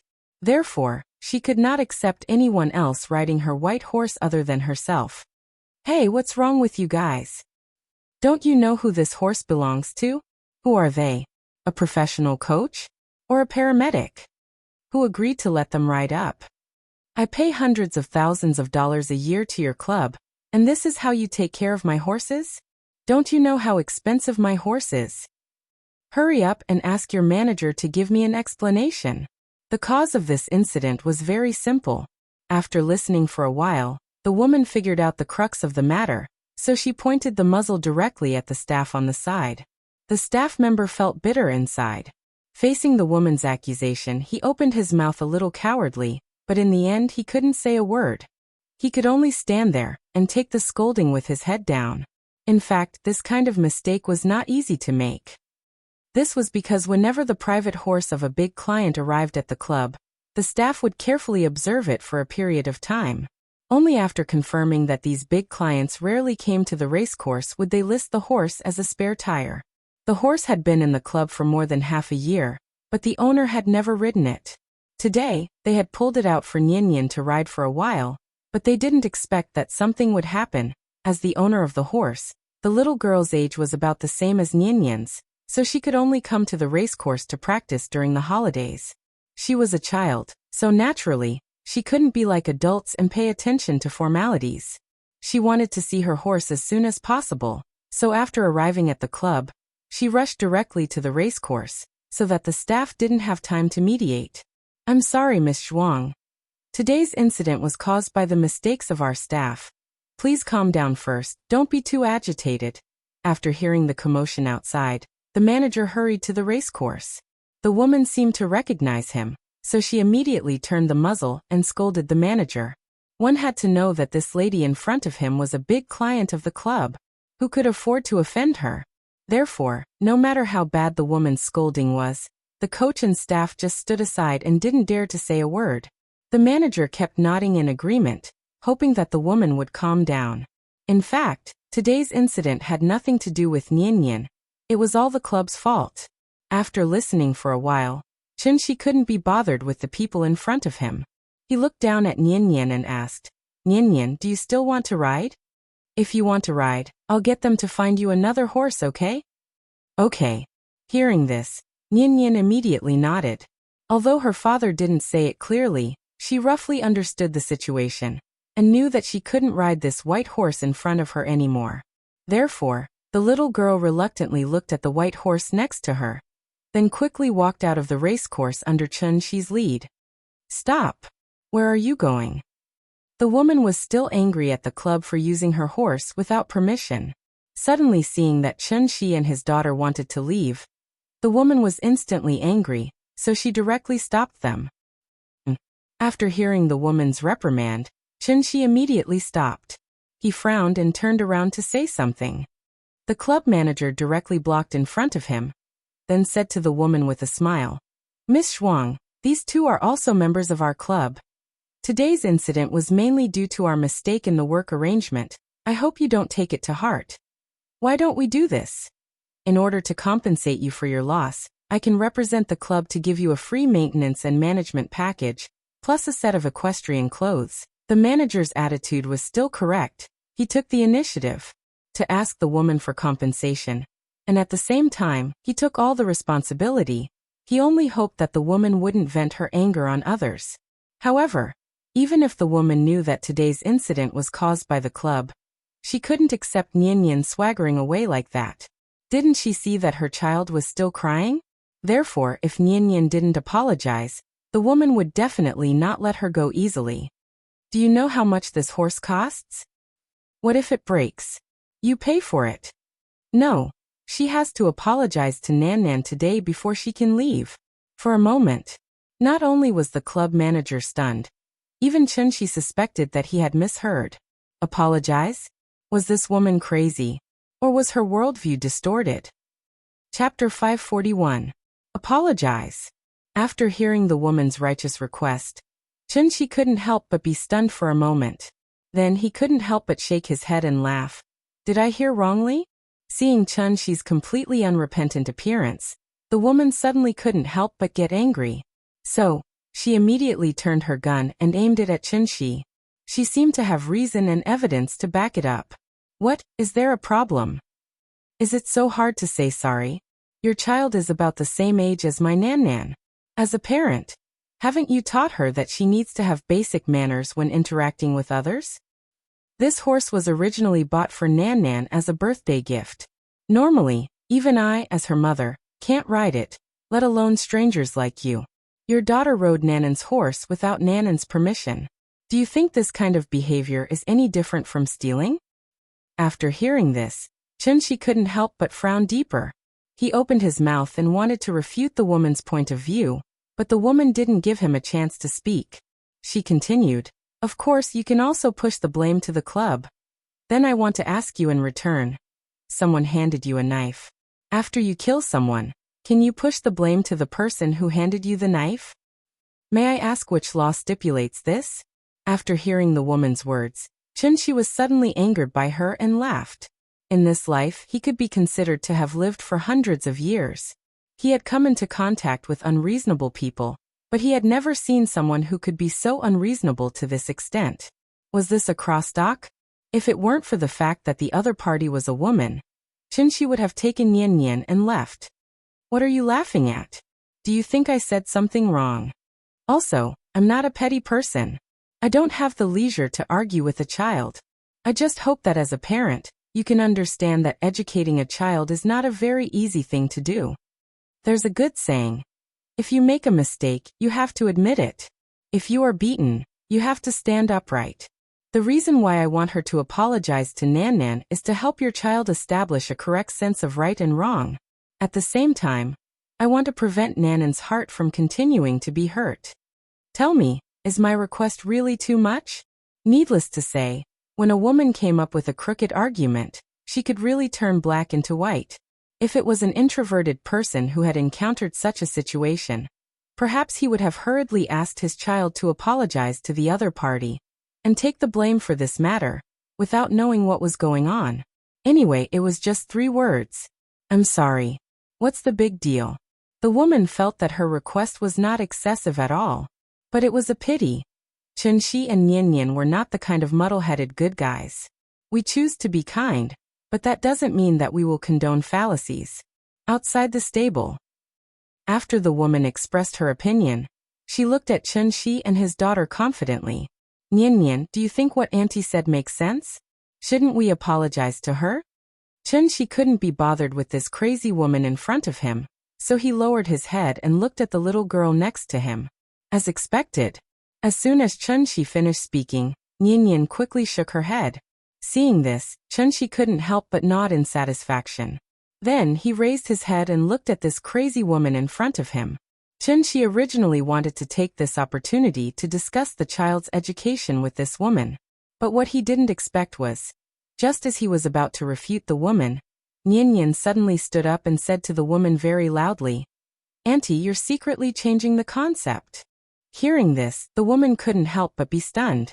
Chunshi lowered his head and looked at the little girl with a surprised expression. Wasn't that right? Wasn't this woman secretly changing the concept? Auntie, I can promise you, if I really did something wrong, I will definitely apologize to my sister very sincerely. But what happened today really has nothing to do with me.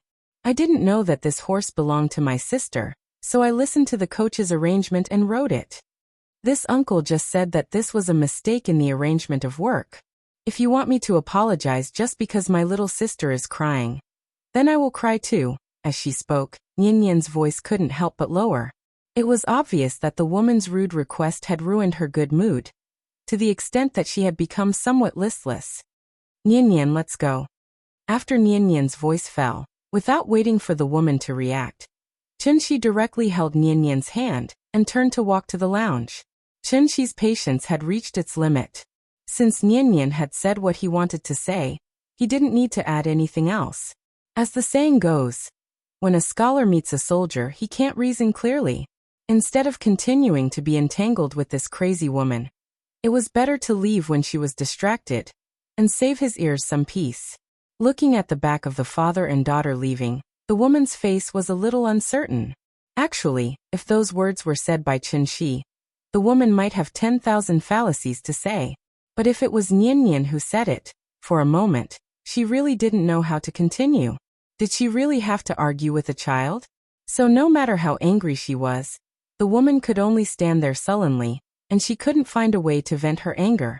Seeing this, the club manager immediately moved in front of the woman, ready to mediate the situation.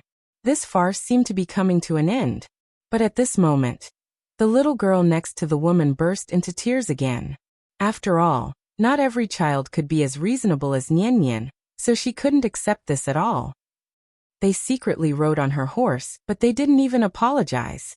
Once she thought of Nian riding on the back of the horse, that valiant feeling instantly made the little girl feel uncomfortable from the bottom of her heart. It was like a fishbone in her throat. Don't think that children don't have schemes. At least at this moment, the little girl suddenly had a very firm thought in her heart, and that was, cry. She must cry until her mother made them apologize to her. Therefore, she immediately took on the posture of Meng Jiangnu, sat on the ground, and started bawling her eyes out. This time the woman panicked. But no matter how she comforted her, the little girl didn't listen. Instead, she cried and kept repeating, "She rode on my horse, she rode on my horse." It was like Tang Sing chanted the golden hoop spell. Soon, the woman was completely overwhelmed by her daughter's crying. Seeing that Chunshi and his daughter's figures were about to disappear at the end of the road, the woman seemed to have finally made a decision. She couldn't help but say to the little girl with a fierce expression, "Darling, don't cry first. Stand up first, mother will make the decision for you. She must apologize to you today." Then, the woman directly turned to look in the direction she came from, and shouted in that direction, "Ah Biao, stop them for me, don't let them go." Jiutian Divine Emperor. Chapter 542. Unlike other emerging industries, the moment the martial arts craze arose, it received all kinds of support from the government, both overt and covert. In just 2 short years, the martial arts club relied on the most basic functions of strengthening the body and retaining beauty to successfully replace the fitness industry. At the same time, it also indirectly squeezed out the survival space of the security industry. Now that the trend of practicing martial arts was becoming more and more intense, everyone knew a few practical moves, and social security naturally became a big problem on the table of all levels of government. As the saying goes, where there is a demand, there is a market. Since the market demand was so huge, many large martial arts clubs took advantage of the situation to launch private bodyguard services. At the same time, They also established a cooperative relationship with the Public Security Bureau to assist the police in handling cases in a way similar to the auxiliary police. The Biao that the woman mentioned was the private bodyguard she hired from the Beijing Martial Arts Club some time ago. Since the rich were willing to buy a horse for their daughter to play with, why would they scrimp on security issues? Therefore, the moment the woman finished speaking, a burly man in a tang suit quickly walked toward Chen Shi and his daughter. Black suits were no longer popular nowadays. Tang suits and Han costumes were the current trend, and at the same time, it was also the standard for martial artists. This was because only martial artists who registered with the Wu Lian would wear a special Wu Lian symbol on their chest to confirm their identity as martial artists. Just like the police uniform, the Wu Lian symbol was absolutely not allowed to be impersonated. Therefore, as long as someone was wearing a tang suit with a Wu Lian symbol on his chest, that person must be a powerful martial artist, and the kind who could fight 100 people alone. Sir, please wait. Biao was burly and had dark skin. At first glance, one could tell that he was the kind of martial artist who often trained hard under the sun. Although he had tried his best to restrain himself, his fierce temperament still frightened the club manager next to him. Miss Shuang, this. The club manager wanted to stand up and smooth things over. But before he could finish speaking, the woman had already said coldly, "Don't worry, I am a person of status. How can I make things difficult for them for no reason? As long as they bow their heads and apologize to Nan, then I will pretend that today's incident never happened. My request." At this point, the woman suddenly paused. Then she looked at the manager and asked, "It's not too much, right?" Hearing this, the manager could only squeeze out a bitter smile. He nodded with some difficulty and replied, "Not at all, not at all." It was obvious that this matter had completely become a matter of face. Women were rich. At the same time, he was also a person of status. Therefore, she could not accept how Chen Shi and his daughter treated her and her mother. Apologize. He had to apologize. If they didn't apologize, Chen Shi and his daughter wouldn't be leaving the club today. After hearing the woman's order, Biao quickly caught up with Chen Shi and his daughter. He tried to ask Chen Shi to stop, but Chen Shi acted as if he didn't hear him. He continued to whisper to Nian while swaggering into the lounge. The lounge was not far ahead. Seeing that Chen Shi and his daughter were about to enter the lounge, Biao suddenly became anxious. After all, he couldn't forcibly kidnap Chen Shi and his daughter in front of the boss in front of so many people, could he? Once this kind of behavior was recorded and posted online, Wu Lian would definitely not let him off easily. Biao was more or less depressed in his heart. If it were anyone else, after seeing him dressed like a martial artist, they would definitely stay where they were and obediently wait for him to deal with them. However, Chen Shi didn't take him seriously at all. Along the way, he was talking and laughing with Nian. It seemed that he was just short of turning around and directly saying to him, "Come and hit me." Martial artists couldn't hit people in public, but they could intimidate people. Therefore, after thinking for a while, Biao exerted force on his feet. Like jumping high, he directly jumped over Chen Shi and his daughter's heads, and then opened his arms to stop them. This jump, it was at least 2 meters high, right? The manager of the club was dumbfounded. "Sir, I'm sorry. Our boss said that you can't leave. I hope you won't make it difficult for me. Please go back." Biao was still very polite. At least he didn't hit them right away. Therefore, after Chen Shi sized Biao up, he smiled and asked in return, "Go back. Do you want me to go back and apologize? You saw what happened just now, right? Do you think we did something wrong?" Biao had been standing not far behind the woman, so he naturally knew the cause of this incident. Therefore, after hearing Chen Shi's question, Biao's face showed a slightly strange expression. "I'm sorry, sir. I was just following orders. The boss is not a bad person. She was just angry that Nan was wronged. It's just an apology. As long as you are willing to apologize to her, I promise that she won't make it difficult for you." Biao's words were tactful enough. He hoped that Chen Shi would give the woman a way out so that he could go back and report to his boss. However, what Biao didn't expect was, after hearing his words, Chen Shi suddenly shook his head and laughed, because he was very disappointed with Biao's answer. The rise of the martial arts craze actually meant that the spirit of martial arts was declining. A martial artist like Qin Shiueqing, who had a strong mind and conviction, probably couldn't be found now, right? Qin Shiueqing had left Earth for 2 years. Therefore, many times, Chen-Shi couldn't help but think of that willful and stubborn sister-in-law. Fortunately, the defensive magic treasure he'd given Qin Wanqing hadn't been activated. This meant that Qin Wanqing hadn't encountered any life-threatening danger for now, and this caused Chen-Shi to feel much more at ease. Because of Ah Biao, Chen-Shi suddenly thought of Qin Shiueqing. However, very soon, this thought was completely thrown to the back of his mind. "I'm sorry, I can't do it.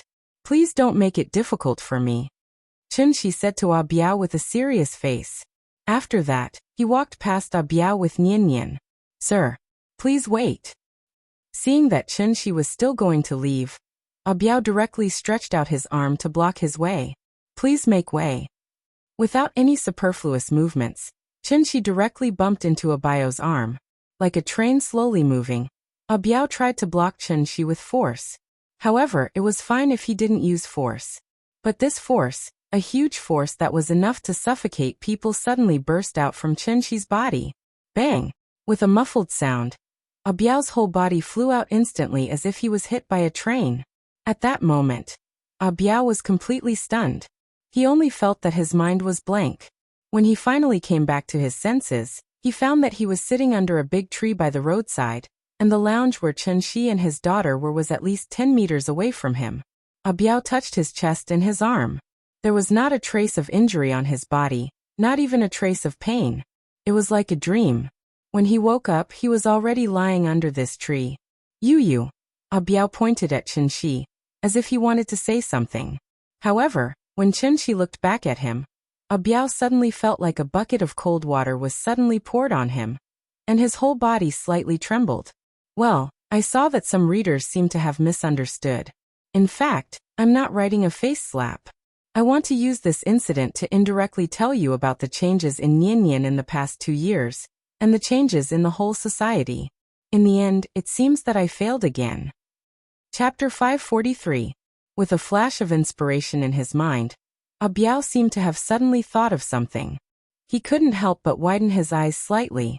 He looked at Chen-Shi in horror and asked, You are a necromancer?" It was no wonder that Ah Biao was so shocked. As an ancient inheritance passed down from ancient times, the necromancer inheritance was much more mysterious than the martial arts inheritance that rose later. Judging from the current situation in Huaxia, although the martial arts craze was fierce and had forcibly opened up a new era of martial arts practice, there were only a few strong people who could really practice transforming strength and even practice to the gang state.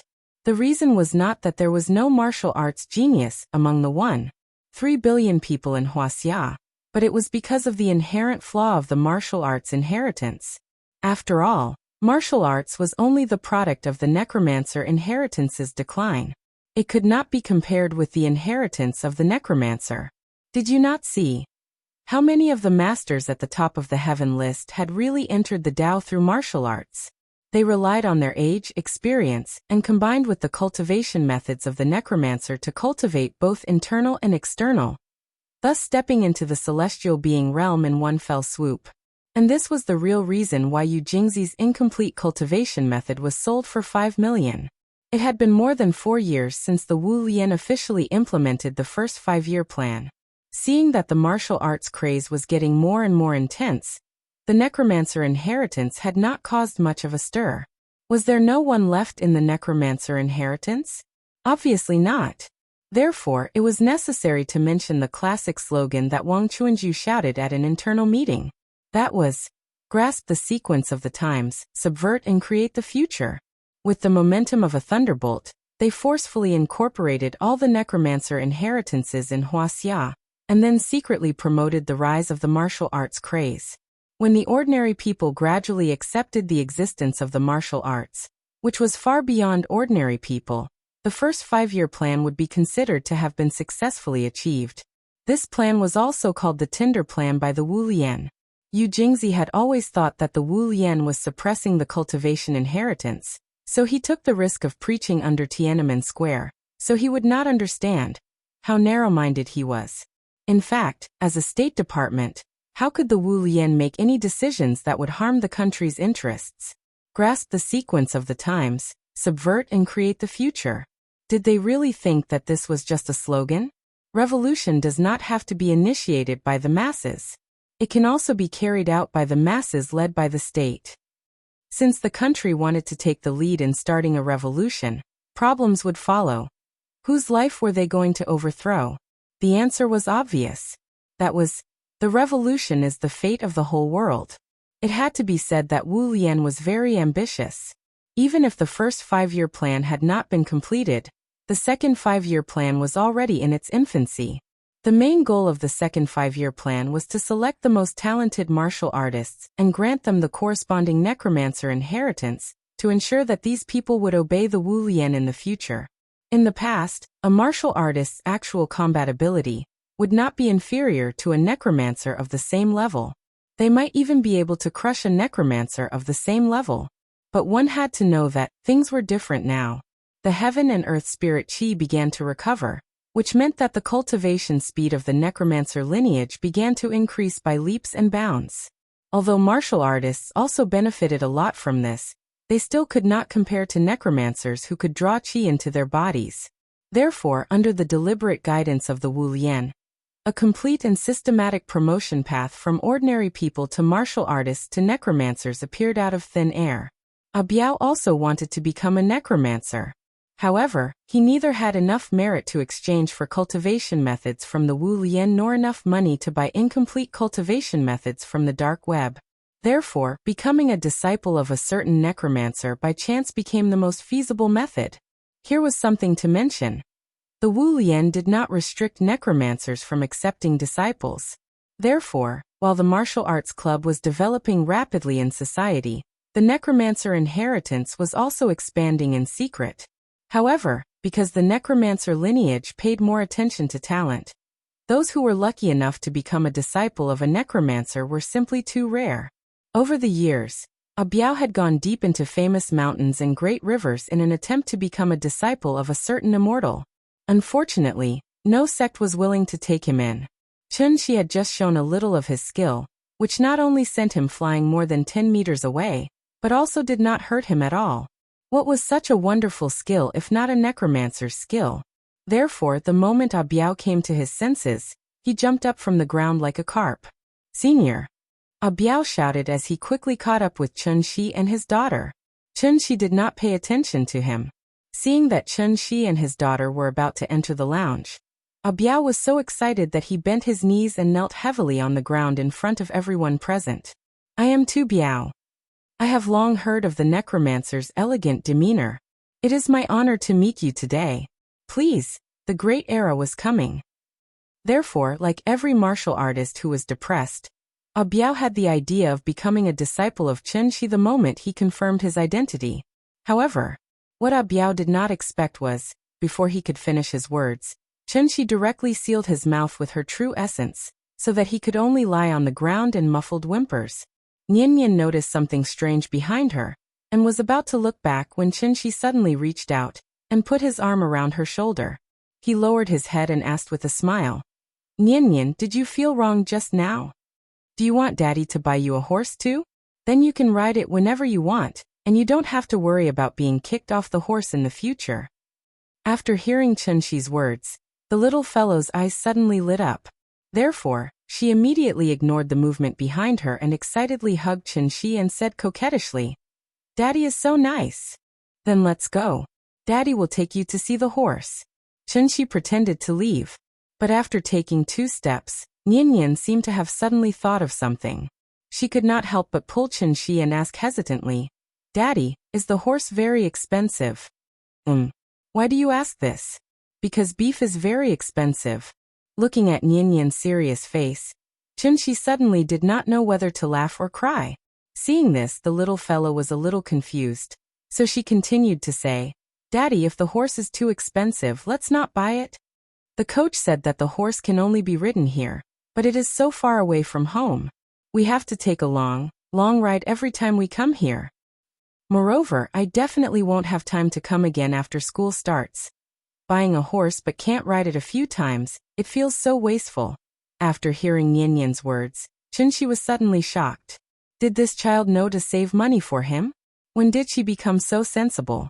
Chunxi did not care about money at all, so he always had an attitude of giving Nian whatever she wanted.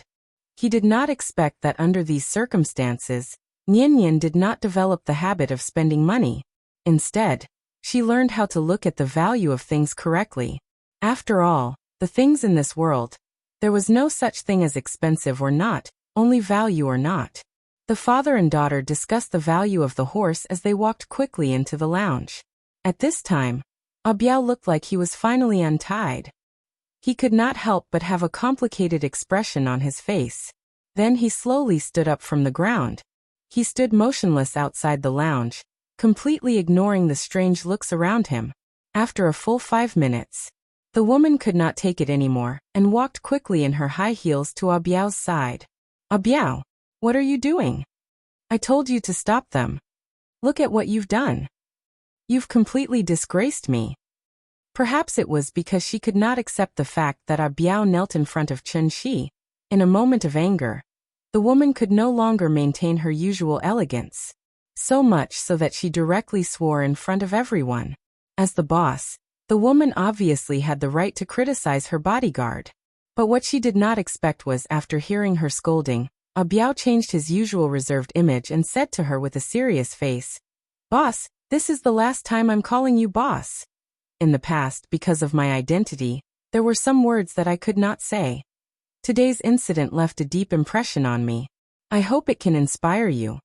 What's right is right and what's wrong is wrong. You shouldn't only look at things from your own point of view. This is not good. It's really not good." Speaking of this, Abiao suddenly looked at the woman deeply. "You're lucky this time. I'm also lucky. I don't think there will be a next time." After saying this, Abiao did not care whether the woman could understand or not. After saluting her politely, Abiao turned around and walked straight to the club's door. "You." The woman was stunned for a long time. After seeing that Abiao had walked far away, she stomped her foot and could not help but curse. "Bastard. Just you wait. I'm not done with you." Chapter 544. Perhaps because she didn't want to see that woman again, Nian sat in the lounge for a while before she took the initiative to go home. Her mood was a bit down, but it was understandable. After being reprimanded for no reason, no one would be in a good mood. Although she wanted to use the method of buying a horse to make her happy, Nian hesitated again and again, and in the end rejected this irrational spending proposal. It was obvious that she was a good child who knew how to save money. Seeing the little girl's lack of interest, Chunxi took out his phone and made another suggestion that was enough to arouse her interest. That was Crazy Racing Cartrider. Anyway, both were vehicles, but one was for riding and the other was for sitting. The difference didn't seem to be too big. Therefore, after Chunxi briefly described the game of karting, the little girl's interest was immediately piqued. She even forgot to change her clothes and wanted to pull Chunxi out. As for the unpleasantness just now, the moment the father and daughter walked out of the club, the unpleasantness was all thrown to the back of their minds. It wasn't that they were heartless, but because Nian was kind and Chunxi was generous, the father and daughter simply couldn't let this matter go. Instead of wasting time on these unpleasant things, it was better to seize the time and think of other ways to make themselves happy again.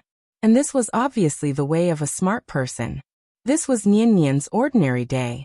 In this ordinary day, she would forget all the unpleasantness and only remember the moments that made her laugh.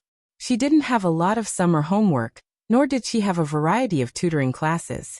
In her last summer of elementary school, Chunxi just wanted her to play to her heart's content. In the blink of an eye, Nian was 9 years old. She was already very mature. Speaking of which, Chunxi now regretted letting Nian skip grades. Because Nian skipped 2 grades, her classmates were all 2 or 3 years older than her. In just one more year, these classmates who lived with her day and night could no longer be called children, but teenagers. Since his classmates had already grown up into teenagers, how could the little guy who spent all day with them not be affected and continue to be young? After all, 11 or 12 years old was the main stage of puberty. body shape and facial features had significant changes, and the appearance gradually began to resemble that of an adult. Therefore, as long as the child officially stepped into this stage, many parents would suddenly realize, how could in the blink of an eye, the child had already grown so big? Although it was a good thing for the child to grow up. But for the parents, it seemed that it was better for the child to never grow up. Because once the child grew up, the child may no longer be so affectionate to their parents, nor would they be as obedient as before. They had their own thoughts and learned to be rebellious and strong. Among them, the more extreme ones completely ignored family ties and turned to regard love as an existence more important than their own lives. As a result, the question of if your mother and I fell into the water at the same time, who would you save first, could actually become the so-called new era's problem. It was really sad and laughable. To be honest, as Nian grew older and older, Chunxi couldn't help but worry about personal gains and losses.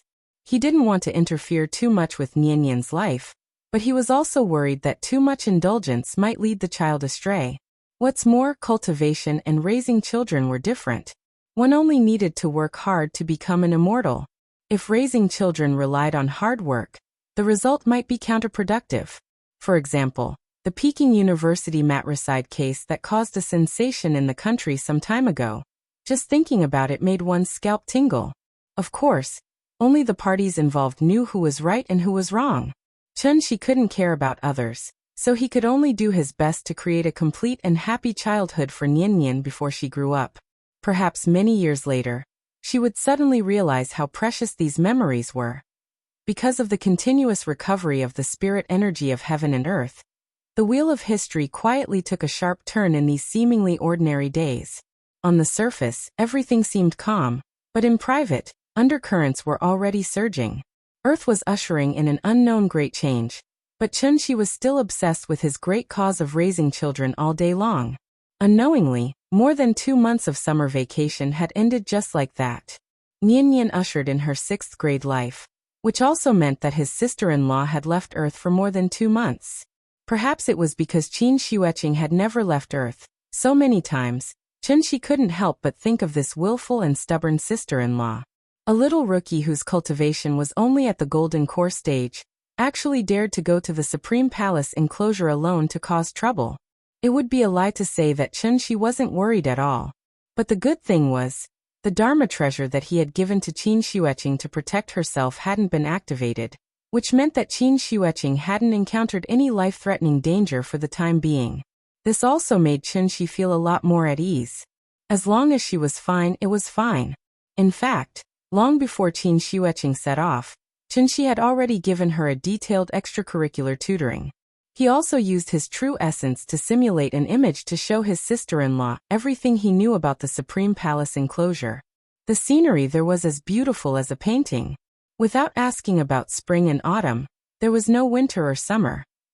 10 miles of peach blossoms were planted, wine was brewed and tea was brewed, and the clouds on the horizon were like rosy clouds, of course.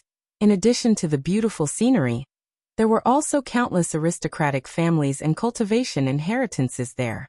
This was a cultivation holy land comparable to heavenly spiral. In short, that place was very dangerous. In order to make his sister-in-law put away her strong personality, Chunxi even deliberately exaggerated the combined strength of the Jade Clear Grotto Heaven and the Xianyuan family. Chunxi was overthinking this. Qin Xueqing was very strong, but she wasn't stupid at all. Therefore, as soon as the star Cha flew out of the Haute Nebula, Qin Xueqing obediently listened to Chunxi's instructions and immediately used her Dharma treasure to conceal her whereabouts. After that, Qin Xueqing flew straight to the Supreme Palace enclosure according to the coordinates that Chunxi had provided. This was Qin Xueqing's first time at the Supreme Palace enclosure. Therefore, when she realized that the Supreme Palace enclosure in front of her was very different from the true essence projection that Chunxi had provided, Qin Xueqing didn't choose to leave. Instead, she chose to continue flying toward this mysterious planet. Yes, the Supreme Palace enclosure had changed. It was no longer a floating continental plate in the universe. Instead, it had become a complete planet that was forcefully pieced together by 3 enclosures. After all, Chunxi wasn't an immortal emperor. He, who was far away on Earth, had no idea what had happened at the Supreme Palace enclosure. Therefore, when Qin Xueqing found an area that matched the geographical features of Ning Province according to the true essence projection that Chen Shi had provided, she drove the starcha directly to the sky above Ning Province where the Xianyuan family was located. Chapter 545. The current appearance of the Supreme Palace enclosure was indeed a little strange. Compared to the Supreme Palace enclosure in Chen Shi's impression, the current Supreme Palace enclosure was at least 3 or 4 times larger. Therefore, if Chen Shi was still here, he should be keenly aware that the uneven irregular sphere covered with a layer of grayish-white fog in front of him was the so-called 3 enclosures. Yuan pronounced Yuan. Homonym, San Yuan.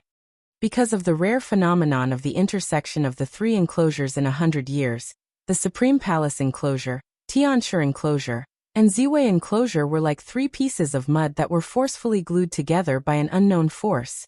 And it was precisely because of this that the 3 enclosures were not as round and natural as other planets in the universe. Instead, they looked a little strange and awkward. If one really had to describe it, it was like a deformed potato covered with white mold. The current appearance of the Supreme Palace enclosure was very different from the true essence projection that Chen Shi provided to Qin Xueqing before. However, after thinking for a while, Qin Xueqing did not choose to return to Earth for the time being. Instead, she continued to fly to this mysterious planet. On the one hand, it was because Qin Xueqing did not know the details. On the other hand, it was because she had other purposes for this trip. Capturing Cheng Hua was an excuse. Her real purpose was to gain experience. Since it was an experience, she should naturally have the courage to take risks and have the courage to fight. Therefore, even after Qin Xueqing noticed that something was wrong, she still did not turn back. In the end, her sister-in-law still came to the Supreme Palace enclosure. But what she never expected was, after she piloted Xingcha and passed through the grayish-white fog on the surface of the planet, the first thing that came into view was not the scenic spot that Chen Shi described, but a dead land full of death and desolation. What happened to the picturesque scenery there?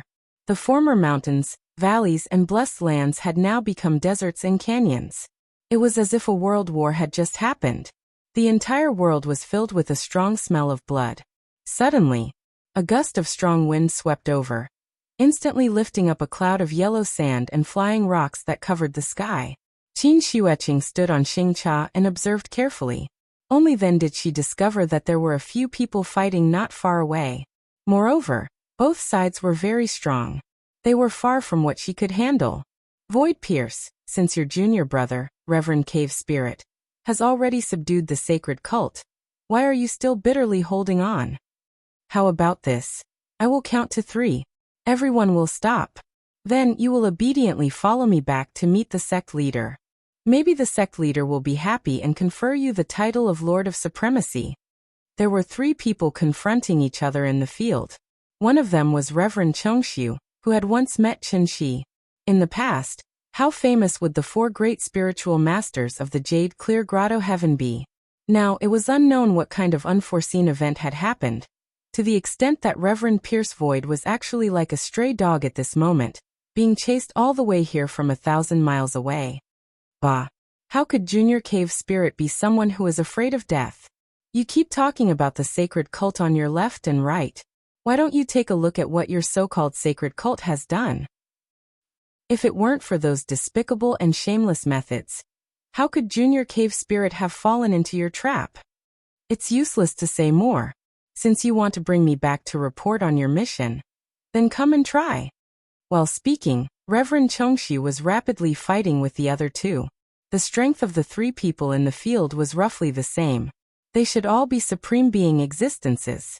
With such a lineup, even if Chen Shi was here, he could only temporarily avoid their attacks, let alone Qin Xueqing, who was just a mere gold core realm cultivator. Therefore, Qin Xueqing could only pilot Xingcha and carefully hide in the sky. Although this Xingcha had been meticulously modified by Chen Shi, if it wasn't for the fierce battle in the field, her whereabouts would have been discovered long ago. Qin Xueqing had always been fearless. But at this moment, she was really scared. No wonder Supreme Palace enclosure had become like this. It turned out to be caused by the battle between these people? As the saying goes, one can know the depth of autumn by seeing a leaf, and one can know the whole leopard by seeing a spot. Even the supreme being Reverend Chengxu was chased all over the world. Then, how could heavenly venerable existences like the patriarch of the Xianyuan clan and the patriarch of the Tuoba clan stay out of it? It could be seen that this war had been going on for a long time. So much so that Supreme Palace enclosure had completely changed its appearance under the baptism of war. The former blessed land was now a desert wasteland. And with the means of immortal cultivators, could it be that they couldn't turn Supreme Palace enclosure into its former appearance? Therefore, this also meant that, from the moment the war began, the flames of war had never been extinguished. The intensity of the war was simply unimaginable. It had been 2 years. The flames of war had burned every corner of Supreme Palace enclosure. Its scale had even far surpassed the Second World War on Earth, reaching the extent of nuclear weapons bombarding each other. Therefore, the cultivation Holy Land in Chengxi's memory had become such a dilapidated place today. Battles and killings. Mountains of corpses and seas of blood. Looking at the 3 people fighting in the field, Qin Xueqing hesitated for a moment. In the end, she did not choose to leave. Instead, she hid at the side and continued to spy on the battle. Void Pierce stage stop. I believe you also know. Joining our sect will only bring you benefits and no harm. Why do you have to struggle so hard? During the battle, the Supreme Being from the Holy Sect kept persuading Reverend Chengxu to surrender. Upon hearing that, Reverend Chengxu refused to answer at all. Instead, he took the initiative to attack the 2 of them. I know you have resentment in your heart. But, if we don't flatten your jade-clear heavenly abode first, how can the Holy Sect unify Supreme Palace enclosure? As long as you are willing to lower your head and submit, I can promise you on behalf of the sect master that I will definitely help you reignite the incense in the future, and ensure that the inheritance of your jade-clear heavenly abode will not be destroyed. What do you think? Although the battle between both parties was very intense, the Supreme Being of the Holy Sect did not kill them. As a result, Reverend Chengxu still had the upper hand, even though he was fighting against 2 of them alone. Of course, this advantage was obviously illusory. The battle between insightful emptiness realm experts would not be as straightforward as the battle between gold core realm experts and Yuanying realm experts. Reverend Chengxu knew very well that the other party had the advantage in numbers. If he could not defeat them after a long battle, they would definitely call for reinforcements. By then, it would be difficult for him to escape. Therefore, he did not want to be entangled with the 2 of them any longer. With a flash, he disappeared into thin air from where he was standing. Chase. Seeing that Reverend Chengxu had run away, the 2 supreme beings of the Holy Sect did not seem surprised at all. After exchanging a glance with each other, the 2 of them tacitly chased after him. The 3 of them left just like that. Qin Xueqing waited for about half an hour. Then, she carefully drove Xingcha to the place where the 3 of them were fighting just now. The air was filled with the energy that was dispersed from the battle between the 3 of them. Qin Xueqing tried to sense it with her divine sense. However, she discovered that the energy was like a knife. Even if she only touched it slightly with her divine sense, the energy of the true origin would leave a shallow scar on her divine sense. This is Supreme Palace enclosure? Come. Wonderful book house.